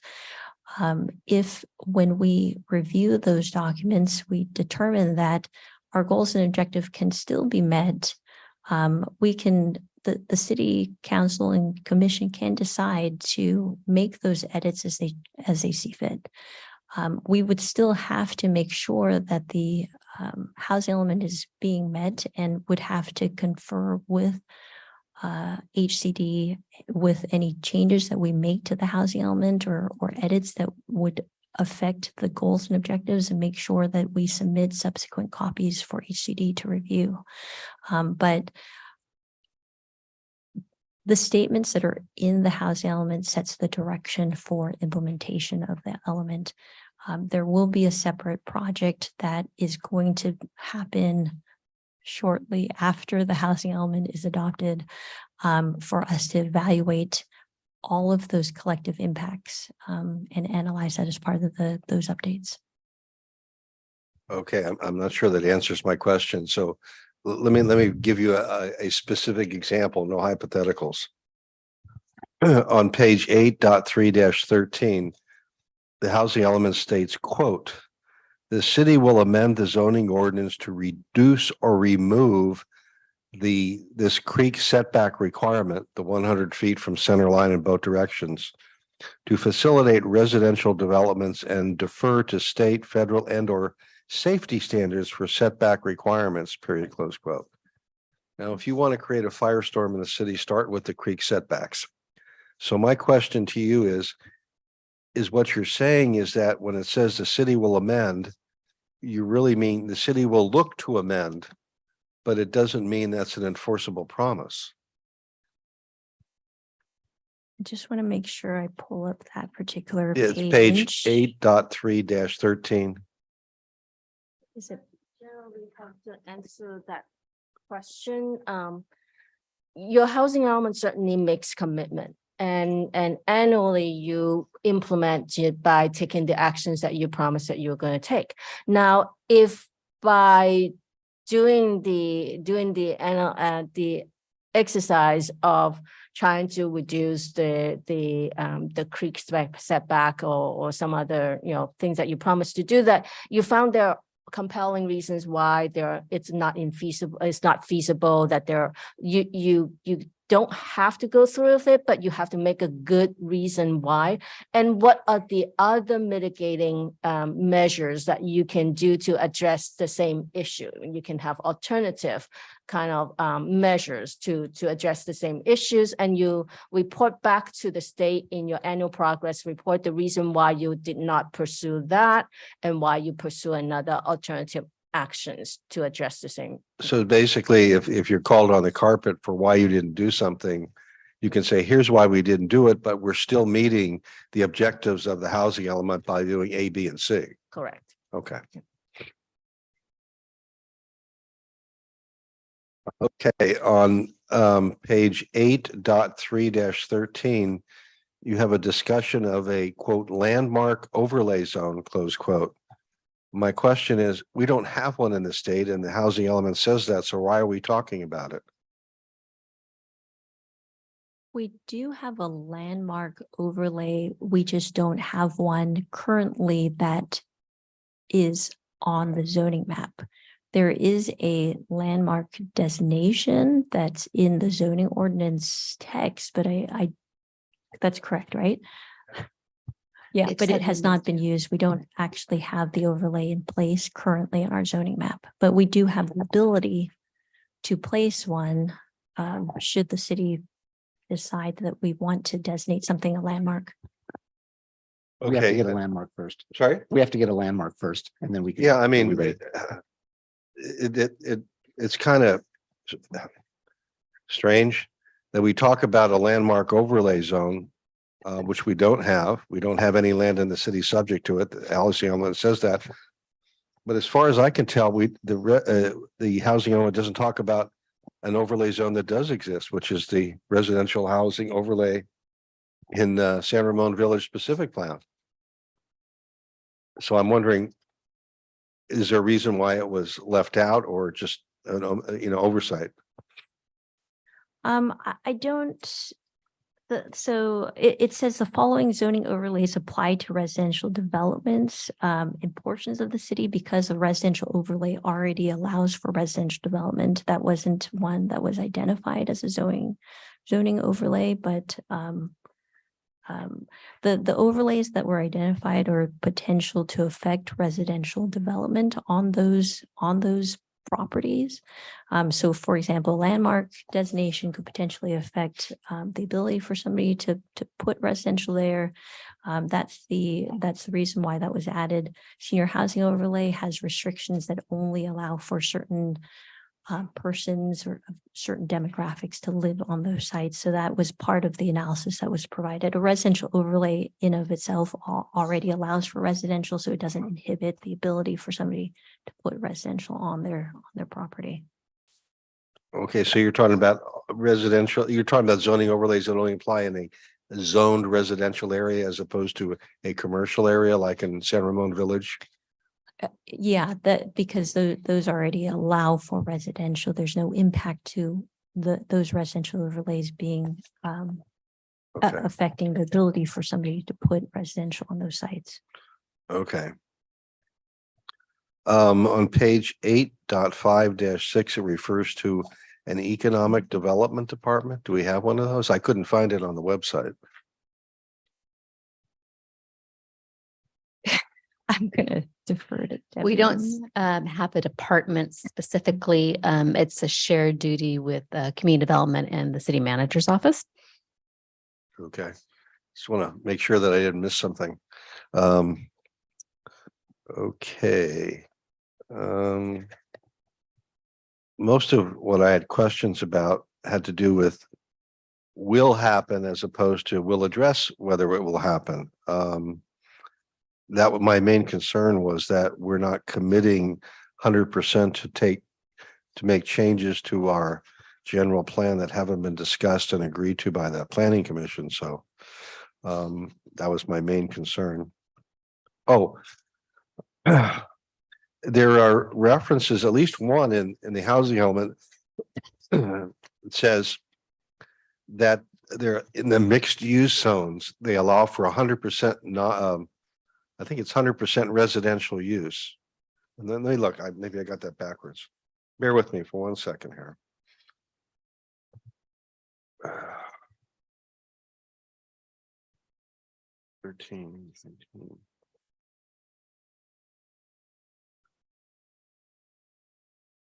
Now.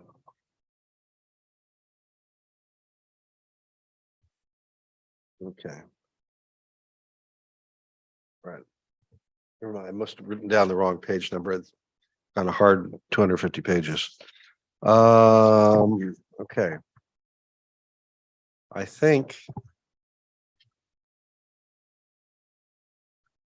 that's all the real serious questions I had. It was mostly about whether we're committing to do stuff, but apparently we're committing to look at doing it. And as long as we have a good reason not to, we'll be okay. That's all the questions that I think we need to talk about right now.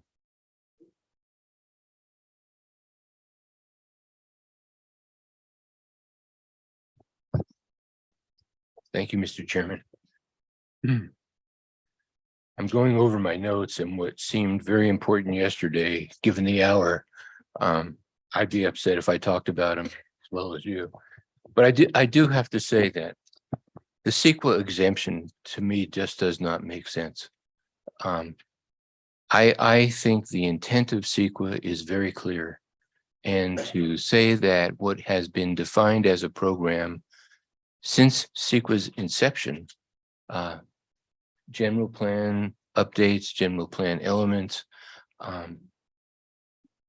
somehow that there is a way to get around sequitizing that kind of an effort before or after, I should say, after we adopt an element on something called the common sense exemption.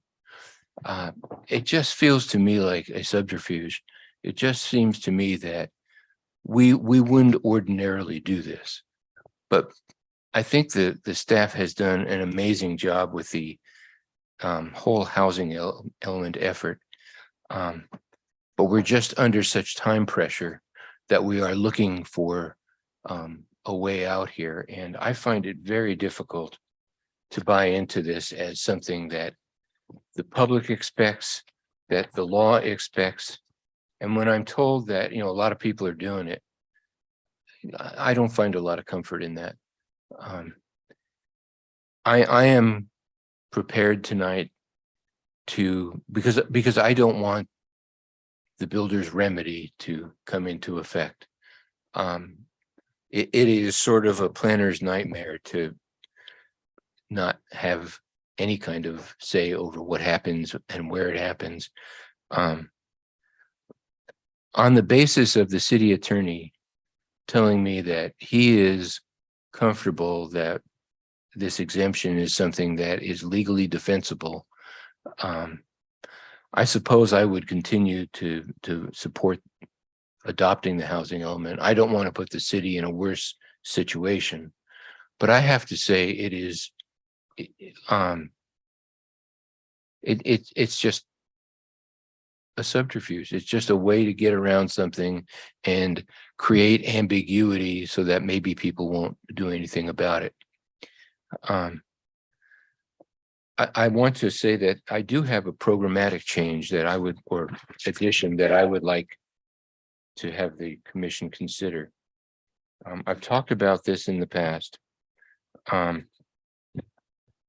I'm looking at program number 8, the city's inclusionary housing ordinance, which allows a developer to fee out up to 15% of their housing, affordable housing requirements.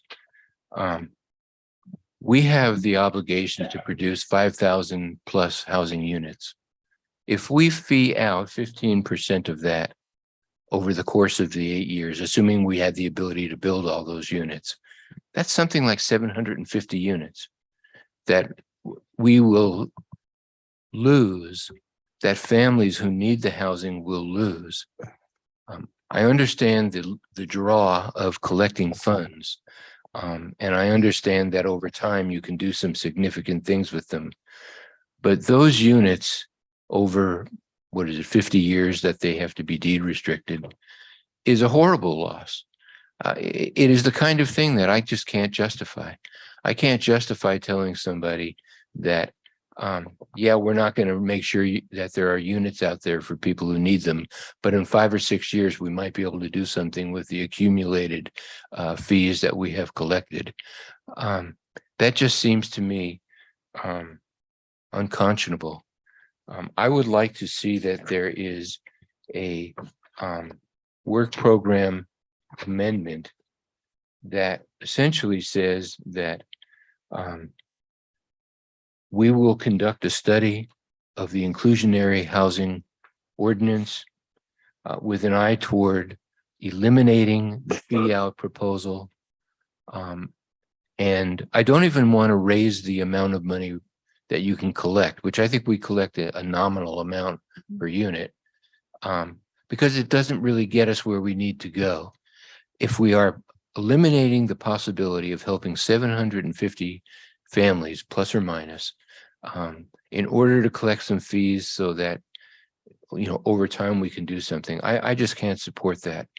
And I'm hoping that the rest of the commission, and I know there's some strong feeling on the part of the commission that feeing out is appropriate.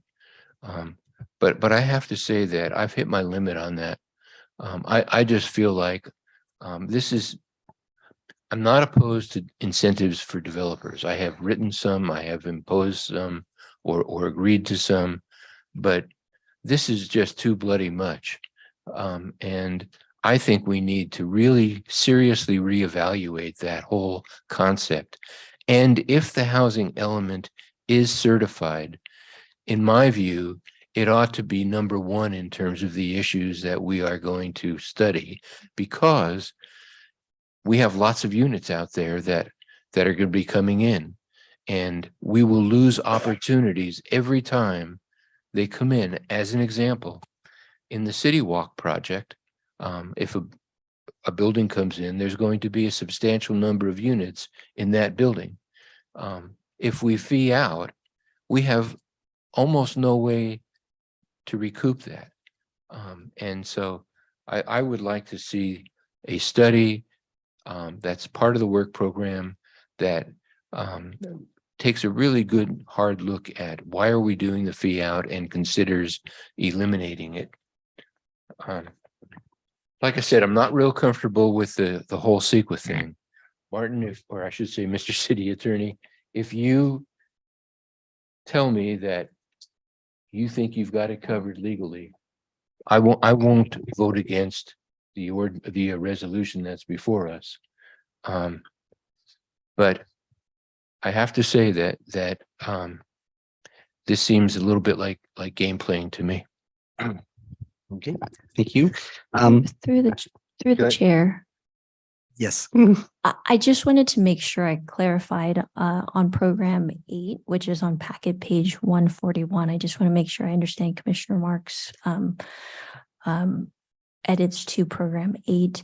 In the objectives of the program, it does say in 2024 that the city will review and revise the inclusionary housing ordinance to enhance effectiveness of the program. It does talk about in the 3rd paragraph of that program, to enhance the effectiveness of the inclusionary housing program, the city will review the program for adding a must-build requirement for single-family developments, offering flexibility, flexible compliance with inclusionary requirements if deeper affordability options are included, and then also reviewing and revising the fee structure. So Cindy, my point is, I don't want flexibility. I want you to build the unit. I don't care if you give me $50,000 per unit or $100,000 per unit. I want the unit. Secondly, I don't want to wait until 2024. I'd like to have this happen, if I could, on February 1st of 2023. That's how quickly I think we need to move on this. I'm not looking for revising the program. I'm looking for saying you will build the unit. I agree with something that Commissioner Edwards said. In the cities I've worked in, what we said is when we were doing affordable housing is there can be no difference between an affordable unit on the interior and the finishes and the appliances from a market rate unit. I'd like to see that included in there. But in any event, for me, this is not a give them flexibility. This is a, if you want to get approval of the project, build the units that we need. Can I follow up on Commissioner Marks's comments, plural? With respect to CEQA, I have the same discomfort that he does, and that's based in part upon having done my own research. However, I'm going to do what I always tell my clients to do, which is follow the advice of your lawyer. So I'm going to follow Commissioner Marks's lead about this, and with some misgivings, I am not going to vote against the plan because of the CEQA issue. We'll just, hold our fingers crossed and hope it works. The ameliorating part is that there's probably a lot of municipalities in the same boat as we are. And if they start getting whacked on this particular issue, there's going to be a cry up in the legislature, and they're probably going to provide some relief. But that's the hand we were dealt. We might as well play it and see what happens.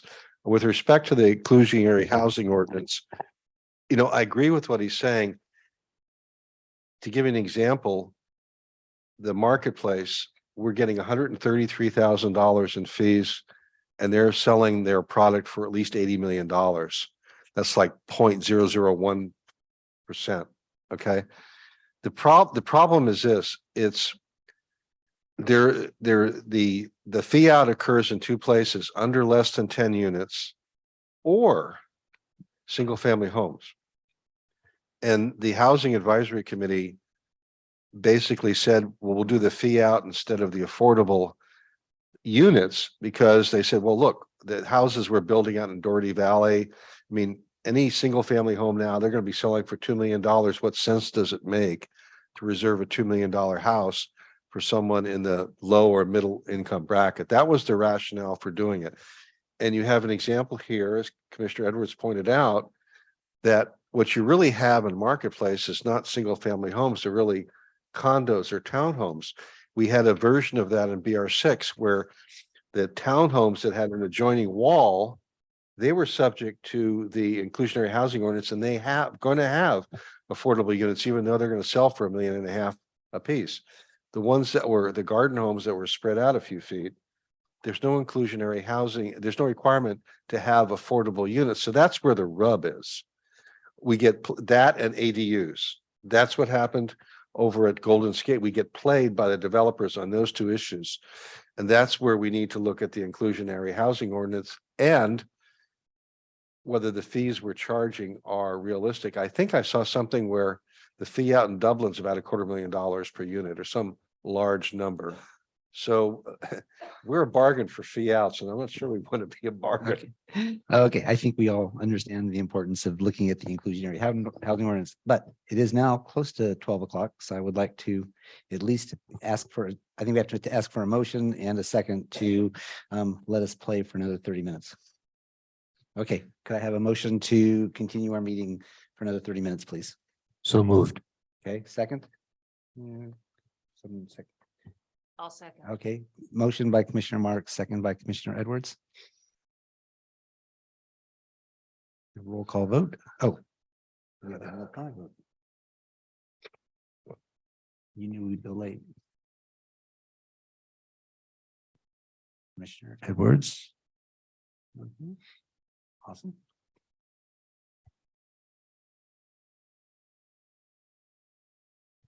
Okay, we get to do not turn into pumpkins just yet. Okay, I'm sorry, before we go on, and I'm sorry, it was difficult to find the page. I want to just refer to table 11.4-2. The entitled residential development and things that we've done and so forth. Because what I noticed on this one was the column that says the affordability mechanism. And I just want to say that I was really surprised and pleased that in so many of these, it's itemized that there is either a 50-year deed restriction for rentals or the 30-year deed restriction for sales. And I guess I just want to, ask the question, is this by default how we're doing all of these projects? Because when we were approving some of these, I don't remember that being part of what was presented to us, this the deed restriction. So I'm have to ask then, or wonder, is this our default mechanism going forward on all the affordability mechanisms?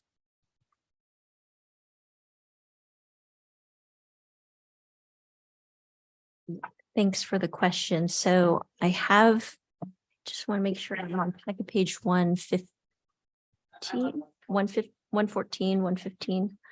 And so, yes, so this table and additional information was requested by the state. You'll see a number of red lines here to demonstrate how the city has been approving these projects and the speed in which we've been reviewing them, and then what mechanisms we have in place.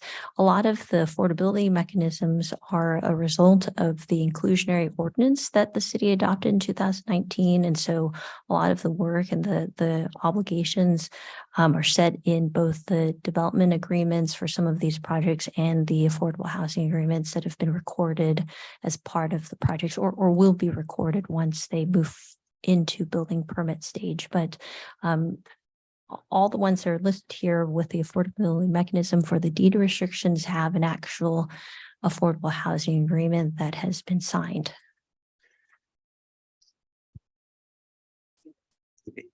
So my comments, and then I'm going to ask a question to make sure we're all clear. First of all, I agree with the comments on program 8. My comment would be on program 22, which is the review of the objective design standards. And the only objective written is every 4 years, review and update citywide objective design standards.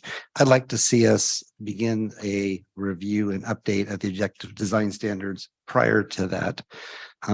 Maybe February 2nd, since Commissioner Mark said February 1st, we're going to do the inclusionary hazard, but it just seems all of the discussion around the marketplace got us sideways because we didn't have enough objective design standards. So I would like to make sure that we take that on sooner versus later. I see people saying no. And then my question for the city attorney, if you could just re-summarize so we all make sure we're clear on the CEQA analysis and the rationale and for what we're doing with the document as it relates to CEQA before we just move forward. So we had a few people that asked the question, so I thought I'll give you a chance to explain it again for us. Thank you. Yeah, so the rationale is essentially this. This is a programmatic approval that we're doing here. And the project is not the housing, not the entire housing element, but just the changes to the housing element. Those changes all call for additional discretionary approvals that require their own independent CEQA analysis. And as such, the action itself does not have that does not have environmental impacts. It's the future actions that will have the environmental impacts and therefore will be subject to CEQA.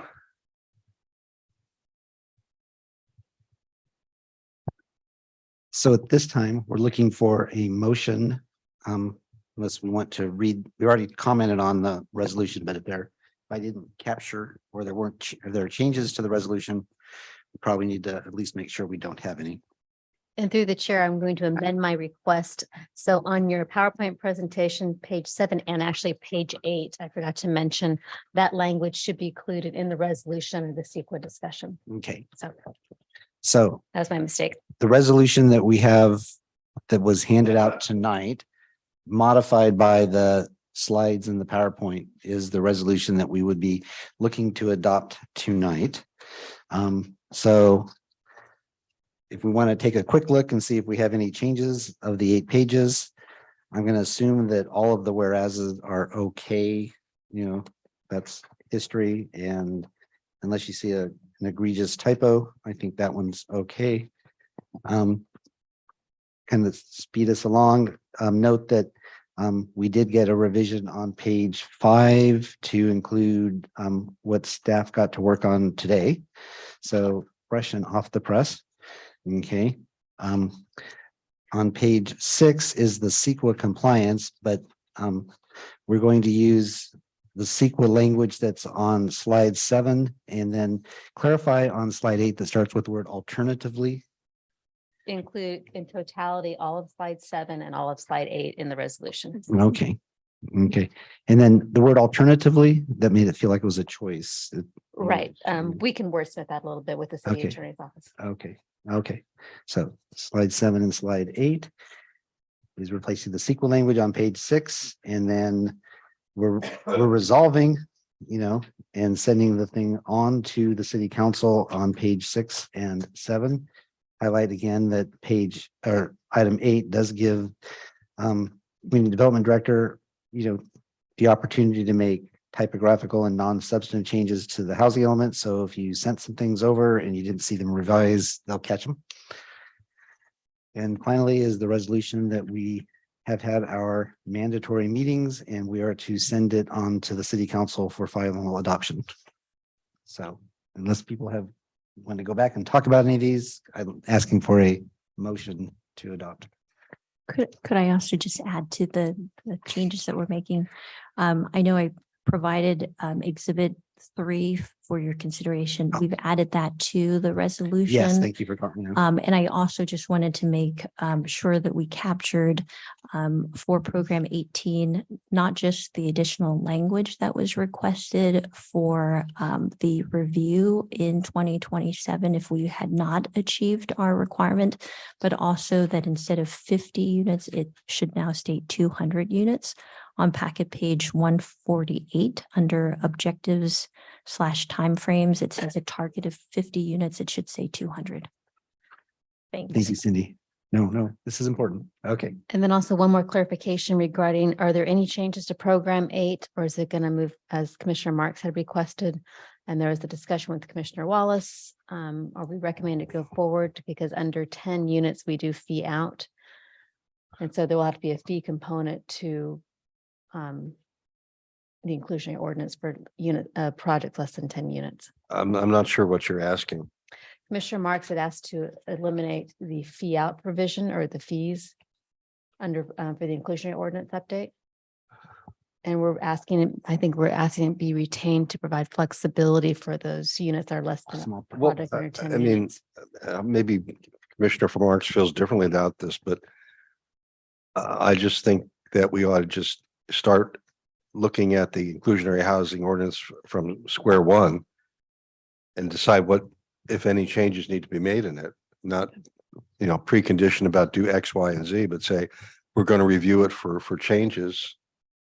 I would accept that if we could say, do a complete review of it, including examining, eliminating the feeding out portion of it, and increasing the fees for various developments.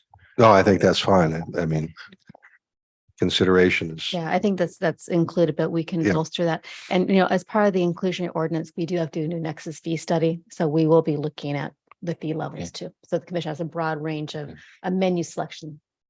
I'll wait till February 10th. Okay, so give me a little more time. Okay, were there other clarifying comments, Debbie or Cindy, on this? So I think the request is to have a motion to adopt the resolution as amended and discussed at the dais tonight. Is there somebody willing to press the green button? Oh, give her a chance. We just make it orally.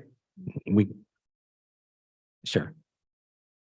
Well, I would move to adopt resolution number 01-23, resolution of the Planning Commission of the City of San Ramon recommending City Council approval of General Plan Amendment GPA 2021-0001 to update the housing element of the general plan.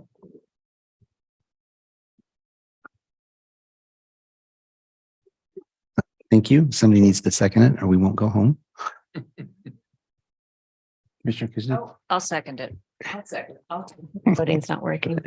Okay, I'm so sorry, I was waiting for a button to appear. I Sorry. know, I know. There, So there it is. there it is. There it is. Okay.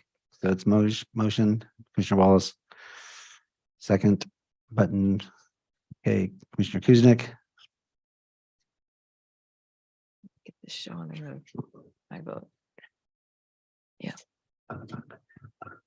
Okay, we passed 500. Congratulations, everybody, and a special shout out to Cindy and Ryan and all of the folks in the back room for hanging with us, and congratulations.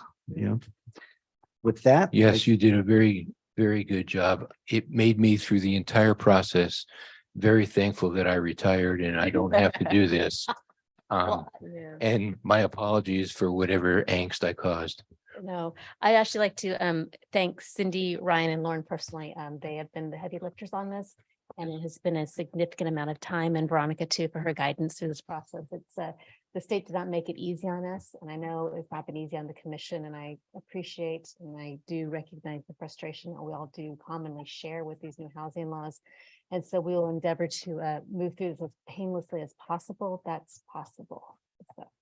No, it turned out great, and congratulations on the work. And thank you, everybody. With that, we can adjourn at 12:12 a.m.